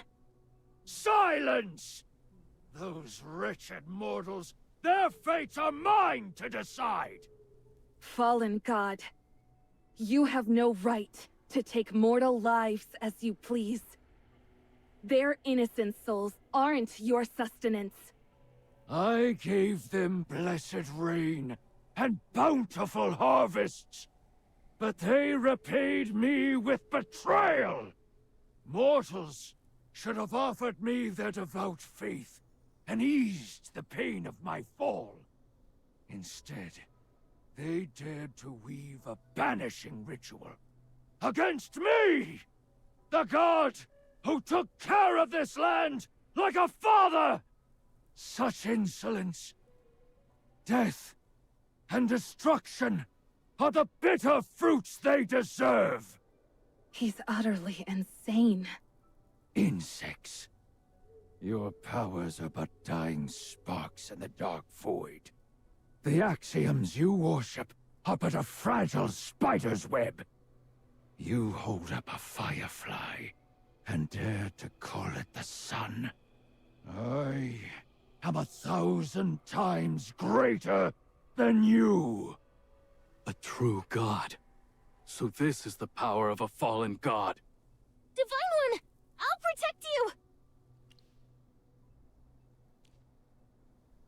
No.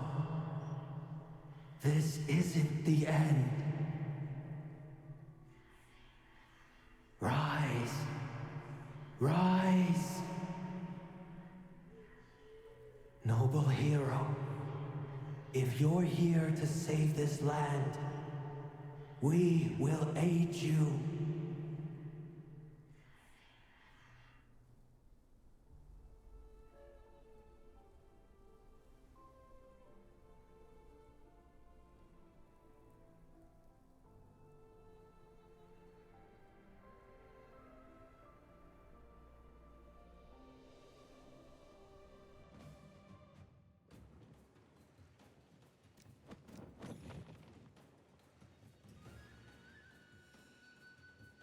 Who else needs a little pick-me-up?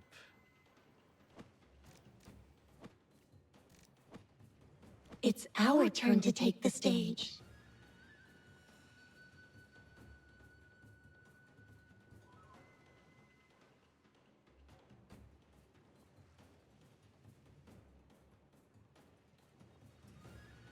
Check out my latest invention!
From one god to another. Did you think it would be that easy to kill me? Why don't you keep your nose in your own domain? Don't even think about running!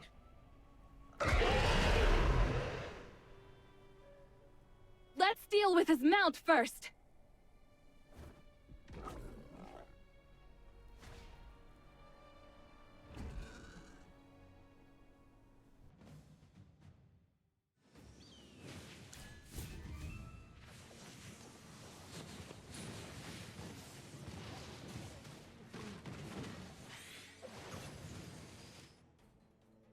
Damn, they can really run.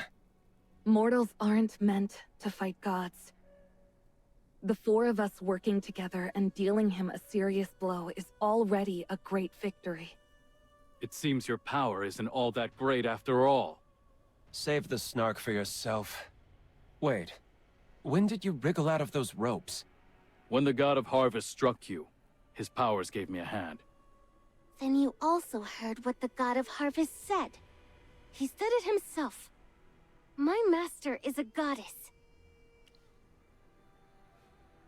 The god of harvest has long since gone mad. How much can you trust the words of a fallen god? He's mad, but he has no reason to deceive you. If you dare question my master again, I will, in Cordon's name, order your exile from the Wildborn tribe. Apologize to the Herdmaster, and plead for her forgiveness.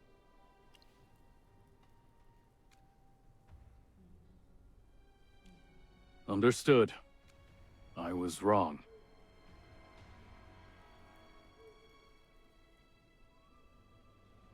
Sarathiel has fled, and his influence on this land is already fading. Now we can purify this place, free the souls bound by darkness, and let them return to the roots of the Tree of Life to be reborn. The souls trapped in Tuttleton's ruins. They'll finally be free. Hunting Goddess, stand with me.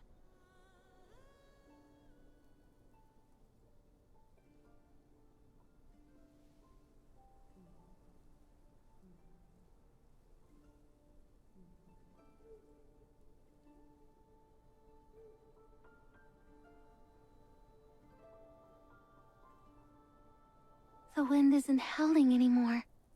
This will free the dead? Yes. The lost souls have returned to the Tree of Life and entered the next cycle. Of course, we can't let Sarathiel get away that easily. Another game of cat and mouse. How droll. How does he do that?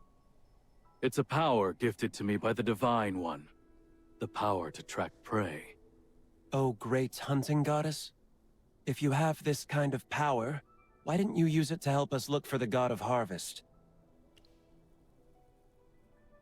Nazric, now you know we aren't Sarathiel's worshippers. And you've seen the fallen god's powers yourself. He certainly won't let this battle go unavenged. If he turns his wrath on the Wildborn, Wrathwood Grove will become the next Tuttleton. In the name of the Arcane Council, I ask you to help us track down the God of Harvest. Understood. I'll see what I can do.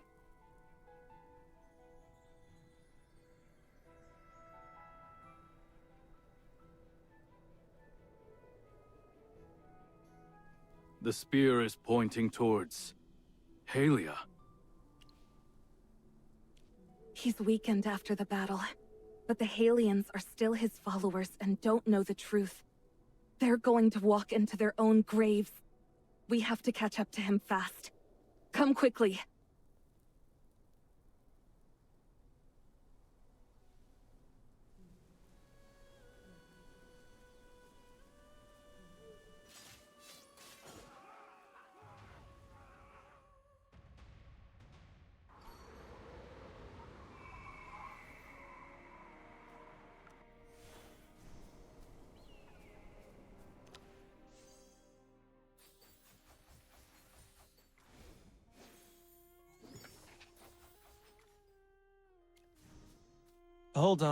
Hold on. You're just gonna waltz in there without any disguises? Well, the hunting goddess can just put on some commoner's clothes. But it'll be harder to cover up Gala and Nazric's wildborn traits. Magic might be the only way. I don't like this human look. That's beside the point. All right, let's all calm down. We need to focus on finding Sarathiel's whereabouts. A god just descended upon Halia. The locals must have seen something. If we go into the city and ask around, we're bound to get some leads.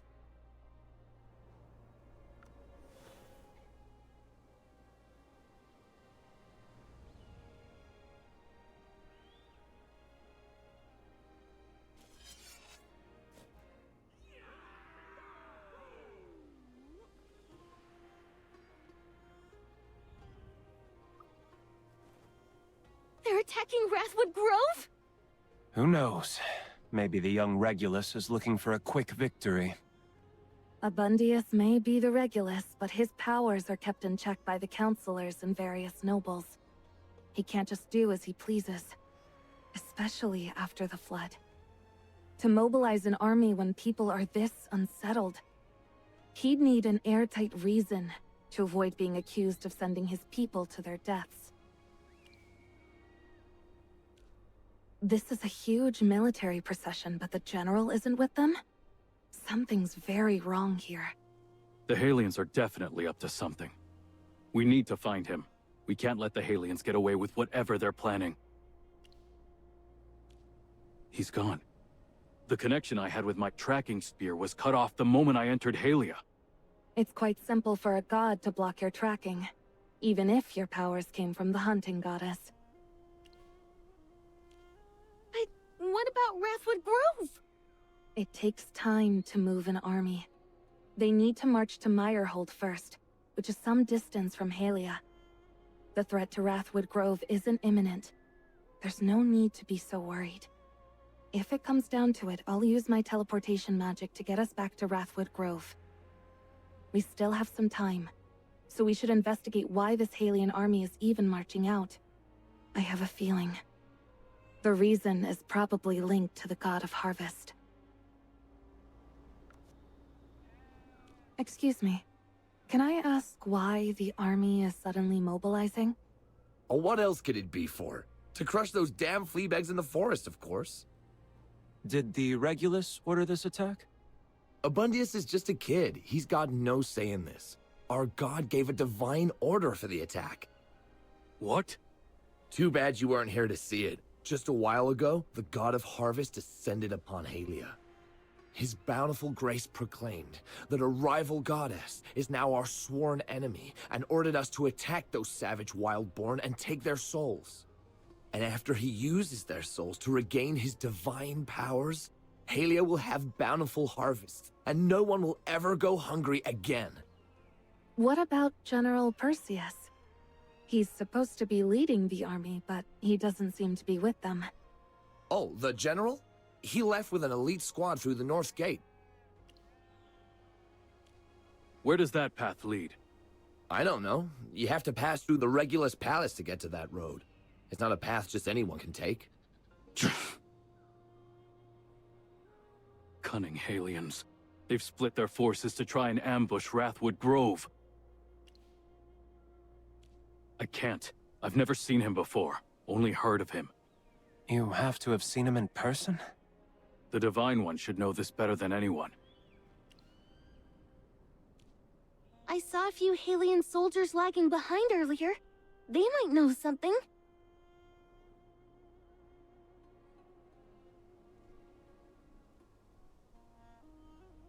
Decim, the general's already left through the North Gate. Aren't you heading out with him? You wouldn't get it, Junius. Even I get scared sometimes. Are you really scared? I heard Beatty say his dad went off to war and never came back. Junius, listen up. I'm going with the General's elite squad, taking the more dangerous route. Dangerous? How dangerous? What if you go and never come back? That won't happen. And you're too young to worry about that. Junius, I gotta go. You stay safe, okay? Decim. That coward's off chasing Perseus' squad. Follow him, and we'll learn Perseus' route and goals. But we can't just ignore the army's main forces either. We split up then?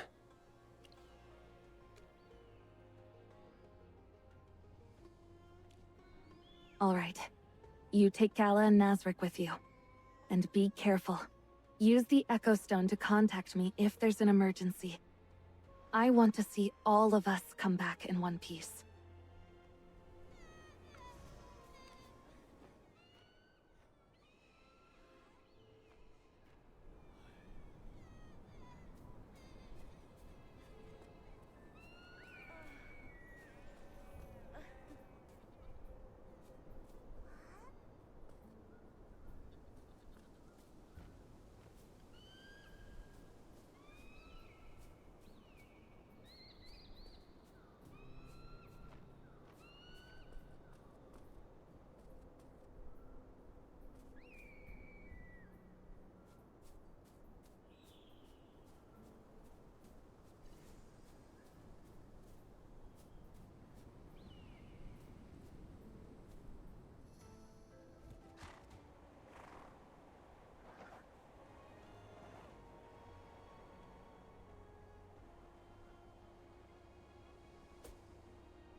road is blocked by carts.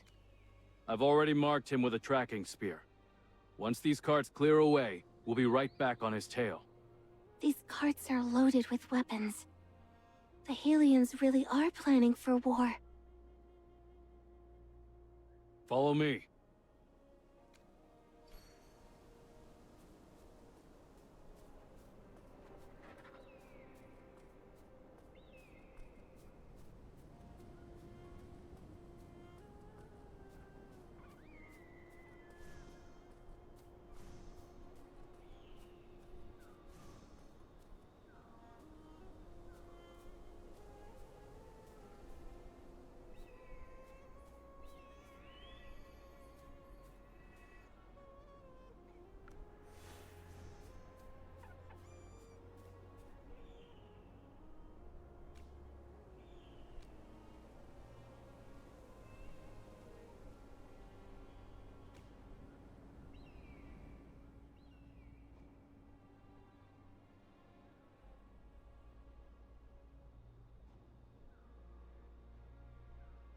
That's the Tauthos Rift up ahead.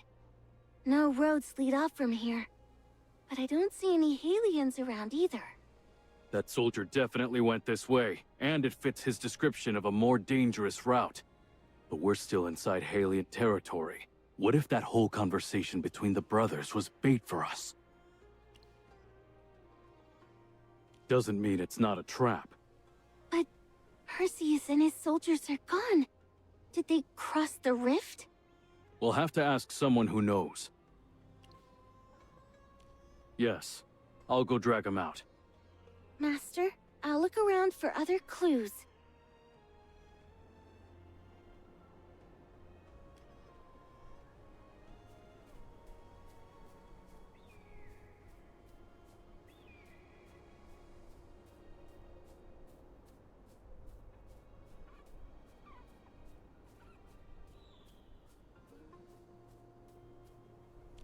Master, there's a broken rope tied to the side of the cliff.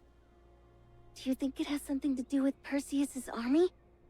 Like maybe they used it to slide down into the rift? I can't think of any other way. Nezric will know what the rope is used for. He's a very experienced warrior. He's probably caught up with the Hellion soldier by now. We should go check.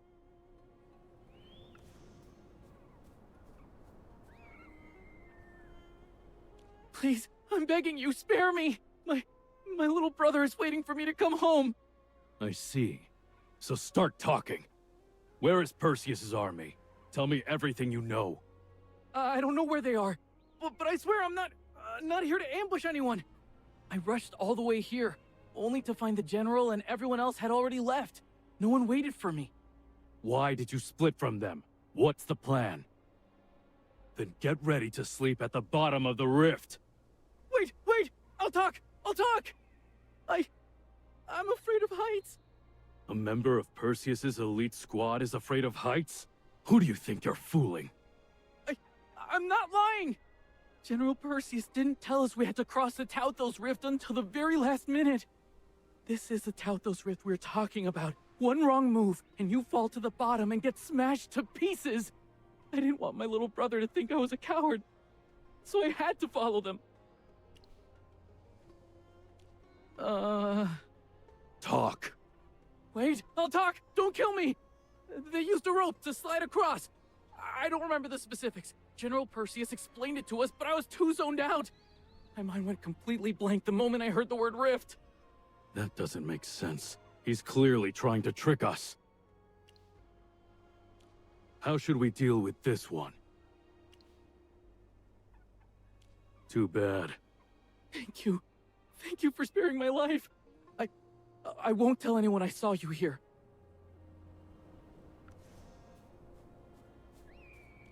The rope they use is tough, abrasion-resistant, and expertly tied. The knot won't come loose easily. It's also made from more than just hemp and tree bark. There's thin metal wires woven in. This is made for marching armies. This could only have been left by Perseus's squad. But how did they cross the rift using just one rope? There's no point dwelling on this. We need to find our way across the rift, catch up to them, and stop Perseus. Well, I know how to make ropes. If we make the length just right, it could hold the three of us without needing the fancy metal wires Halians use for reinforcement. Then I can tie the rope to the end of my spear and throw it across. The distance is nothing to me. But I need time to calculate the rope's length. This is delicate work. So, gathering the materials will have to be up to you two. No, just Gala. Very gracious of you, Divine One. I'll leave it to you and Gala then. I'll need hemp fibers and tree bark. Just those two things, but in large quantities.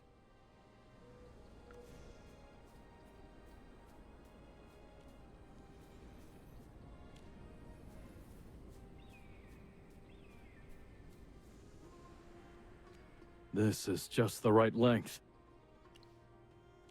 Positive. It's more dangerous to slide across on a loose rope. And besides, we've got you, Divine One. What could go wrong?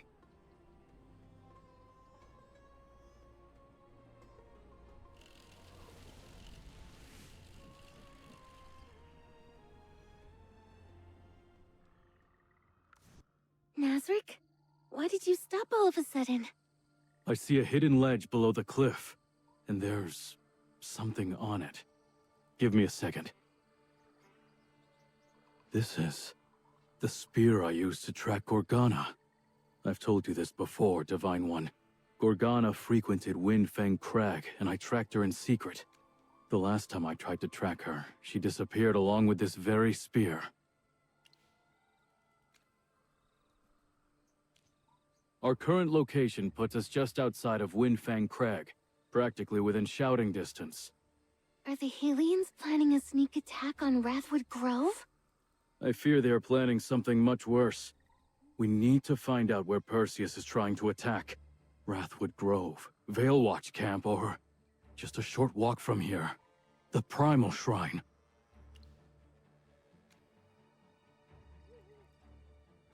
What? Master, they want to destroy your shrine! No, that mustn't happen. We have to stop the Halians. Master, please use your power to take us back to Veilwatch Camp. We can muster the warriors there to fight off the Halians. Let's just hope we're in time.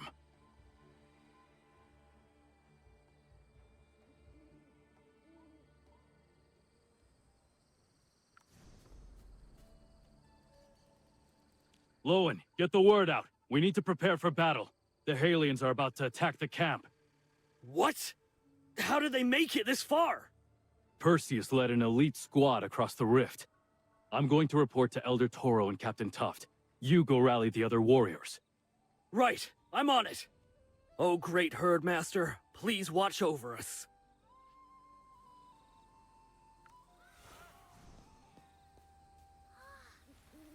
Bay, take your child and leave for Wrathwood Grove. The Halians have sent armies marching into the forest. A battle is coming. What? No! Moonpaw, my child! She's old enough to serve the tribe! I want to protect everyone too.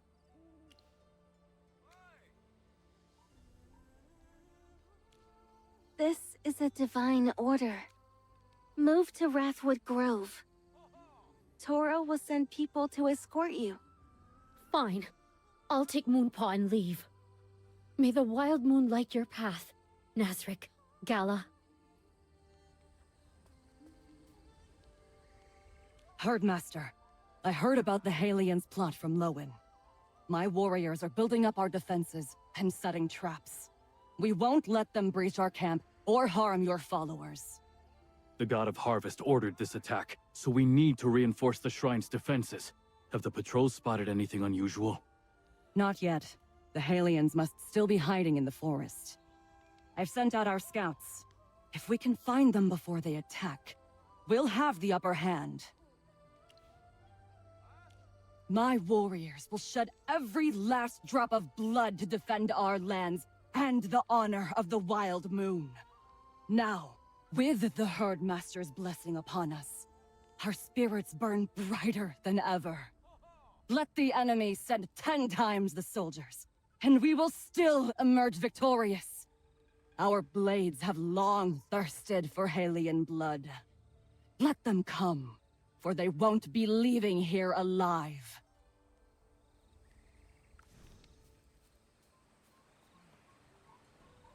Toro, Perseus has led an elite squad into the forest. You need to evacuate the children and elderly to Wrathwood Grove, now! How is that possible? No time to explain. Just do it. Right. I'll send word to them immediately and ask for reinforcements and supplies. Oh, great Herdmaster, don't you worry. The warriors at Vale Watch Camp are second to none. No matter what tricks the Halians pull, our fighters will crush them head on.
Master, Perseus ordered his soldiers to attack the Primal Shrine.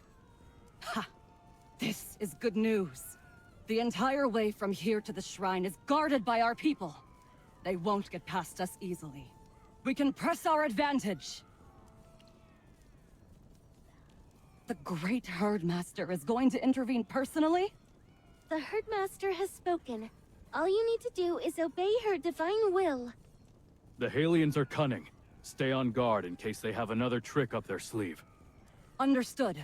May your spear stay ever sharp.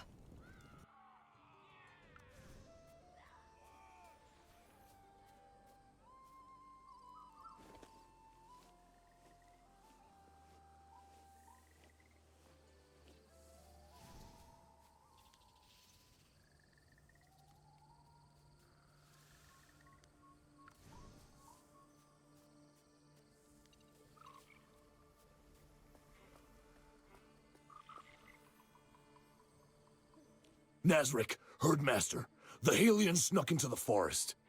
How many? How long ago? Which way did they go? There were only 4 or 5 at first. They were hiding in the brush, ambushed us when we weren't looking. After they left, we heard the war horns from Vale Watch Camp. Then another group of Halians came through. I barely managed to drag my partner over here and hide. They were moving toward the Primal Shrine. So the Halians ambushed the guards on this path ahead of time. This was all planned. Nazric, is Vale Watch Camp all right? Did something happen? The Halians' attack failed. The second group you saw was them retreating. We're in pursuit. Your wounds aren't serious. I've stopped the bleeding. Get back to camp and recover.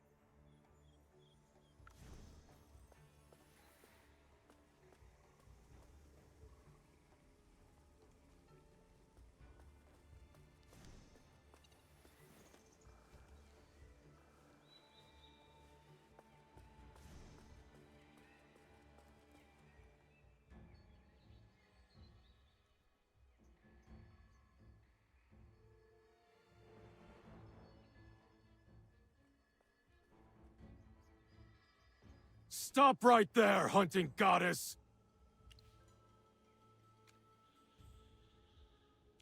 Negotiate? About what? The people who died in the storms and the floods? You have no right to speak for them, you bloodthirsty goddess! But many Wildborn died too. Halia started this war. The Wildborn never invaded your lands. The Wildborn who died were innocent. I won't be fooled by you again. I've already paid for that lesson with blood. I've seen you for who you truly are. No, I should have seen it long before the war even started. Your promises are worthless. You mean the golden gift you brought when you descended? You're going to bestow it upon the Halians? I've heard enough. Hunting Goddess, you are an enemy of Halia. By the supreme decree of Sarathiel, the god of harvest, I will conquer the lands under your charge. And you will know the agony of watching water turn to blood, and watching it drown everyone you love! I don't need you to tell me that! You can't escape. This whole area is a marsh. If you become our prisoner, at least your soldiers will live. A marsh? So what? Every single one of my soldiers has survived floods and saved lives. Do you really think this swamp is more hopeless than the floods that drowned Halia? For a goddess, you ask some ridiculous questions. If you really want to know, why don't you ask the Wildborn behind you why they revere and worship you? Why they'd willingly give their lives for you, and even be proud of it? Look at your shrine. So grand, so magnificent. And so close. How many Wildborn have broken their backs and spent their lives to build it? Countless followers died for your cruel amusement long before the Halians and Wildborn ever went to war. Gorgana sacrificed herself for you. Then the Wildborn offered up Gala, but you still weren't satisfied! You went to Halia to reap the lives of the innocent! Hunting Goddess, I challenge you. I will destroy your shrine and shatter the faith they have in you. I will make you see that we are not your playthings!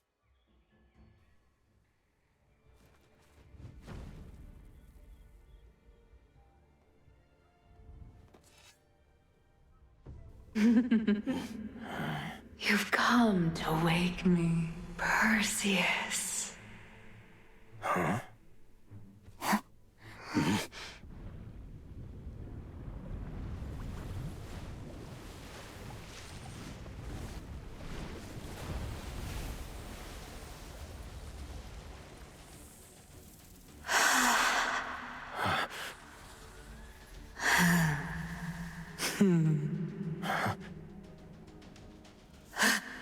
A servant who betrayed me. And a sinner who dared impersonate a god. You will atone with blood!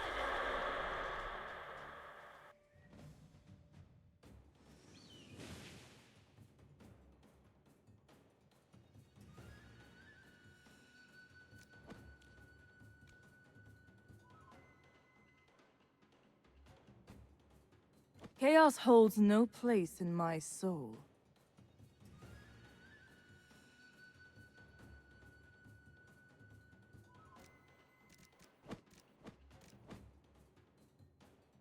It's our turn to take the stage.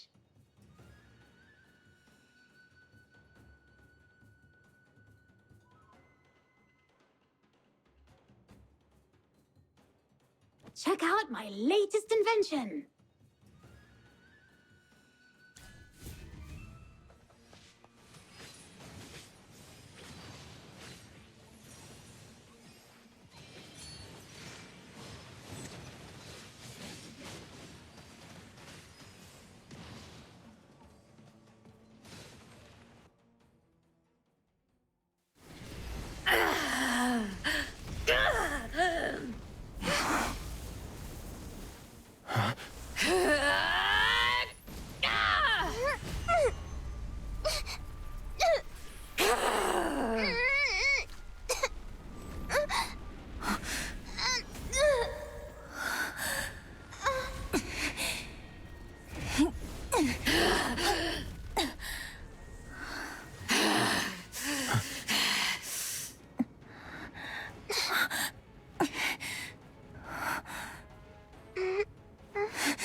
She's in bad shape. What happened to her? So the real hunting goddess descended? No time to waste. I'll stabilize her wounds with magic. Morgan, take her and prepare a revival tonic. On it.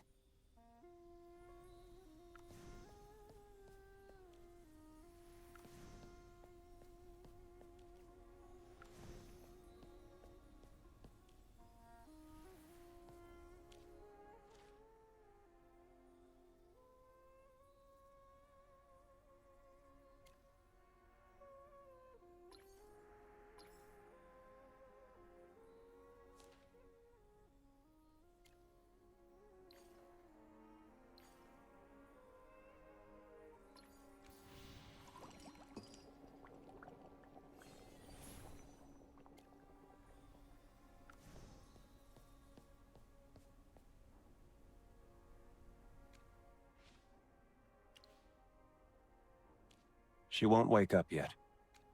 The revival tonic is near miraculous. It pulls people back from the brink. But even so, she's drained of magic.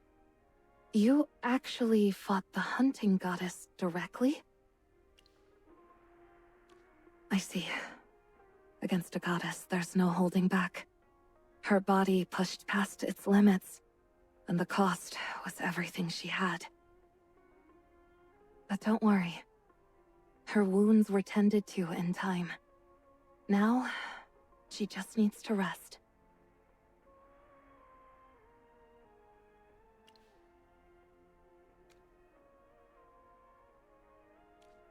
So, false goddess, what exactly is your goal? You pretended to be the herdmaster, clashed with the god of harvest, courted Halia's favor, then sided with the Wildborn. I don't get it. Please calm yourself, warrior. This is Glowhaven, neutral ground, untouched by war. As you've guessed, she isn't the hunting goddess, but a member of the Arcane Council. That's what you said the first time you introduced the newbie Merlin. Then you turned around and declared she was the hunting goddess. So who is she, really? And why hide it even from me? I don't trust any of you. Explain.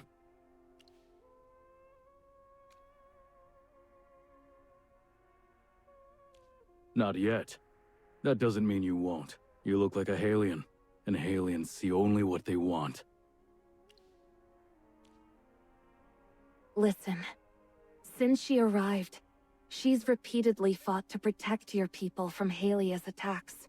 If she truly meant harm, why wait? Why not strike sooner?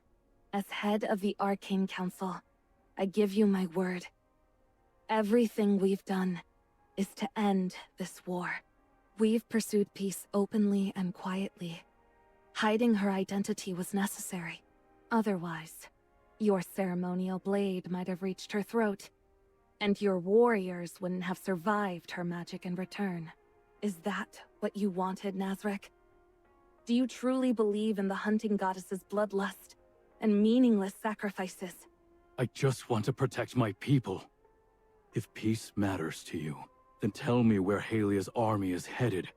All right. We were going to tell you anyway. But not here. Gala needs rest, and this chamber should stay quiet. Let's move to the long table. I'll explain everything there.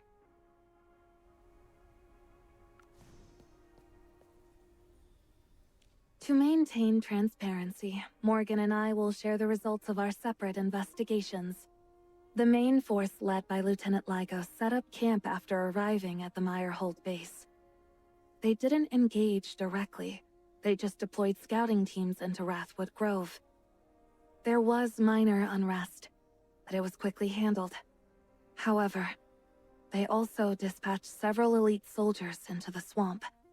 We suspect their goal was either gathering intel or to rendezvous with Perseus.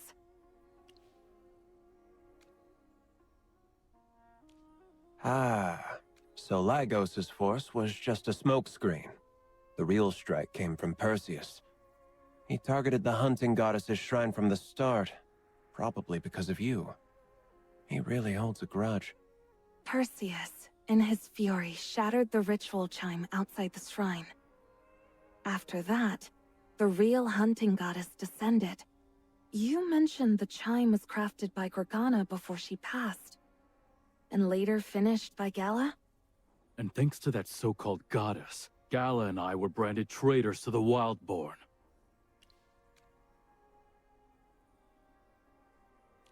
Gorgana must have told her. Chosen, maybe. But loyal. She betrayed the Wildborn when she fell for a Halion. Now that the true hunting goddess has descended, if she's as violent as you described, her presence alone could change the course of this war. Where's Perseus now? I'm not sure. I tried tracking him, but nothing came up. But he's not dead. The divine energy on that spear he carries is still active. Seems the hunting goddess really hates you, newbie. Wrecking her shrine, provoking her followers, and escaping? Quite the feat. Perseus. Did he really escape? If she noticed him in her fury, he wouldn't be alive. The hunting goddess takes pleasure in turning her beloved followers into examples during the Blood Hunt Festival. There's no reason she'd spare an enemy.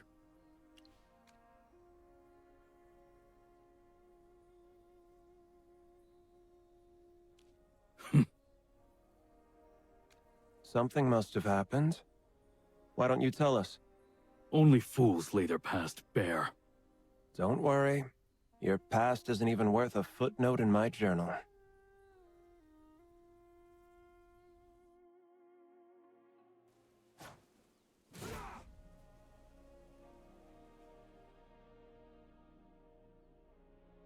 There's a sound outside. Probably just activity from the outpost. You're not going to get silence this close to the lines. No, it's not an ordinary sound. Those Halions. They're forming ranks.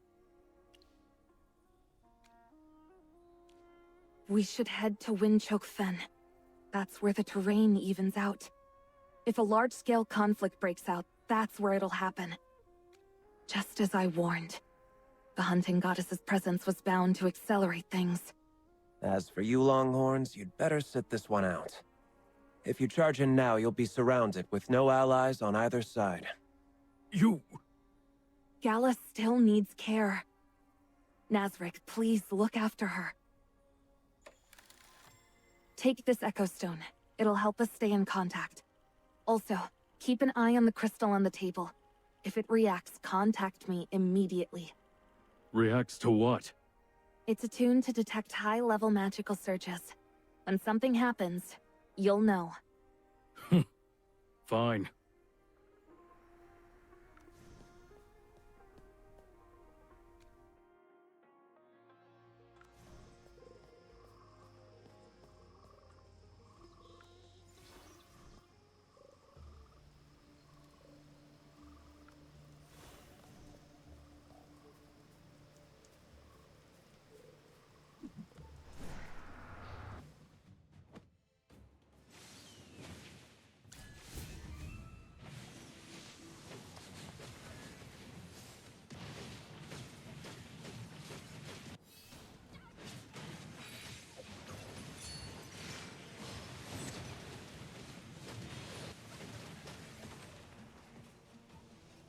I'm still pretty solid.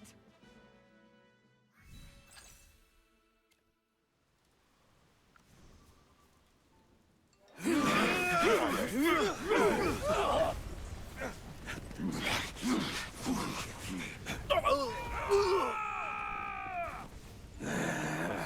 the name of the Herdmaster!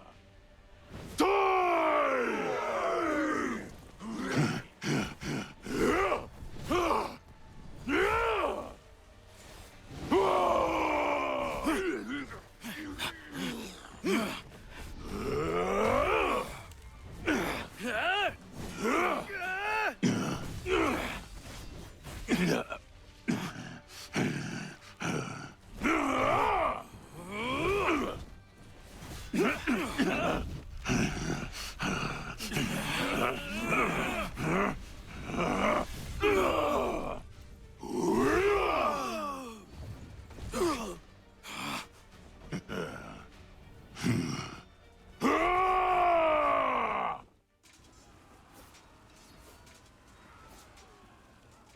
Those Wildborn. They've been blessed by the hunting goddess. They've got unimaginable power. Esteemed mages, Lady Merlin, please help us. What are you standing around for? Grab your weapon and fight! Those savage Wildborn are tearing through the front! Lieutenant, wait! These mages might be able to save our comrades. Mages? Don't make me laugh! They're the ones who brought the flood!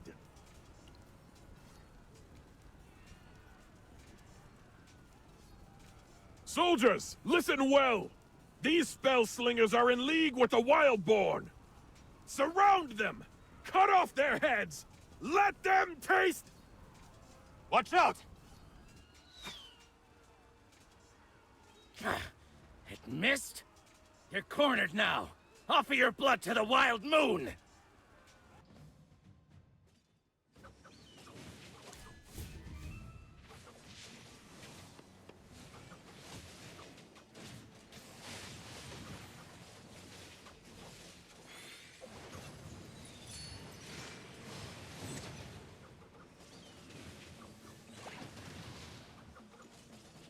I have prevailed.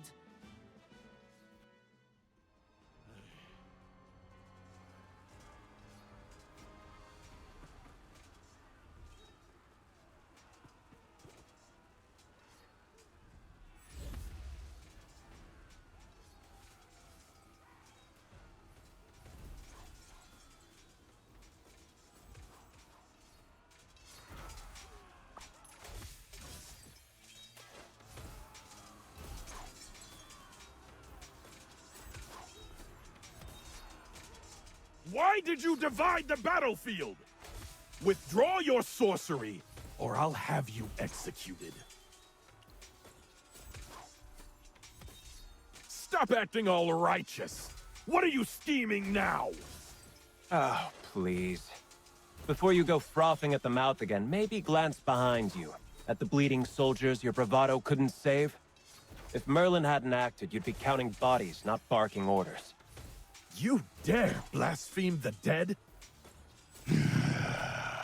Long time no see, false goddess. You should have died with the Halians. Gutted, fed to wolves. But the Wildborn will praise you for one thing. The flood that destroyed Halia. Filth! All of you! I should put every last one of you down to bring peace to the countless Halian souls above. Pathetic. You talk like a rusty sword. And you're about as sharp as one, too. Enough. This isn't the time. We need to move. I'm not letting you get away.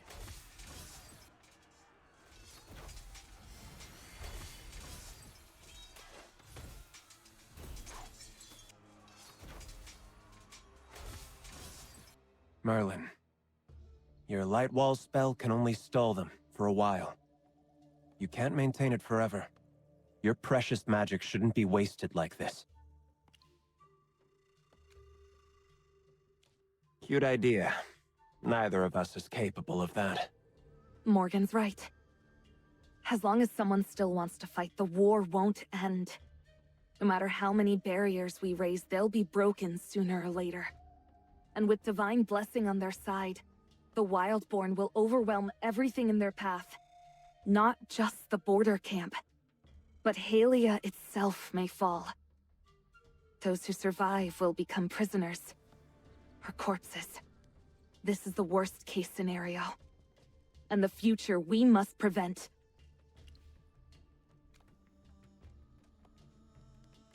There's only one path left. We must rescue Perseus. He's the only one with the authority to stop Halia's army. If even one side lays down arms, we might have a chance. Rescue him from where exactly? His tomb? Maybe not anymore. The hunting goddess isn't known for being merciful. Let's contact Nazareth while the light wall still holds. At this point, if we want to stabilize this situation and end the war, there's only one last option. Rescue Perseus, and help him stop the war. Nazarek, I ask you once more. Please hunt again. Help us find him. And why would I do that? Excuse me? I'm a Wildborn. You're asking me to help rescue the General of Halia? Whether Halia stands or burns, it's no concern of mine.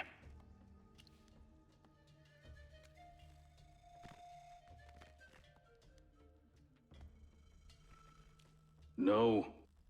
Halia drew first blood. They invaded us first. We're owed a reckoning. Compared to that, what's a little accusation of treason? Your loyalty to the Wildborn is greater than I expected. When we stayed in Glowhaven, you never told us what happened during the Blood Hunt Festival. But as a mage who's traveled far, I've learned a bit about the Wildborn's traditions. I know what that festival entails. How many lives were thrown away to please your goddess. How the best hunters eventually became prey, staining the forest red. Across the lands, there is no deity more insatiable. You saw firsthand how the Arcane Council tried to challenge a god. You know what I'm trying to do. You want to kill the hunting goddess? Not for myself. For your people.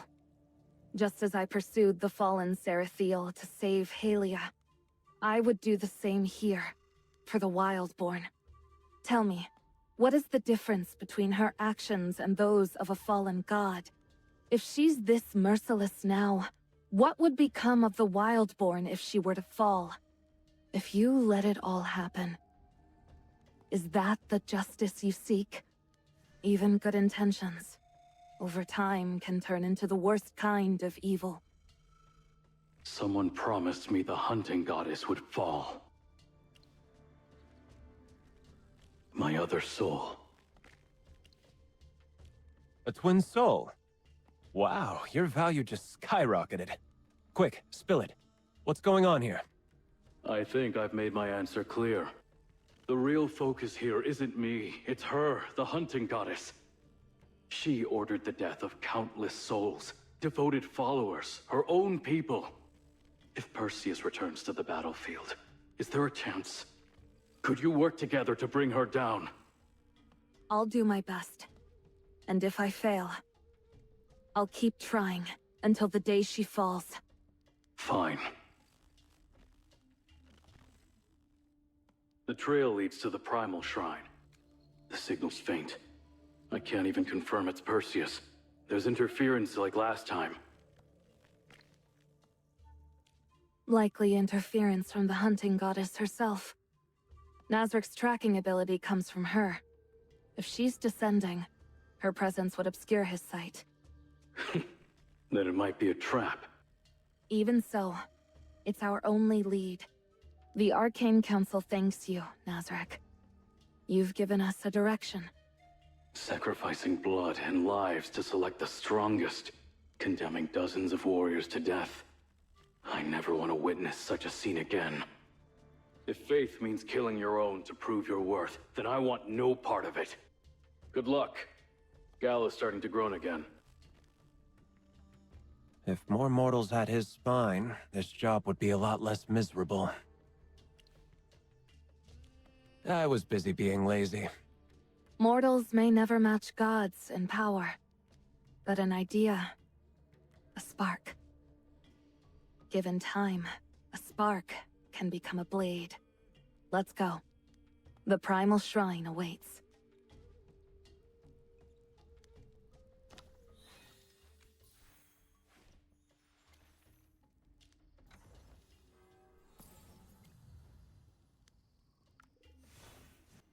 So this is the Primal Shrine.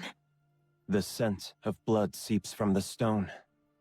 You can smell it even here. The hunting goddess's fondness for violence clearly runs deep. Shrines are sacred spaces. We can't just barge in.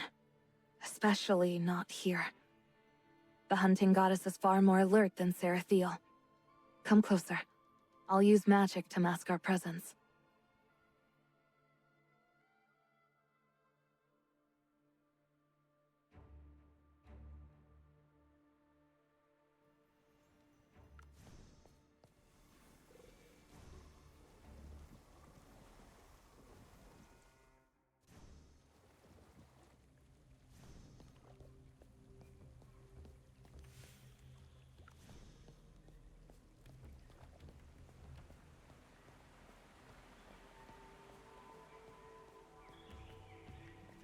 The air just shifted. Are we still in the shrine? It feels like we're back in the forest. Perseus may be somewhere nearby. There's a platform ahead. Man-made by the look of it. Let's investigate.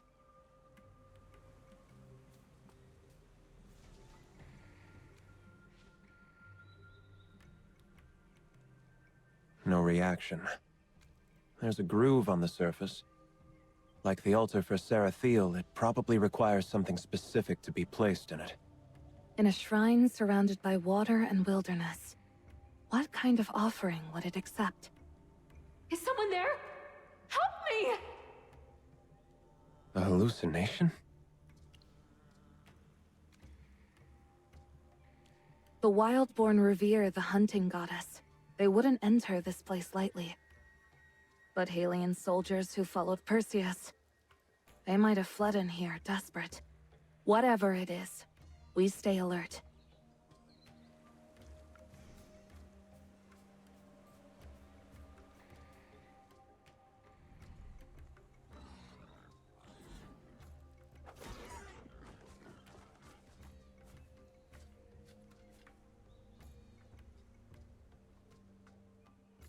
A Halian?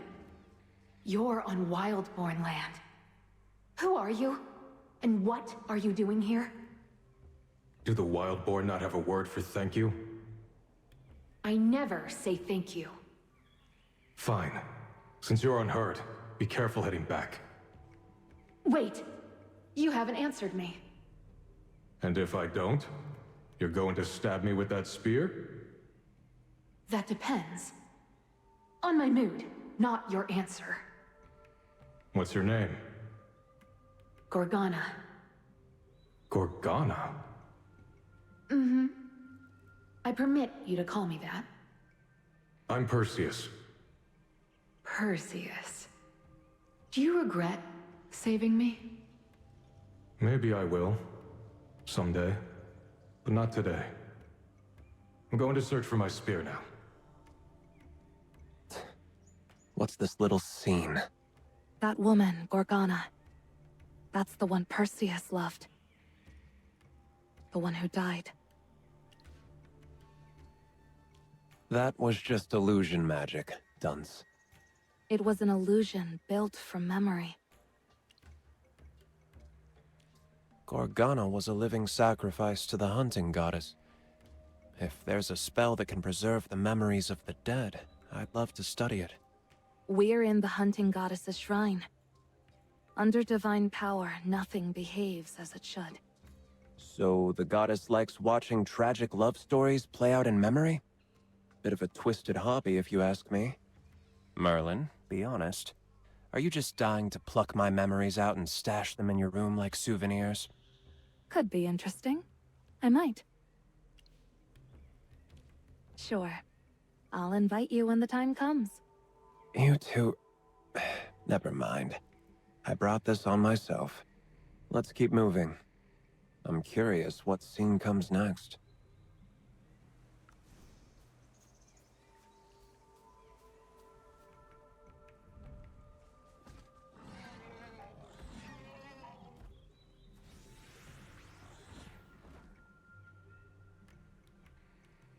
These beasts just fell asleep. Is this the god of harvest's blessing? Sarathiel has time for that? That's news to me. Gorgana? Why are you holding my spear? I found it in the Sand Beast's nest while you were distracted. That's a sacred weapon. The god of harvest entrusted it to me. No need to explain. I'm an emissary. I know exactly what it is. Take it, quickly. The hunting goddess doesn't take kindly to Sarathiel's scent. Gorgana, Sarathiel is the god I serve. Even if you follow another, don't speak ill of the one I believe in. I despise Sarathiel. What will you do about it? Kill me? No, I won't. Why not? Because you knew I was often sneaking into Wildborn land, and you never turned me in. You never harmed me. You didn't let your people harm me either. That's reason enough. Maybe I just haven't gotten around to it. You won't. I hate people who are too sure of themselves. But somehow, I don't hate you. You know I'm here on Halia's behalf. I do. And I know you won't go through with it. Won't go through with what? War. You're no hunter. Hesitate for even a heartbeat, and you won't be throwing your spear. You'll be staring down theirs, marked as prey. You're not my enemy, and I don't want the Wildborn to become Halia's enemy either. Halia's facing hardship, but you don't need to be caught up in it. Then, you're going back. Your scouting's done? Scouting is just the first step of invasion. I'll return, speak to the Regulus and the Council, and never come back again. Perseus? Will you truly never hurt me? Never. Do you promise? I promise. Then, meet me here again. Just you and me. No one else. Why'd it have to cut off there? Just when it was getting interesting. Surprised to see you so invested in this, Morgan. Well, the mood was building up. I had to at least react a bit and play along.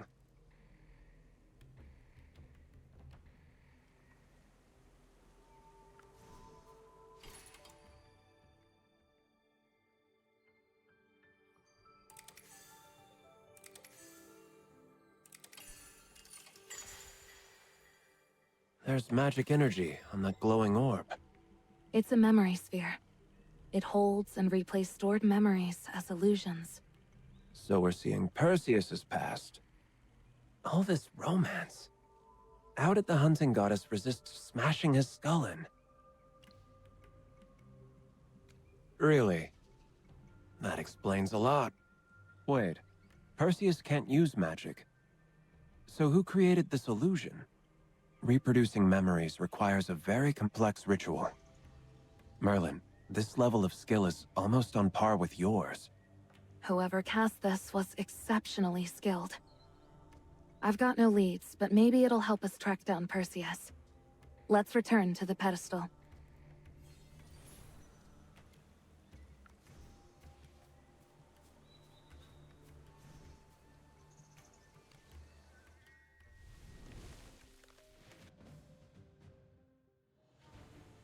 By the title of the... Understood.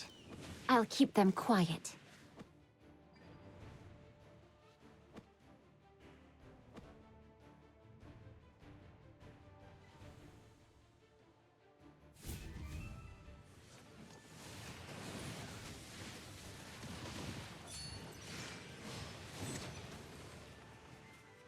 I have prevailed.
You never told me you could heal.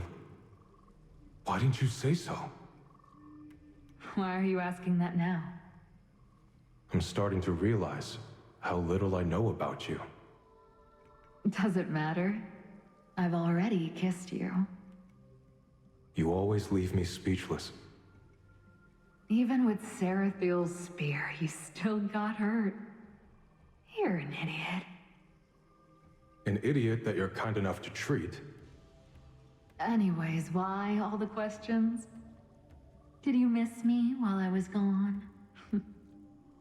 Seems like absence really does make the heart grow fonder. Maybe a little. Here, What's this? a charm. I made it for you. It'll keep you safe. From now on, you won't be anyone's prey. Keep it close, Perseus. Remember me when you feel it. I will. Do you promise? I promise.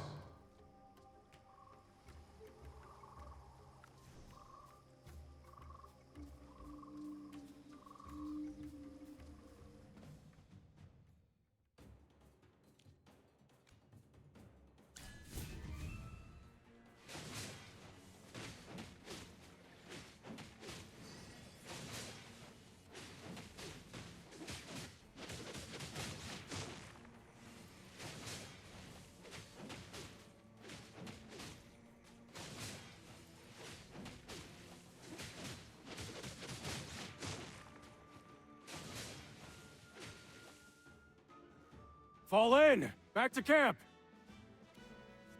That necklace healed his injuries instantly. I've got to figure out how the spellwork operates. Even the Wildborn's high priestesses couldn't pull off something like that. Right, Merlin? I have a troubling suspicion. I'm not sure yet. I need more evidence. But tell me, based on your judgment, do you believe Gorgana truly loved Perseus? It's impossible to know for certain how she felt. Come on. It's obvious. She loved him more than anything. Was that sarcasm? Not this time. And your reasoning? It's not something I can explain like a research paper. Just a gut feeling. I don't put much stock in a man's gut feeling, but I trust yours. Wow, thank you, I think. In any case, we need to focus. There's a mechanism to solve. That's the necklace Gorgana gave him. I recognize it. We saw it back at Perseus's home. From now on, you won't be anyone's prey. Not even Nazarik's powers could pinpoint him. Sarathiel's emissary wielding the hunting goddess's power?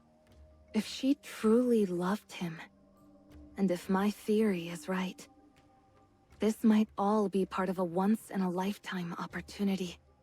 I think what we're seeing are Gorgana's memories. And yet, here at the sacred shrine of the goddess, all we see are visions of her love story with Perseus. For Gorgana, her emissary, to fall for someone from Halia, it would be a betrayal. If you were the hunting goddess, would you allow the shrine to hold the memories of a traitor? Hard to say. What if I'd lost my mind? From what we know of the goddess, that's not her style. Unless she knows Gorgana didn't betray her. Which makes another possibility all the more likely. Gorgana never died. Her true identity is the hunting goddess. Why are you acting so surprised? Judging from your face, you were thinking the same thing. There's no better explanation. It explains why her memories appear here, and why Perseus still lives even after being taken by the goddess. Because the hunting goddess loves him. She would never harm him. I don't understand. And I'm too lazy to try to understand. At least it means that seaweed-haired idiot's still alive, right? We haven't reached the end of the shrine yet.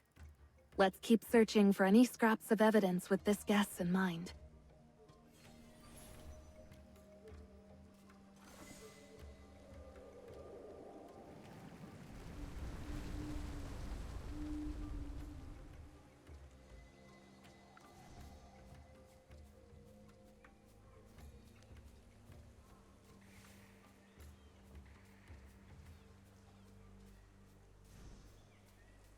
Great. No path again. She's mumbling to herself, but we can't exactly question her. The memory version of Perseus should be nearby as well. Let's look for him.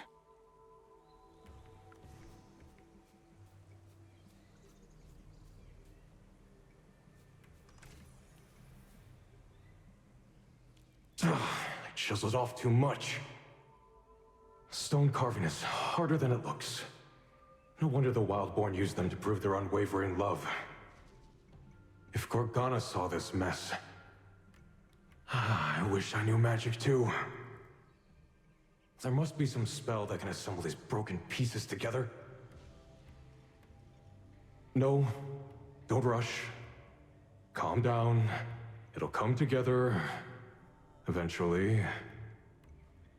The illusion disappeared, but there's no memory sphere this time?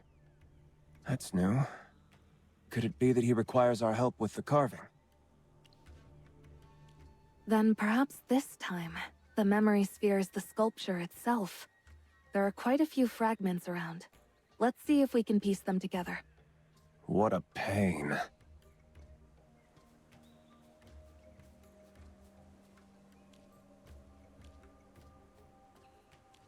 These should be enough. More grunt work. Lucky the newbie's here to handle it.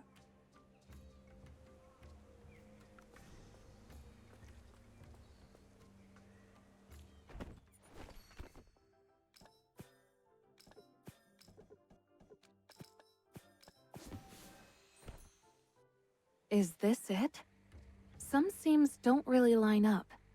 Based on my experience dealing with corpses, I assure you it's purely because Perseus's carving skills aren't great.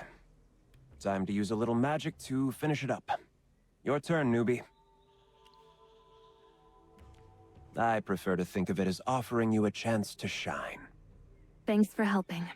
Let's hope we got it right.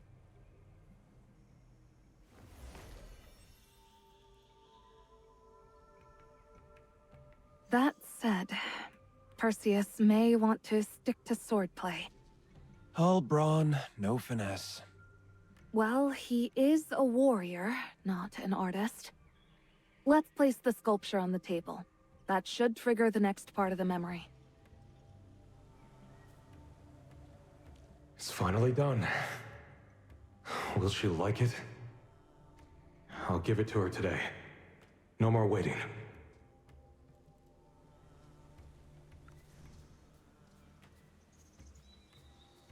Did you make this yourself? Yeah, I heard it's a tradition among the Wildborn. Men carve statues of the women they love and give it to them during the courtship festival. If the woman accepts it, it means she accepts his love. I'm not a Wildborn, and this gift is a bit late, but I wanted you to have what others do. No regrets. Perseus. What's wrong? You don't want to accept it? No, I do. I'll accept it. Let's call it a farewell gift. Farewell? Wait, I don't understand. We can't meet again. I've been chosen to offer my life to the hunting goddess. Chosen? You mean you're going to be sacrificed? Yes. I'm honored. To be offered to the hunting goddess Azora is the greatest blessing of a Wildborn. My soul will find peace at her side. But you're her divine emissary. You were chosen to deliver her will to her followers. Why would they want you dead? It was the goddess herself who chose me. She must seal the temple, withdraw, and gather greater strength. At such a pivotal moment, my role as her messenger is to give my life in the prayer ritual. Only then can my soul enter the temple and serve her directly. This is insane. You're really ready to die just to serve the hunting goddess. Gladly. It's an honor beyond words. Perseus, you know how noble the hunting goddess is. You should be happy for me. Happy for you? What about me? Where do I fit in all of this? Why would you say that? Do you really think I would abandon my faith for love? I never asked that. I'd never dare. Then live well. And wait for me. Wait for me to find you again. Find me? Yes. In the next life. Wait for me. The goddess will send me back to you. I'm her messenger. She knows our hearts. And she's granted me this one wish. No. Please, tell me this is a joke. Tell me you're not serious. Don't cry. This is just a goodbye for now. One day, we'll meet again. And when that day comes, you have to recognize me.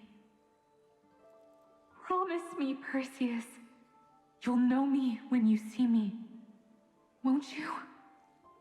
I will. Do you promise?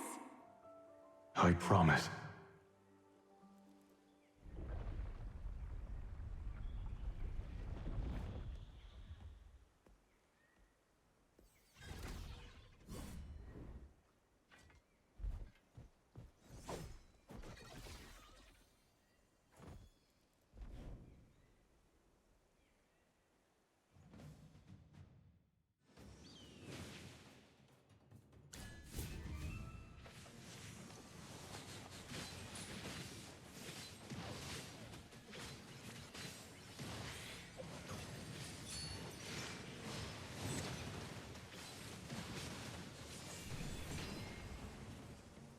I have prevailed. Was that just an illusion of the goddess? Yes. The true goddess could never be so easily defeated by us. What a pain. Let's grab the memory sphere before anything else happens. Be on your guard. Another illusion could be waiting for us ahead. As expected. This one contains the stone sculpture Perseus made. Poor Seaweed Head. Does he even realize who he's giving his heart to? But Merlin, remind me.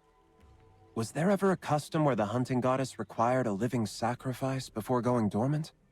I don't recall reading that in your archives. That matches the investigation our new friend conducted. She always claimed to be an emissary, yet there's no proof. Only a single account of someone seeing her exit the shrine. Which fits our working theory. She is the hunting goddess herself. She left her chamber, this shrine. Then she met Perseus, and started this whole tragic romance. Hunter meets prey, but the prey caught her heart. And now, she's stuck in her own game. Right. Because the goddess must retreat into slumber at intervals. She had no other way out.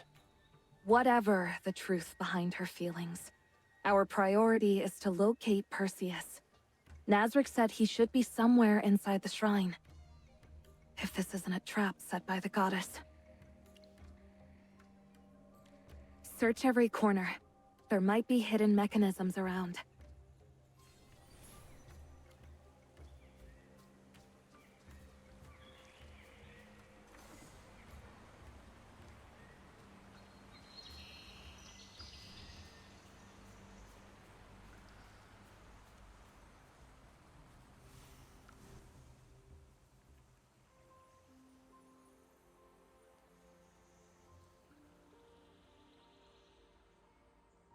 Gorgana. I feel like I've forgotten something. Something important. More important than us. Together. At last. No, It's there, just at the edge of the battlefield. That's right. The war between the Halians and the Wildborn isn't over. And the hunting goddess, she... You're overthinking again. Perseus, you're drunk. Those matters were settled long ago. Settled? Yes. Lady Azora gave her word. No troops will march on Halia. In fact, she's ordered the Wildborn to share their food, to help Halians survive the famine. It's done. The war is over. You've earned your peace. With me. How is that possible? Since when has the hunting goddess been so kind? I offered my life to serve her. This is my reward. Gorgana, you... You don't believe me. Here, drink. You're too tense. I swear to you, Lady Azora would never harm humans. Gorgana. All right. I trust you. There. That's better. Just trust me. Oh, brilliant. He believed her just like that? Is this love or lunacy? Even from here, I can sense magical interference. What if Gorgana laced the wine with enchantments? We need to stop him from drinking more. Even the hunting goddess can't bring back the dead. That's the domain of the god of death. Merlin's right. Gorgana never actually died. He's about one sip away from getting completely wasted. We need to fix that. You once said the hunting goddess appears in different forms, even different genders. That's why the Wildborn thought you were their deity when they met you. I believe Gorgana is another manifestation of the hunting goddess. Well, that's easy enough to prove. Morgan, return to the shrine entrance. Dispel the invisibility magic. If Gorgana really is the hunting goddess, she'll sense your presence immediately. A mere divine emissary, even with all her magical talent, could never detect you from such a distance. Only a true deity would. This mage and I will remain hidden and observe whether she reacts. You want me to be bait? I have faith in you. The target might be a goddess. You know that, right? Certainly. Well, bring it on. I'll be your dazzling distraction. But you'd better move fast. I'm not in the mood for a heroic last stand today.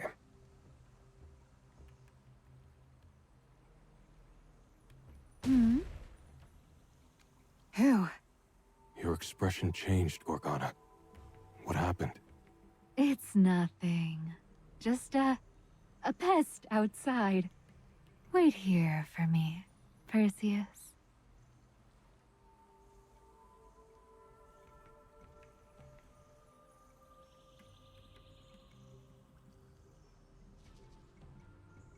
Morgan did it. She took the bait. As expected, she is the hunting goddess. Now's our chance. Let's get Perseus out of here.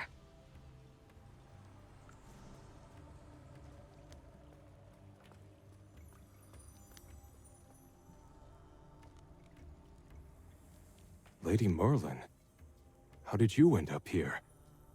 And you never were a deity. You tricked me completely.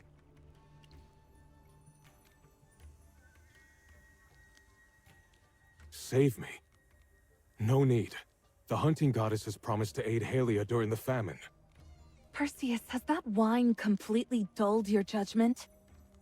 How could the hunting goddess help the Halians? The Wildborn are already at war with your soldiers. Gorgana wouldn't lie to me.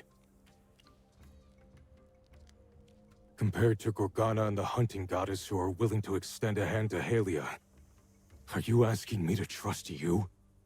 The one who vanished halfway through the fight? If not for Gorgana, if The hunting goddess hadn't intervened, I'd be dead by now. Perseus, you once said that Gorgana was dead. No. Her soul returned to the shrine after the ritual. She has been serving Azora here ever since. Azora treated her well, and she promised to bring Gorgana's loved one back to see her. She told Azora about my worries. The famine, the war, and she made sure Gorgana delivered a message. That she wouldn't send troops to Halia, and was even willing to help us through the crisis. So I made a promise. I told Gorgana I'd stay here with her. I don't want to leave her again. No. You're the liar here. False goddess. Leave now. This isn't like Perseus. He doesn't fall for lies so easily. The magic's influence on him can't be underestimated. I'm convinced it's more than him just being tipsy. There's a deeper spell at work. Agreed. Come, let's check the wine first.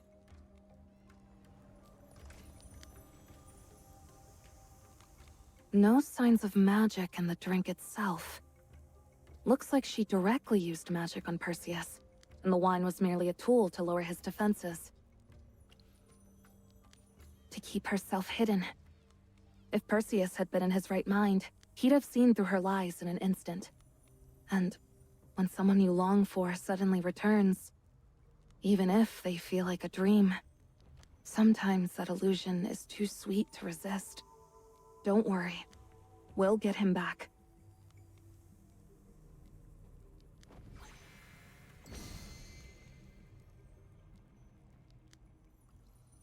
What? What did you do to me? I broke the spell. The one the hunting goddess placed on you. So now what? You're saying Gorgana lied to me? Or the hunting goddess did? What? That's absurd. Stop joking.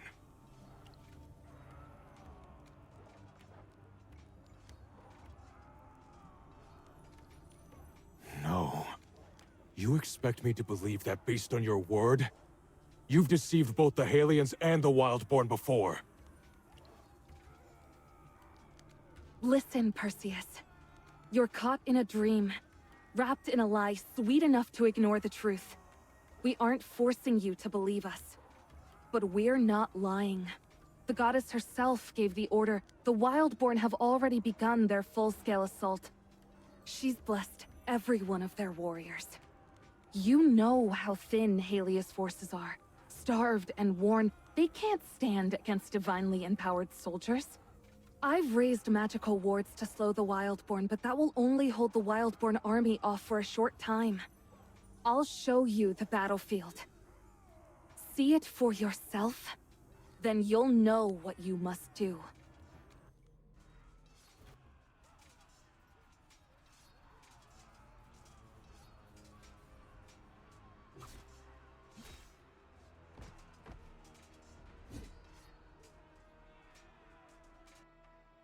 No!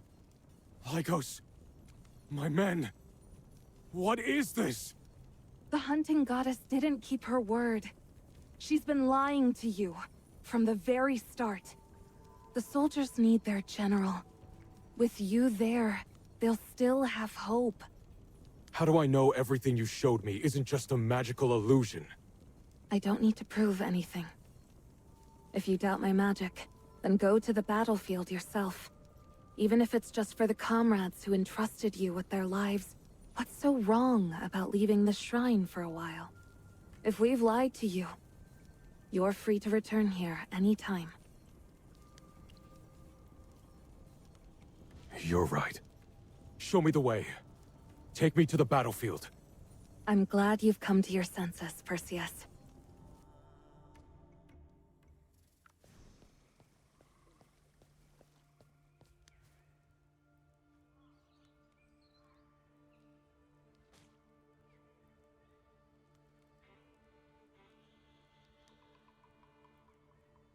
Perseus! You promised! You said you'd stay in the shrine! Why did you leave? Why? I made that promise to Gorgana. Not you, Azora! Gorgana is my emissary! Her words are mine! When you agreed to her, you agreed to me! Then you betrayed your emissary! You swore not to wage war, but you went back on that promise. You ordered the Wildborn to attack, and even used divine power to interfere in the war! How do you know that? I told him. I showed him what's really happening beyond the walls of your shrine. The battlefield is drenched in blood. Your blessing made sure of that. He won't just stand by and watch. Perseus, you actually believe her? Over me? How could you? Why should I believe you? You're the goddess of the Wildborn, and I'm a Halion.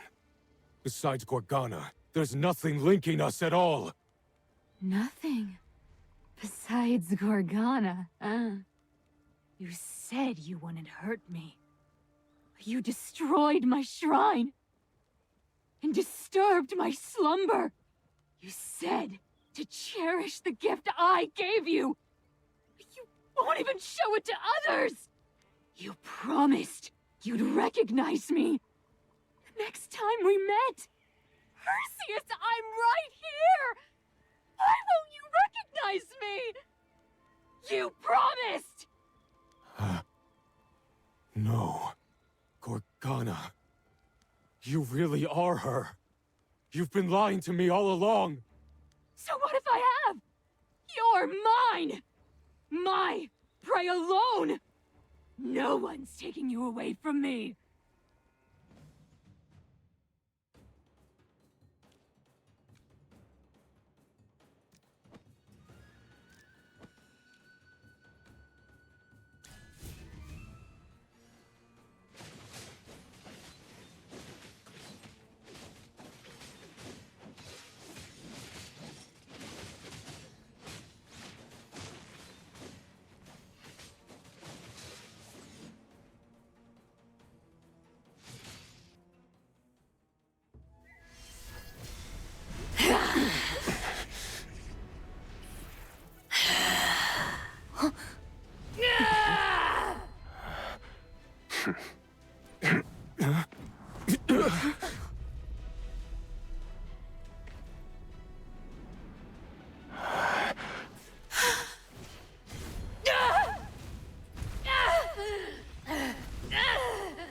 Run!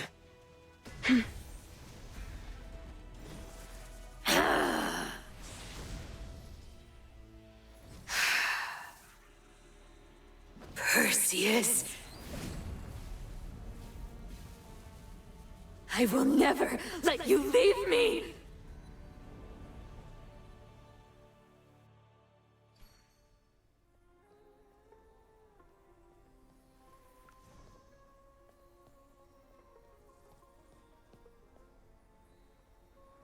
You're Perseus, commander of the Halions. You're one of the Wildborn. I've never seen you on the battlefield. If we'd met on the battlefield, we might have both died there. But right now, I have no intention of being your enemy. Perseus, this is Glowhaven, under the Arcane Council's protection. You're safe here. Rest, and when the time's right, we'll escort you back to Windchoke Fen. No need to worry about the front line. The barrier will hold for a while longer. Mage, check the crystal again. It turned red just now. The whole room was drenched in it, but it vanished. I know what you saw. It's a warning signal, but not an urgent one. Everyone rest for now. Especially you, Perseus. Gorgana. She wasn't some divine emissary, and there was no living sacrifice. Zora, the hunting goddess. Everything she told me, everything she did. Was any of it real? I thought I found love. But now, the truth feels like a blade through the ribs. Was it love? or just the thrill of the hunt? Real, huh? This necklace she gave me, I guarded it like a relic. I only ever wore it when meeting her. I was afraid even the slightest scratch would ruin the sentiment behind it. But now...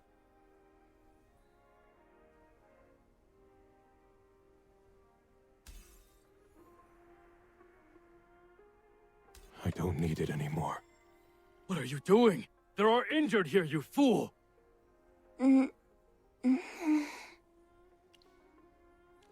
Yeah. Sounds like something just broke. Why is everyone here? You collapsed earlier. Gala, Nazarek, you've both missed out on quite a lot. The situation shifted more than any of us expected. We need to regroup and plan our next move. I need a moment to myself.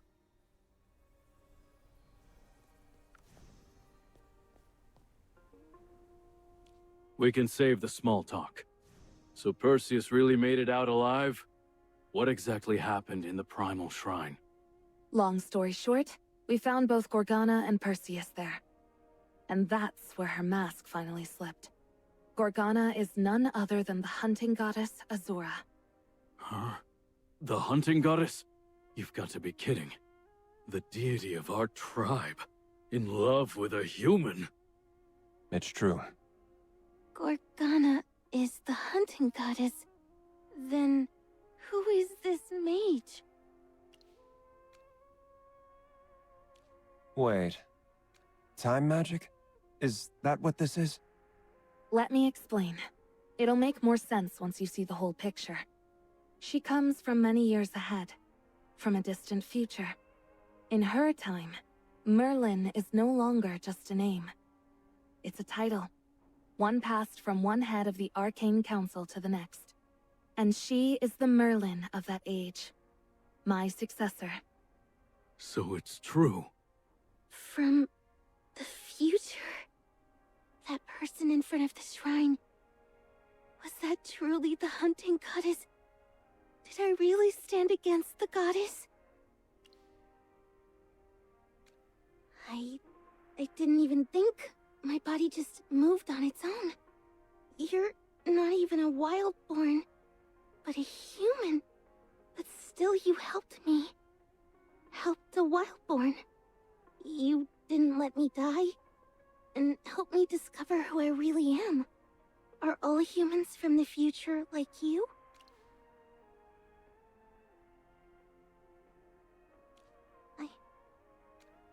I need time to think. All right, future Merlin. Or should I say Junior Merlin. Why are you here? Some big mission? Or was it purely accidental?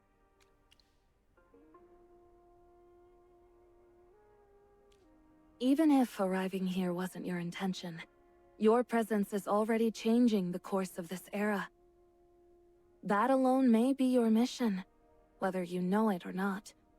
Maybe defeating the fallen god is that purpose. Only when divine power breaks will the barriers between time fracture enough to open a way back. So defeating the fallen god, it's your destiny. A way back? To the future? Master, you're really leaving us? Does that mean I'll never see you again?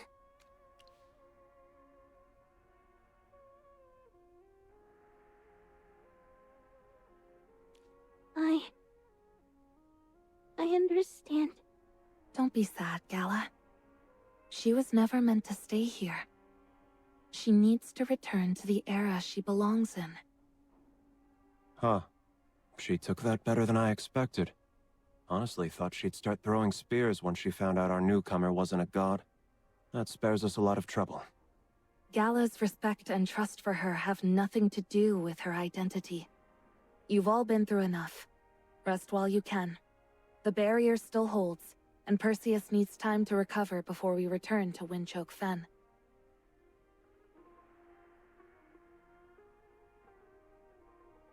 I'll go check on the crystal again, just to be safe.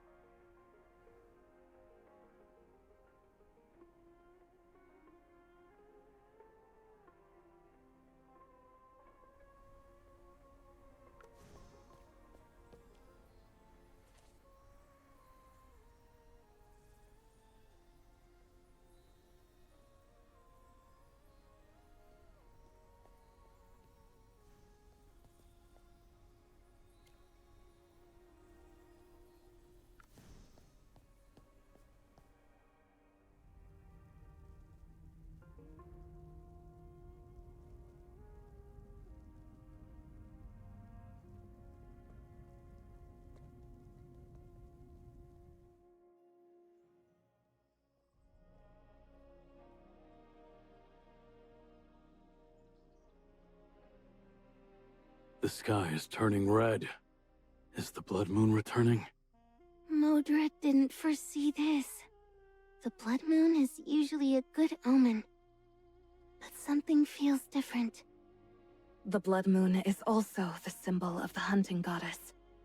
If the crystal responded to it, she may already be descending onto the battlefield. We have to catch up to Perseus as soon as possible. If we can't stop the war, Halia will inevitably fall. Then I'm coming with you.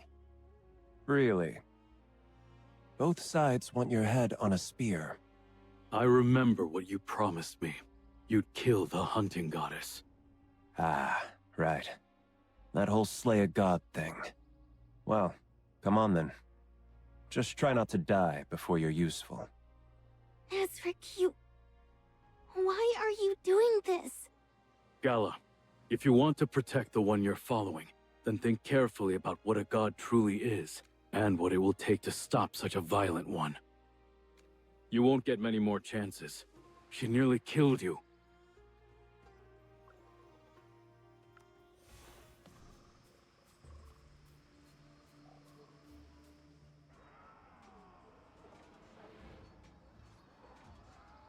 I'm not negotiating.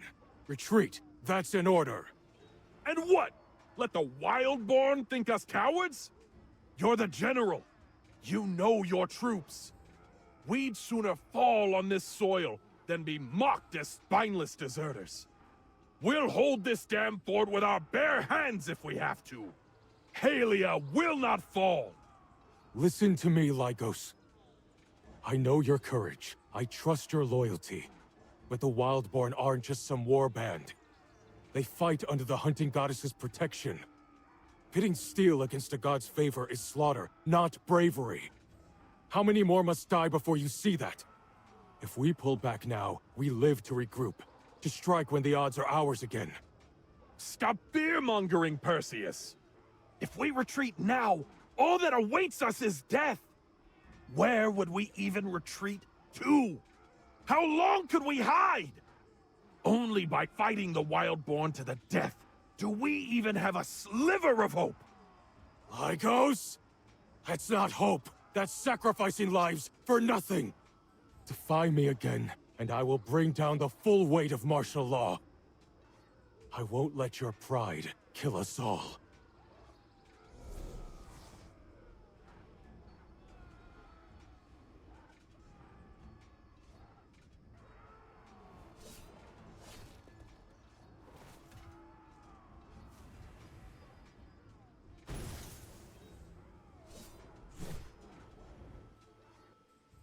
Azora, why?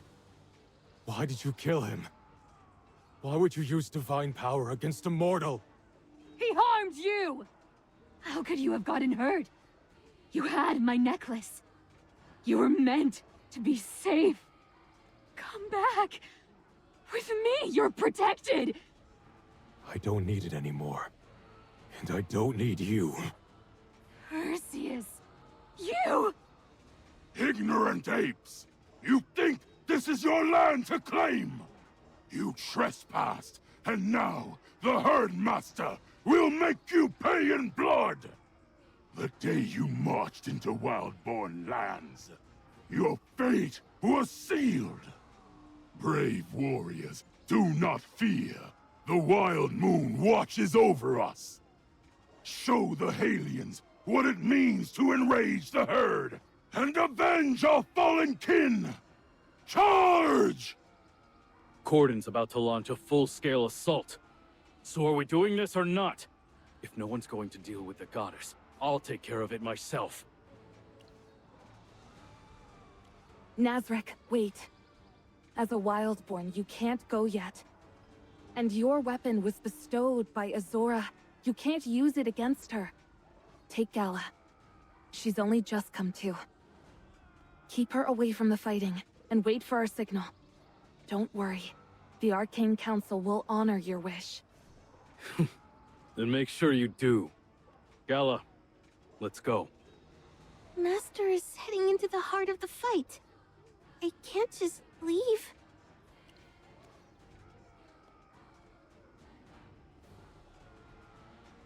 Enough talking.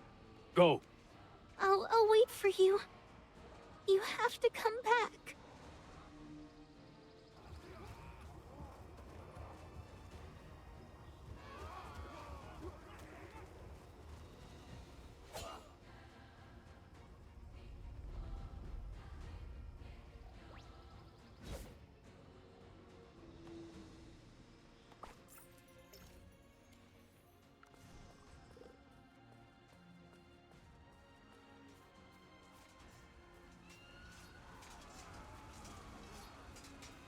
So, you came after all.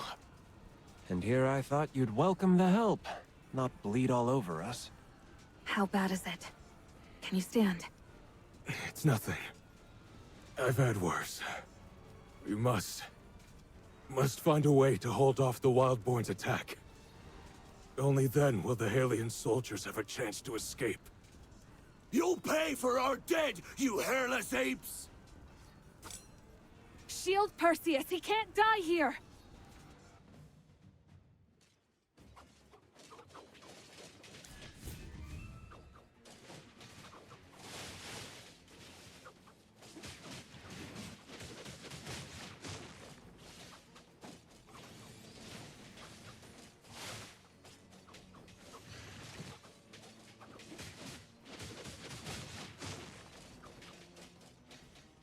Fall in! Back to camp!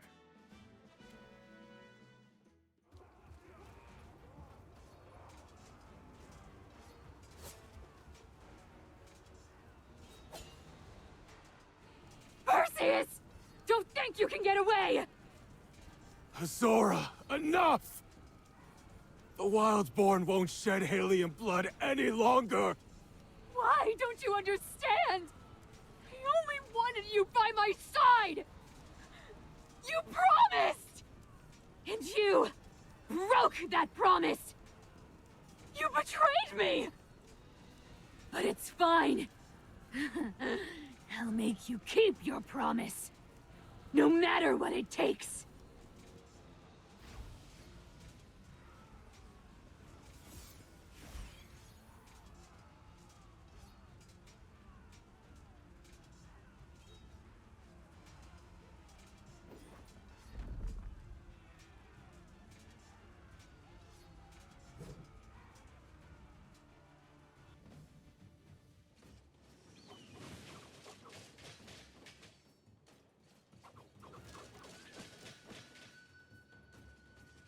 I'm all grown up now.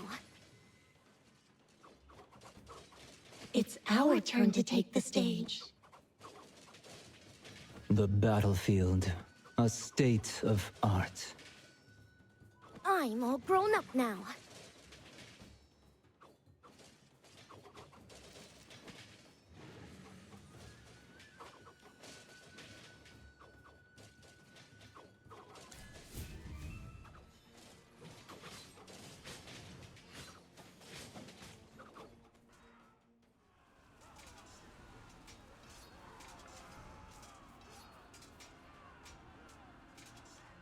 General, hang in there. I'll figure out a way to get you off the front lines. No. Don't waste time on me. Just retreat. All of you. Mage, take the remaining troops and escape. You scoundrel! If you don't want to help, at least drop the act. General, don't lower yourself. We'll get you out together. Stop. You're hurt too. Don't be reckless. Mage, please. I'm trusting you with their lives. I'll hold the rear. Keep the Wildborn from catching up. Just get them to safety. I'm their general. Victory or death, there is no third path. These soldiers entrusted me with their lives. That means seeing this through. Go. Now. Every second we waste means more blood spilled. Thank you. For everything you've done for the Halians. And for earlier. I was wrong. I'm sorry. Take them and go. Their lives are in your hands now.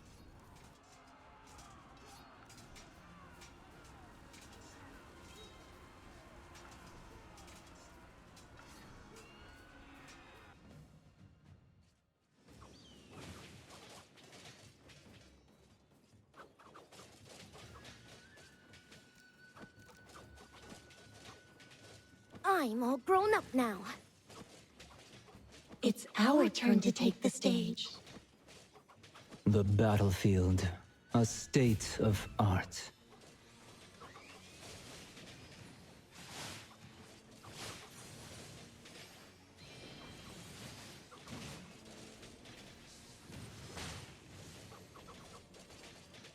A perfect dance.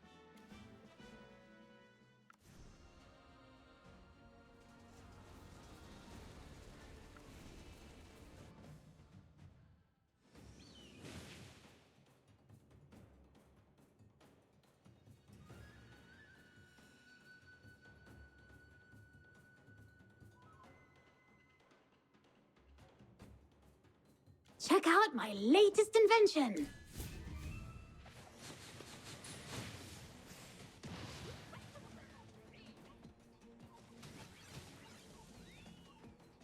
I'm still pretty solid. Master! I know, but you hadn't left yet. And the battlefield... it's horrible. So many are hurt. You taught me to value life. I couldn't just stand by and watch them die. I had to try and help however I could. This isn't the time to talk. Let's get these people to safety first.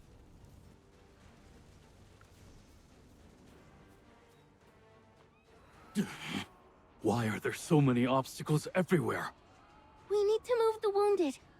So troublesome. Someone drag those explosive barrels here. Let's make ourselves a path.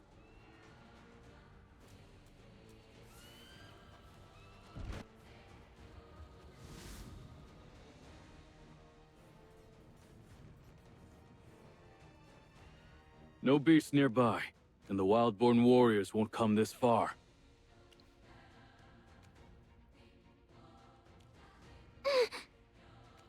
Stay back! You're one of them! You're bleeding. Let me help. I won't trust a Wildborn!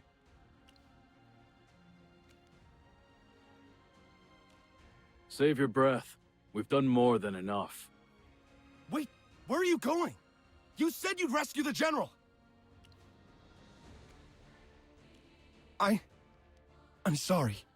Just please bring him back. He's the pillar of Halia. I'm begging you.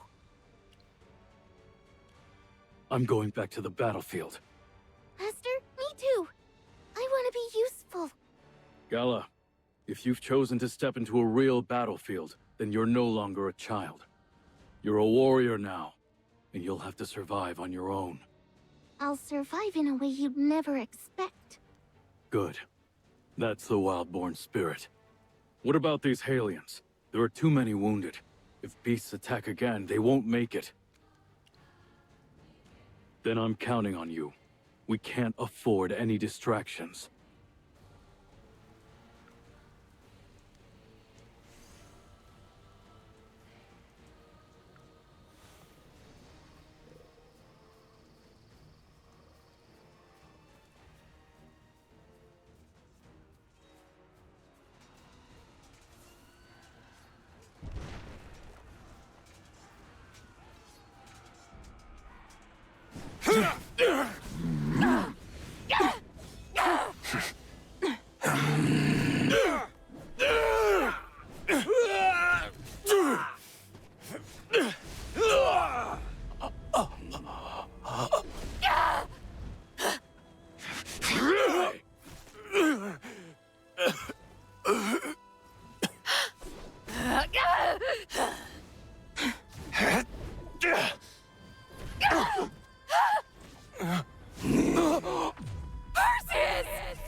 Perseus...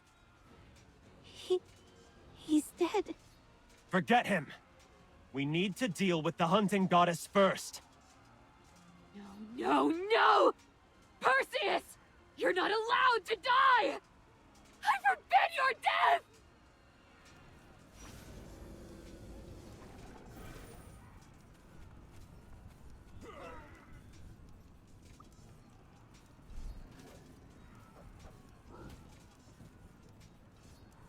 The beasts summoned by the goddess are attacking everyone, including the Wildborn. Why is this happening? They've been corrupted by the goddess falling from grace. Her fall has already begun.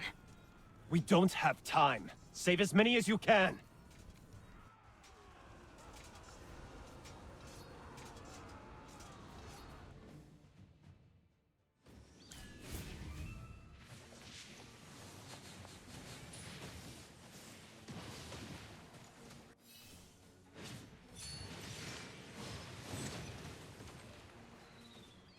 I have prevailed.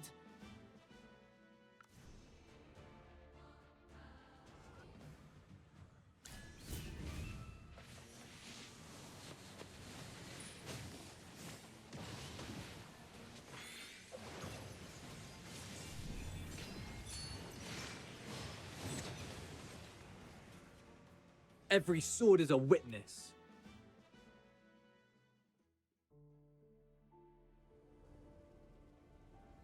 Oh, my daughter. My condolences, Chieftain. Get out of my sight. The Wildborn's war is no business of yours. This isn't the time for pride. If you wish to save what's left of the Wildborn, then stop clinging to battle. Lead them away from this slaughter. The hunting goddess has already fallen. Her power is unraveling and twisting the beasts she summoned. They can no longer tell ally from enemy. A god's power is not something mortals can resist. Mortals. She took Halia's general. The Herdmaster is our goddess. Why? Why would she side with them?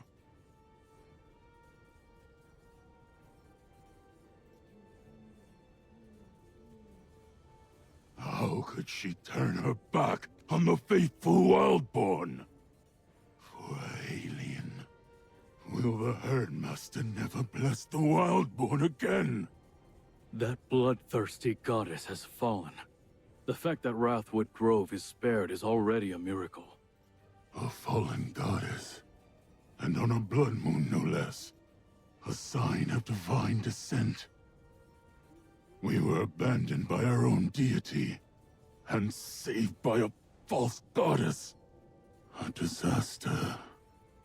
Chieftain, call for a truce. For your people's sake.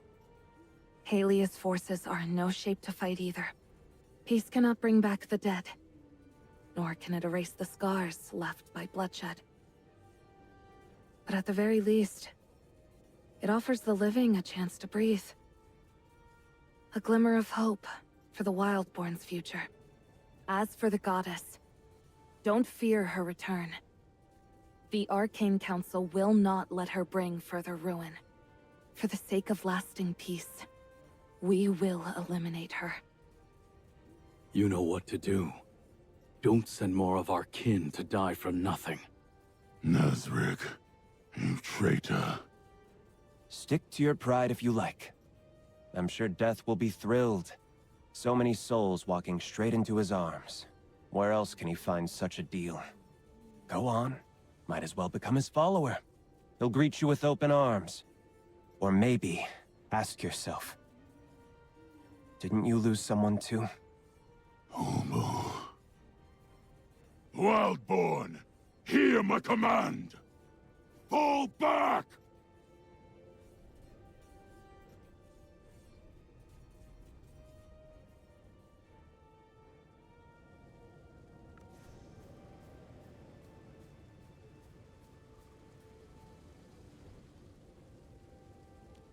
Ash and ruin after every battle. Every time mortals bleed for power, the land suffers. And yet some gods arrogantly believe they should shape the outcome. The hunting goddess, the god of harvest, meddlers both. But as you can see, they've already begun to taste the consequences.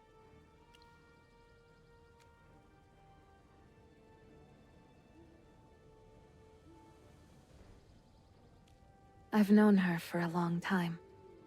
The god of harvest as well. And not just them. There are many others. Gods you may have never even heard of. No. No one does. Except you. I don't know what things are like in the future you came from. But in this time, mortals have yet to even know the name of the goddess of life. I never wanted to reveal myself. But now that a goddess has fallen, only divine power can protect you. It brings me great joy to see you here, Merlin. Standing here now, I glimpse the distant future. It tells me I entrusted things to the right person. That fills me with peace. Don't worry. When the time is right, you'll remember everything. And even if you don't, fate will guide you to fulfill your destined role. Just as it brought you here, it will lead you to your answer. You only need to follow your heart, and do what you believe is right.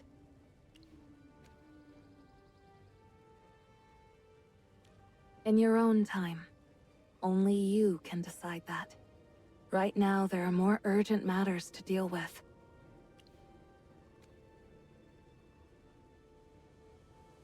I understand your concern for them. Azor's fall has already ravaged both the Wildborn and the Halians. If we don't end this soon, the damage will spread far beyond their borders. Only after she's defeated can I harness the energy released by a god's fall, to send you back to your own time. I have power, but time and space lie outside my dominion. To cross them, I must borrow strength from elsewhere. That said, you don't need to worry about the final battle. Perseus's death has made her lose her mind. With you, Morgan, and myself, will be more than enough to bring her down. I can sense her location. She's at the sealed grounds.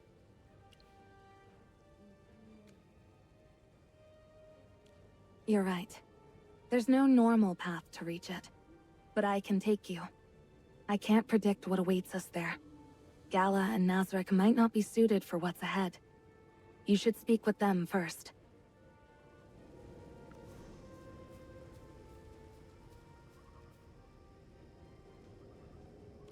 Master, you're going to face the hunting goddess, aren't you?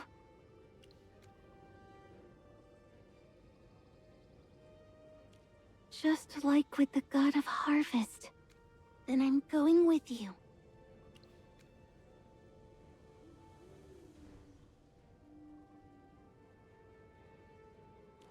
Without you, I wouldn't be here.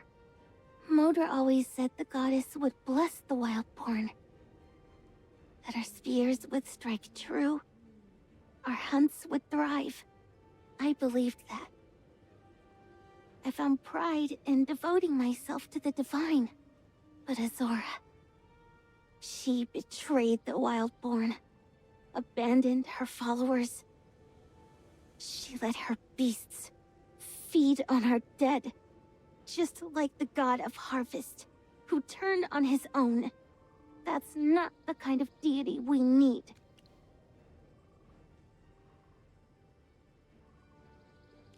You protected me. You taught me. You even stooped to care for me, wiping my face. And now, I want to protect you. I believe in you. Let me fight by your side. You once told me to live for myself. Even you can't change my decision. I'll protect you too. just as you taught me. Keep your wits sharp and value your life.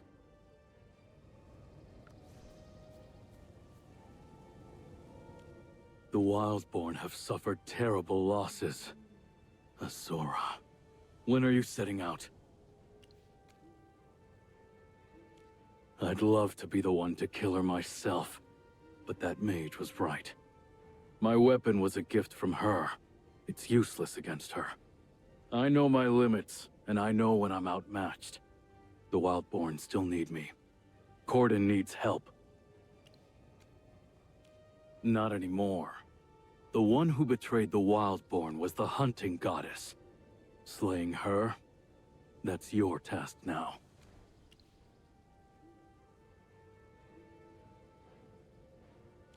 I don't know, but I believe in your power, in the strength of these mages, and in your judgment. Stop wasting time. Come back with good news. We'll talk then.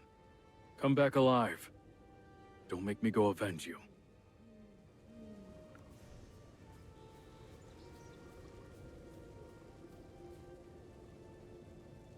All set? Yes, I'm ready too. You? Why? I'm a mage too. I can help. Let her come. Once we defeat the goddess, someone needs to bring the news back to the Wildborn. Gala is the perfect choice. The Wildborn won't accept the truth unless they hear it from one of their own. And she can clear both her name and Nazarik's. Always thinking 5 moves ahead, aren't you? Then let's move. To the sealed grounds.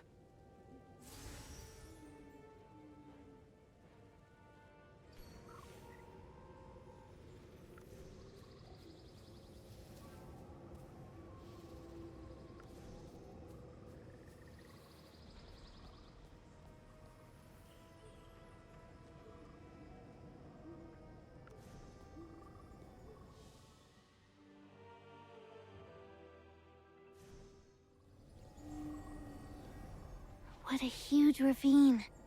This is the Arcadian Rift. Look closely. You can just make out something growing deep inside. That's part of the Tree of Life. The hunting goddess has already descended to the bottom. I mentioned it in Tuttleton. It's the force that gives life to and sustains the world. It's existed since the moment Asperia came into being. Oh, so you've been sharing the juicy details with the newbie behind our backs. Why does that matter? Your knowledge already far surpasses hers. And yet, she still seems painfully green. It's hard to get used to. Merlin is supposed to be a grand title. At the bottom of the rift. Probably trying to use the Tree of Life's power to bring Perseus back. But that's wishful thinking. She's not the god of death. She doesn't have that kind of power. And the Tree of Life isn't some wish-granting tree. The flow of life and soul follow their own laws. Even gods don't get to cheat those. The base of the Arcadian Rift connects to the Tree of Life's roots. It's where all life returns when it ends.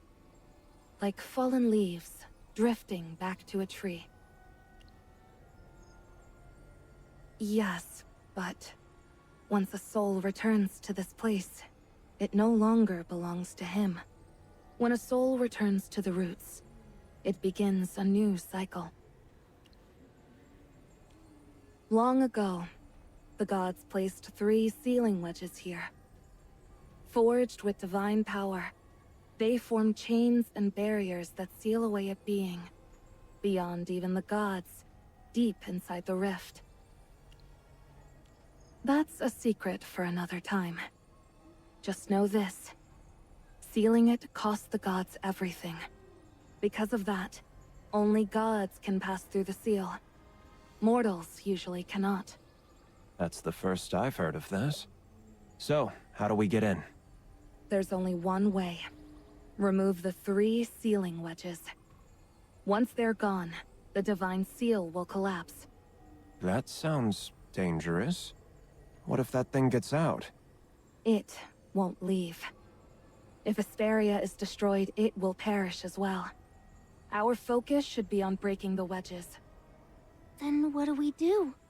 These chains formed by divine power contain inscriptions tied to each wedge. Study them closely. They may hold the key.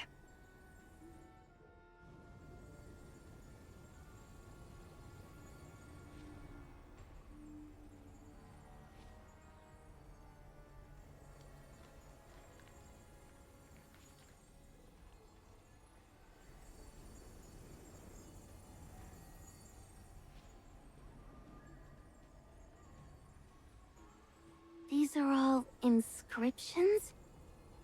I don't understand any of it. That's how the gods like it. Cryptic and confusing. Morgan's not entirely wrong. All 3 sealing wedges must be removed. The order doesn't matter. The choice is yours. You can't reach any of them directly from here. You'll need to use teleportation magic. Let me know when you've decided.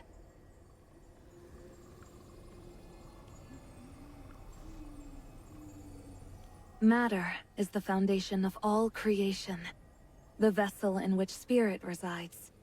I suspect this will be a trial made of countless tangible forms.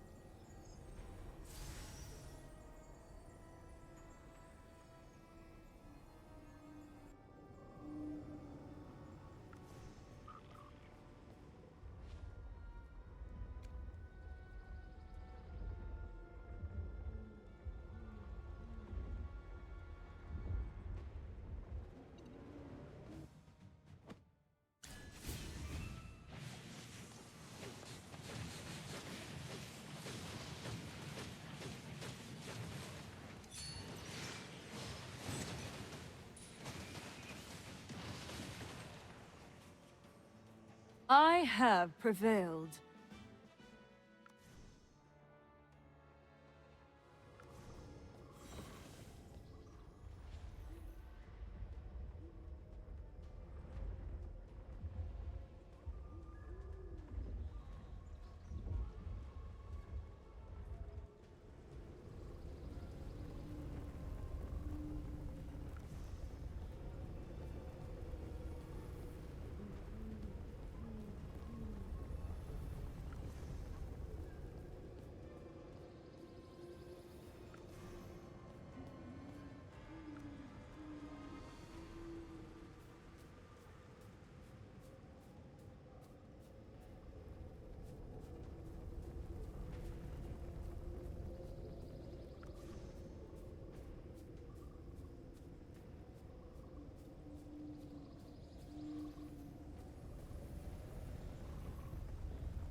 I have prevailed.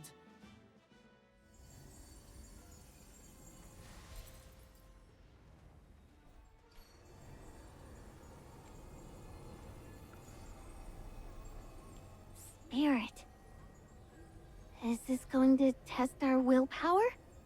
I don't think the sealing wedges were created to test anyone. But you can see them as a kind of trial. Only those who can stand before magic similar to the gods, without faltering, will succeed.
The Wedge of Power.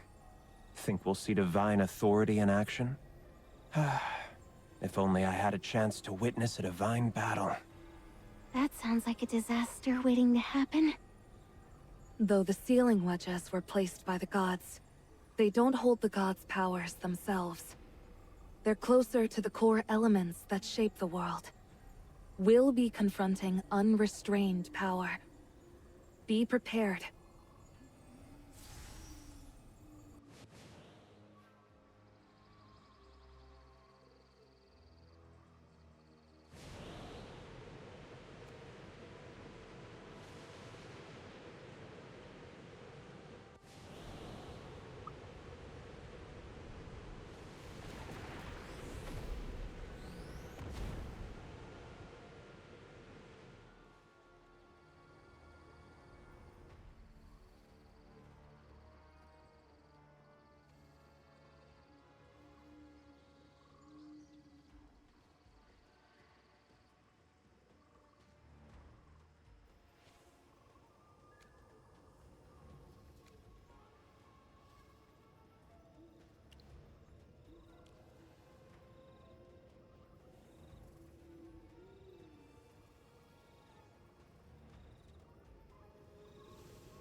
It's our turn to take the stage.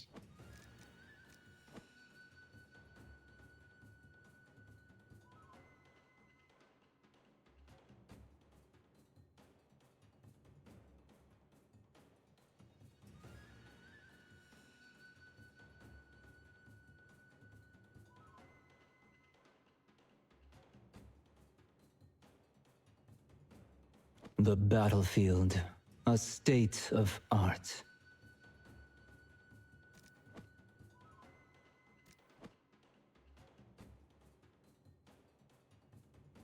I'm all grown up now.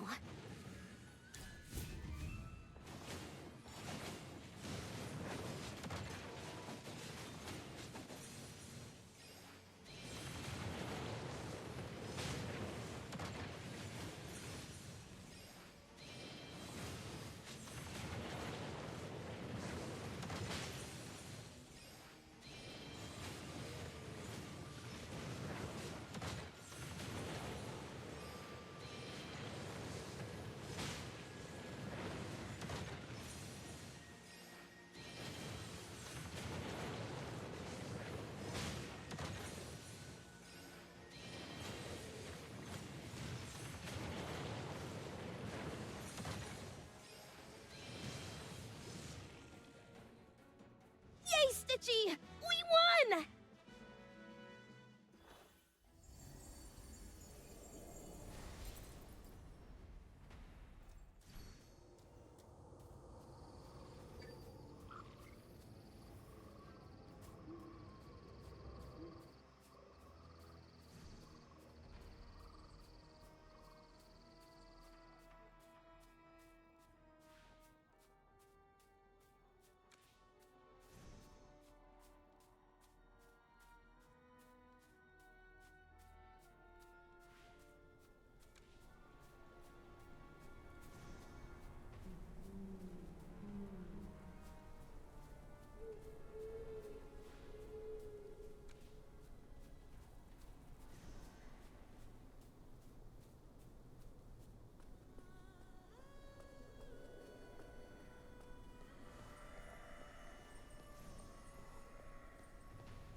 The seal around the Arcadian Rift has been undone.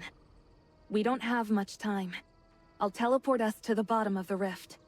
Hopefully, Azora hasn't done anything irreversible to the Tree of Life.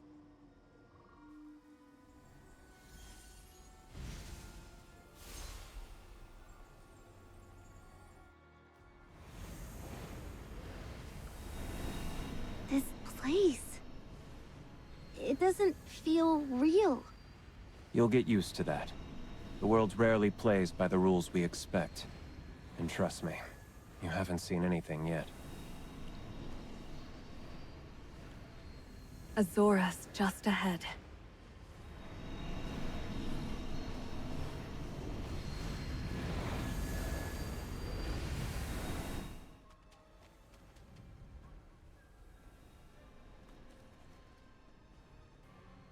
You have to stop.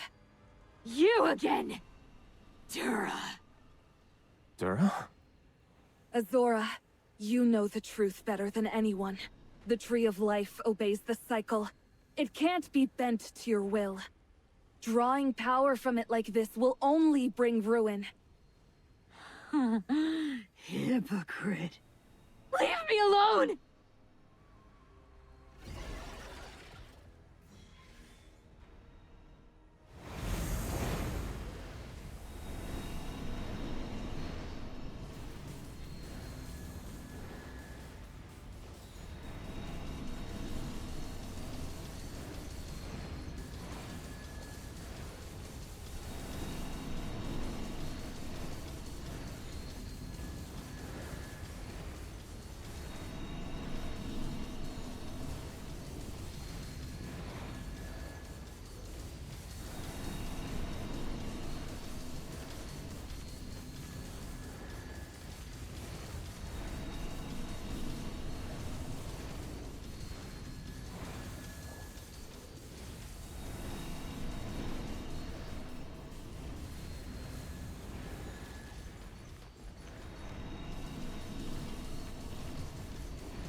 Curse Dura.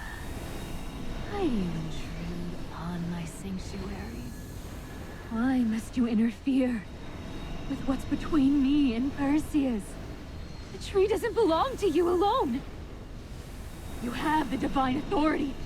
Use it! Use it to bring him back to me! The rules of life must be obeyed.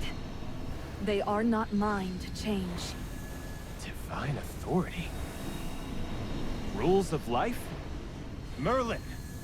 What have you been hiding from me? Still in the dark, aren't you? You followed her all this way, and still don't know who she is!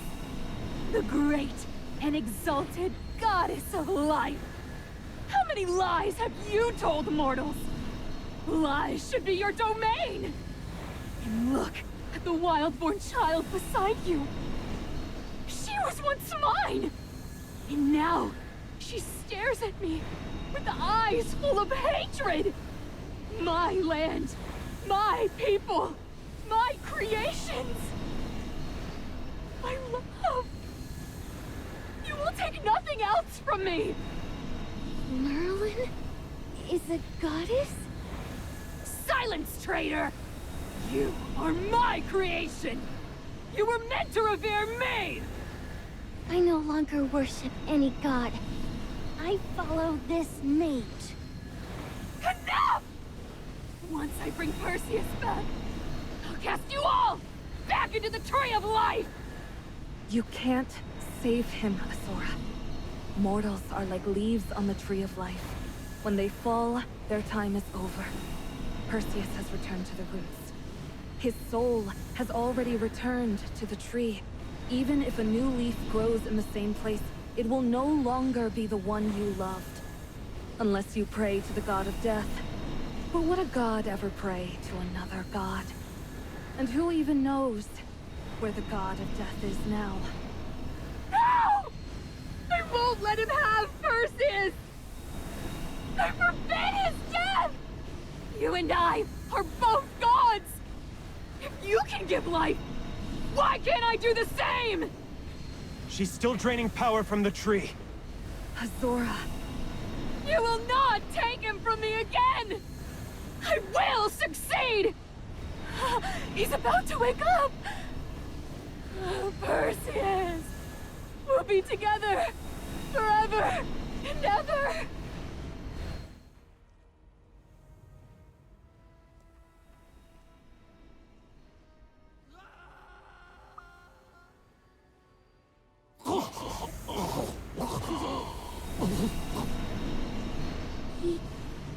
He's alive again. That's not resurrection. His soul's been yanked from the cycle. It can't reunite with his dead body.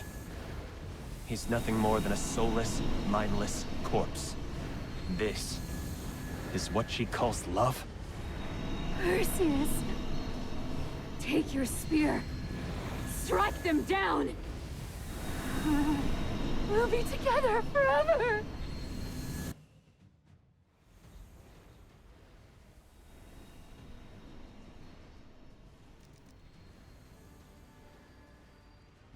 It's our turn to take the stage.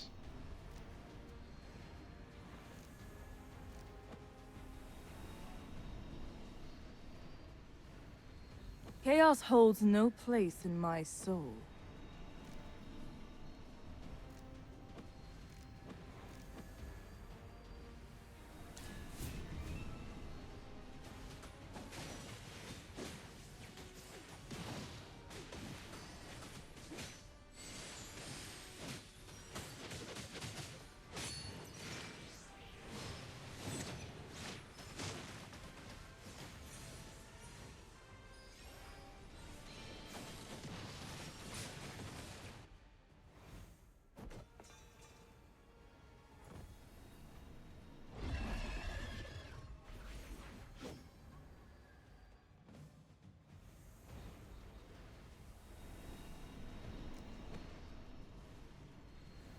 It's our turn to take the stage.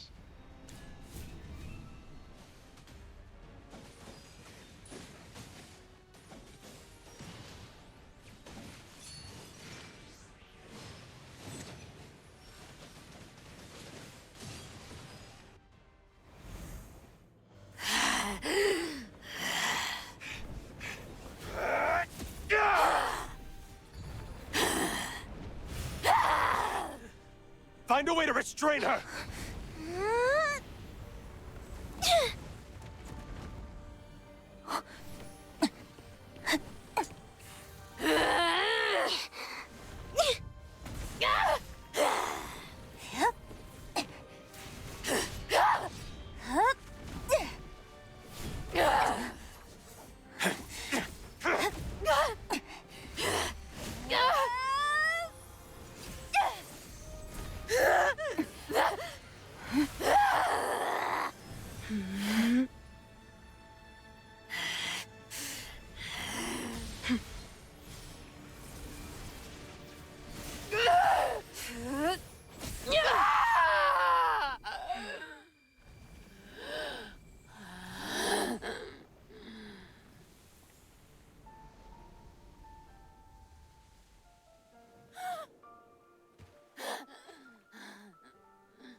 In our next life, promise you'll remember me, Perseus.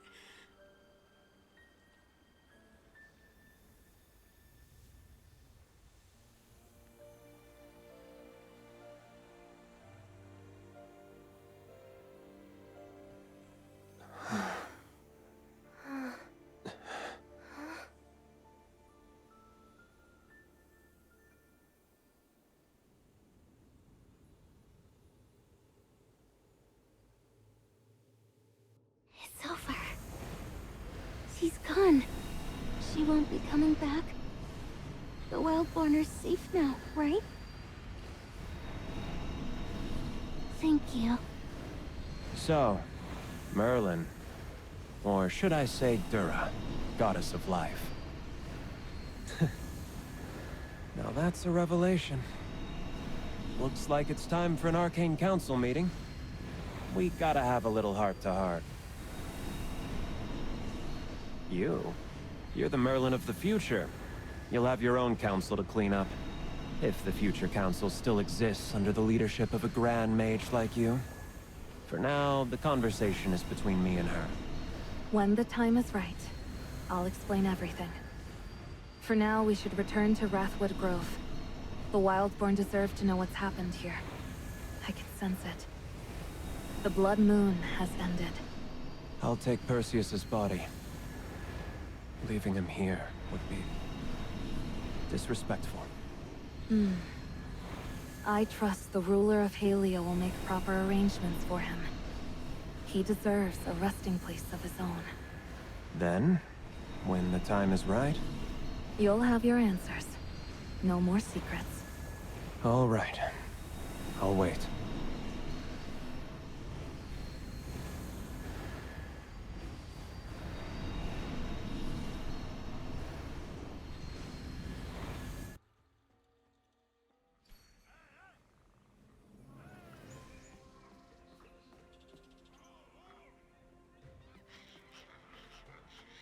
The Blood Moon is gone, and the hunting goddess has fallen, right?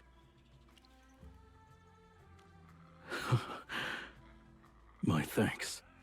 I think it's time we satisfied our curiosity. We all got rid of the goddess as promised. So why did you hate her so much? It was the Blood Hunt Festival. The trial where warriors were chosen for the goddess. At every festival, all but the final winner were slain by the hunting goddess. Not with her own hands. She just summoned wave after wave of beasts, and let them rip the warriors apart. She bathed in blood for her own pleasure, just to prove she was the superior hunter. She never cared what happened to those who worshipped her. But Modra always said the festival was a great honor. All who entered died. How could Modra know otherwise?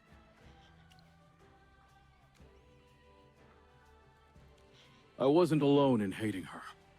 I'm just the only one who survived.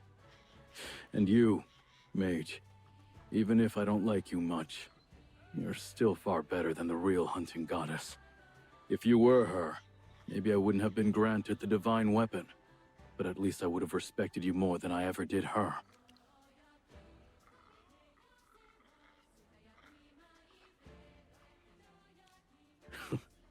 You're right.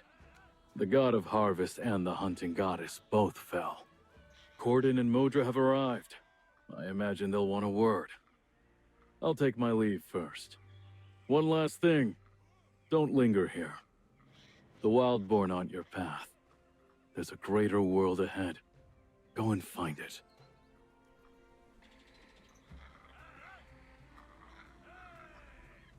The beasts have disappeared. Where is the hunting goddess? Then the Wildborn may know peace once more. But peace doesn't last forever. Without the goddess's protection, if the Halians return to war, how will we survive? Don't say that, Modra. The Wildborn still have you and Corden. Child, I know you mean well. But what the Wildborn need now isn't one person. It's a faith strong enough to steady the tribe's heart. With the Herdmaster gone, where do we go now? And there's still this mage here. She stood by us this entire time. But she's no god, Gala. Why can't you understand? Human mage, I ask you, why did you impersonate the hunting goddess?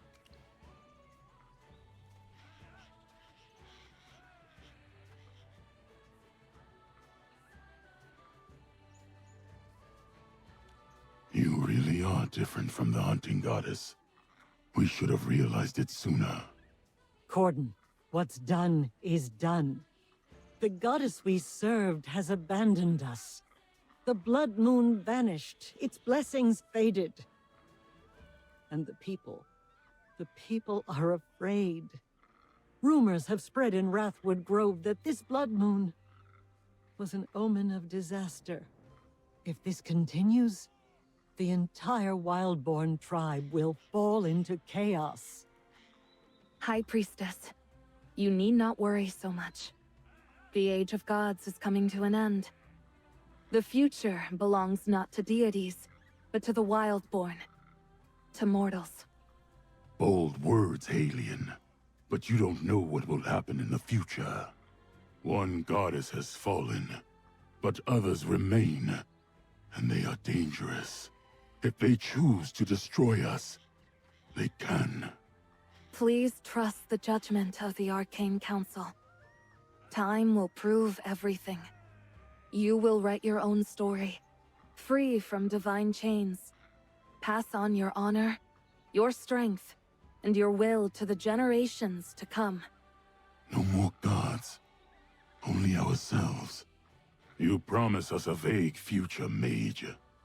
We cannot believe you yet. You don't need to believe in me. Believe in yourselves, Wildborn Chieftain. Chieftain! Urgent news! The aliens! They're coming to Wrathwood Grove! What? Do they still want to fight? So you're the ruler of Halia. I expected someone older. You're barely grown. I'm here to negotiate. No ill will intended. Age doesn't matter. I represent Halia. Negotiation means peace. Lower your posture. It does no harm, only good. Speak with me in the Great Treehouse. Your guards may enter, but they leave their weapons behind. Outrageous. Why not talk here? You think we'll hand over the Regulus? You have no leverage here. This is not a request. Refuse, and you leave. Simple as that. Do as he says. Yes, Regulus.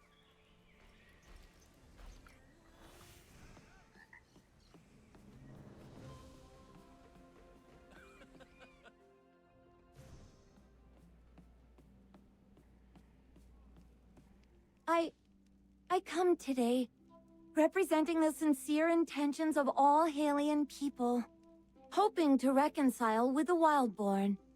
Big words from the same city that sent soldiers to our borders. We will give up our claim to the borderlands and return Meyerhold to the Wildborn. Halia will withdraw to the west side of the rift. Then, the two sides will proclaim the rift as the boundary.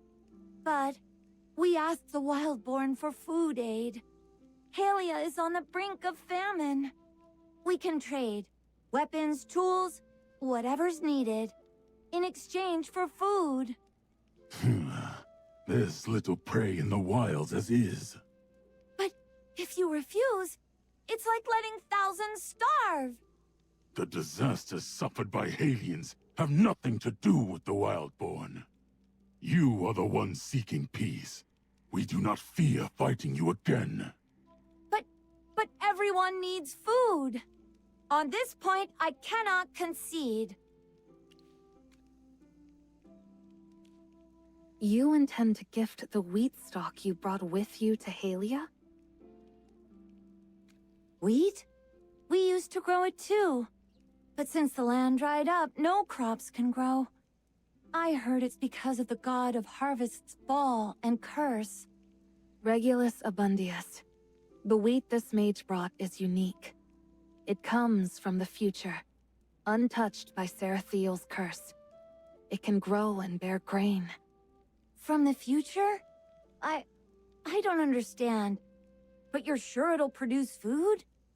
I speak with the full authority of the Arcane Council. I guarantee it.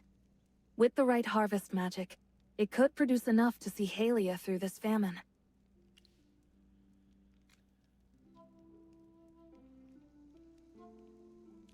If it's such a miracle, why didn't you bring it out earlier? It takes time to verify if it will actually work. Besides, you should know why. The people have lost trust in the Arcane Council. They'd never agree to wait for wheat to grow. Everyone believed that war would be the fastest solution.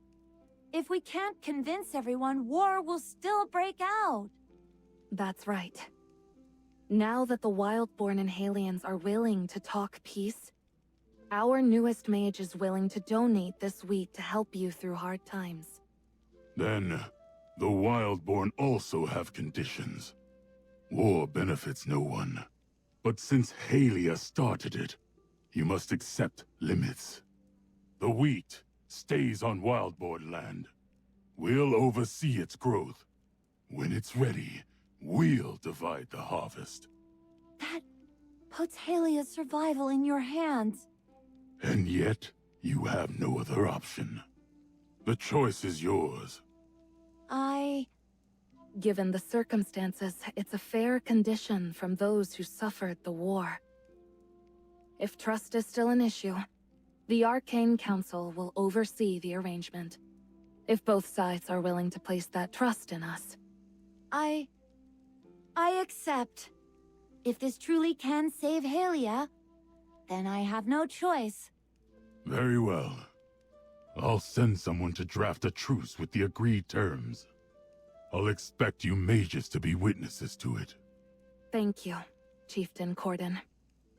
Please, cast the magic on the wheat. Morgan and I need time to discuss things. After that, I'll prepare the magic circle to send you back to your own time. And I believe Gala wishes to say goodbye, too. See you later, future Merlin. So, you're really leaving?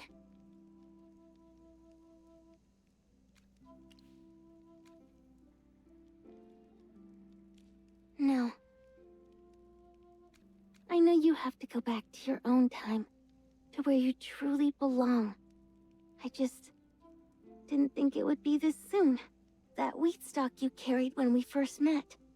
The Golden Blessing. It wasn't just a relic.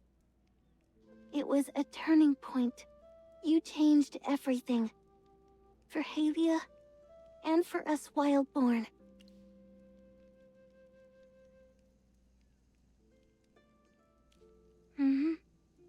Please, cast the harvest magic on the wheat first. I'll wait for you.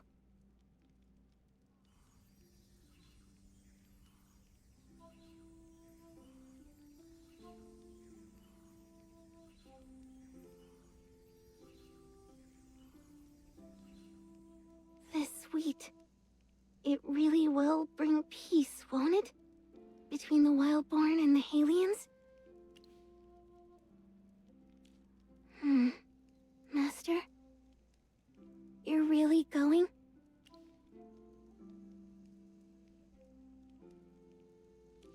Then, they must miss you very much. I'll never forget the blood moon when you appeared. You held the wheat stalk and descended from the sky. You stopped the ritual. You taught me to search for my true self. You changed everything. Do you think we'll meet again? Maybe when the next blood moon rises?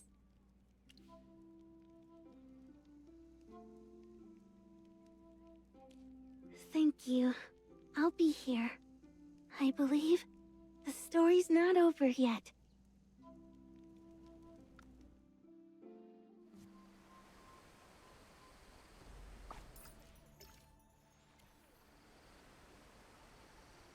Then I suppose it's my turn to say farewell.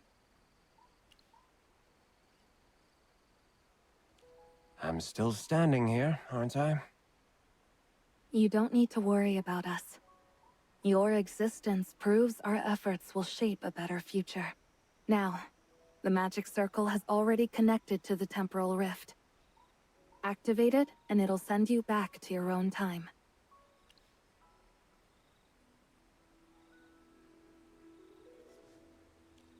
Master? Morgan and I will mentor her.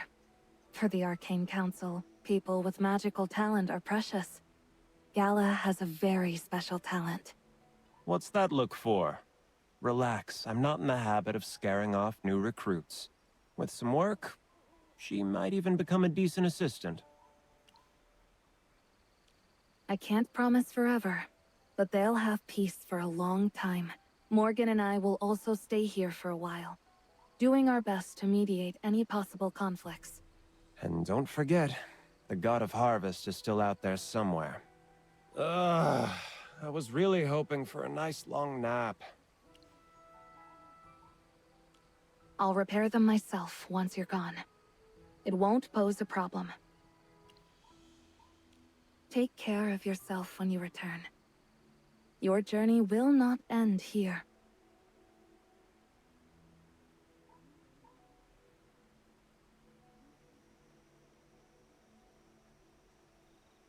I can't see what paths lie ahead for you, or how our fates will intertwine. But I know this. My hopes for the future rest with you.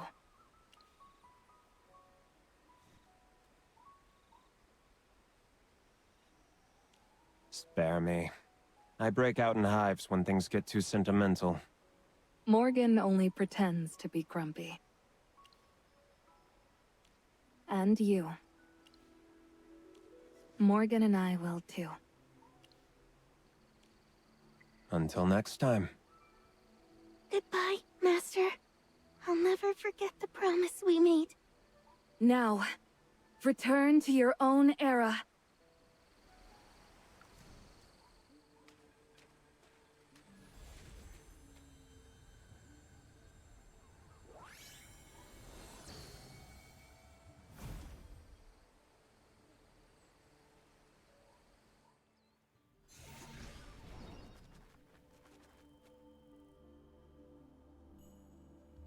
Where did you go? Was that wheat stalk part of a trap? But that aura is definitely your power.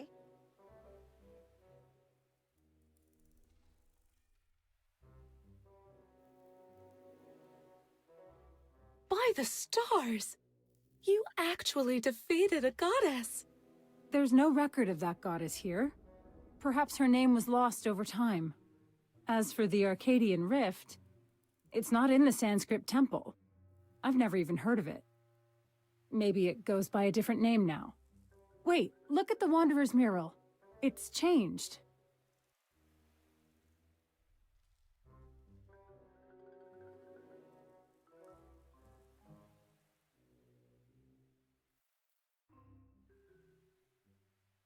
The mural. It's been restored. When the blood moon returns, the doom of yore stirs once more. Could it be that everything Merlin experienced is connected to what the mural foretold?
So those two are the first Merlin and the first Morgan?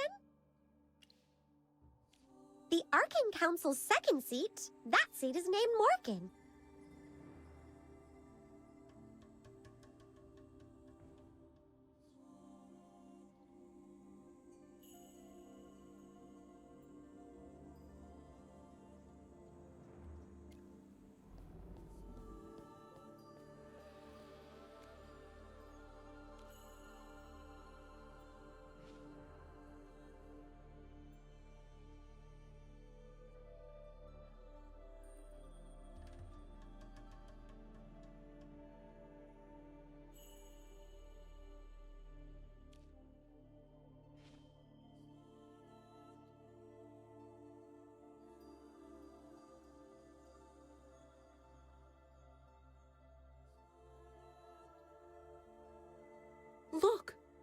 The sky outside is turning red. The blood moon. But no disaster has come. Was the prophecy wrong?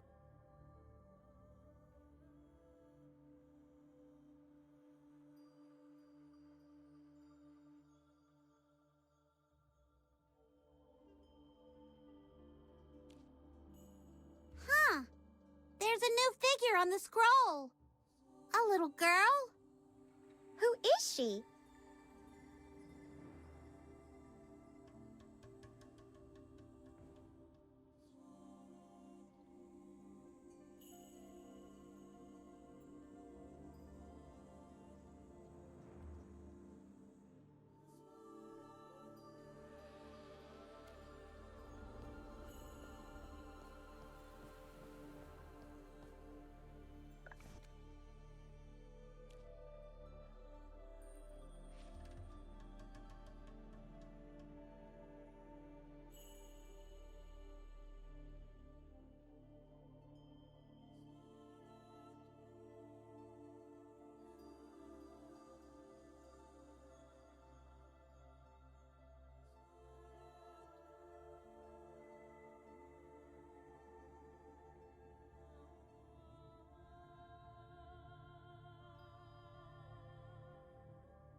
Magister, what are you looking at? Is there something special about the third mural?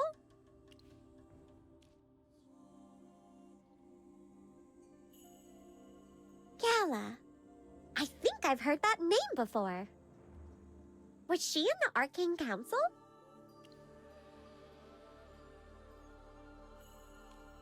Wait, I remember now. Gala was short for something. Her full name is Galahad. Galahad. That's the title of the Arcane Council's third seat.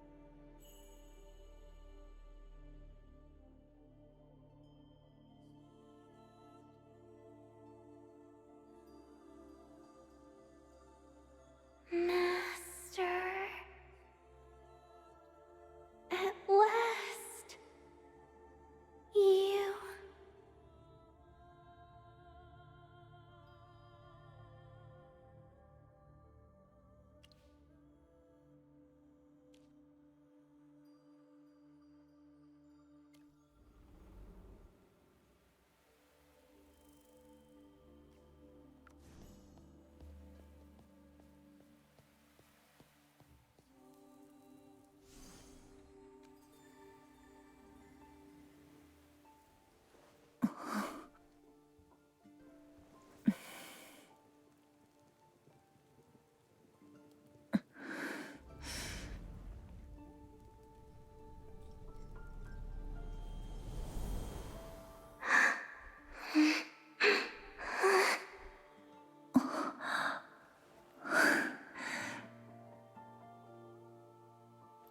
At long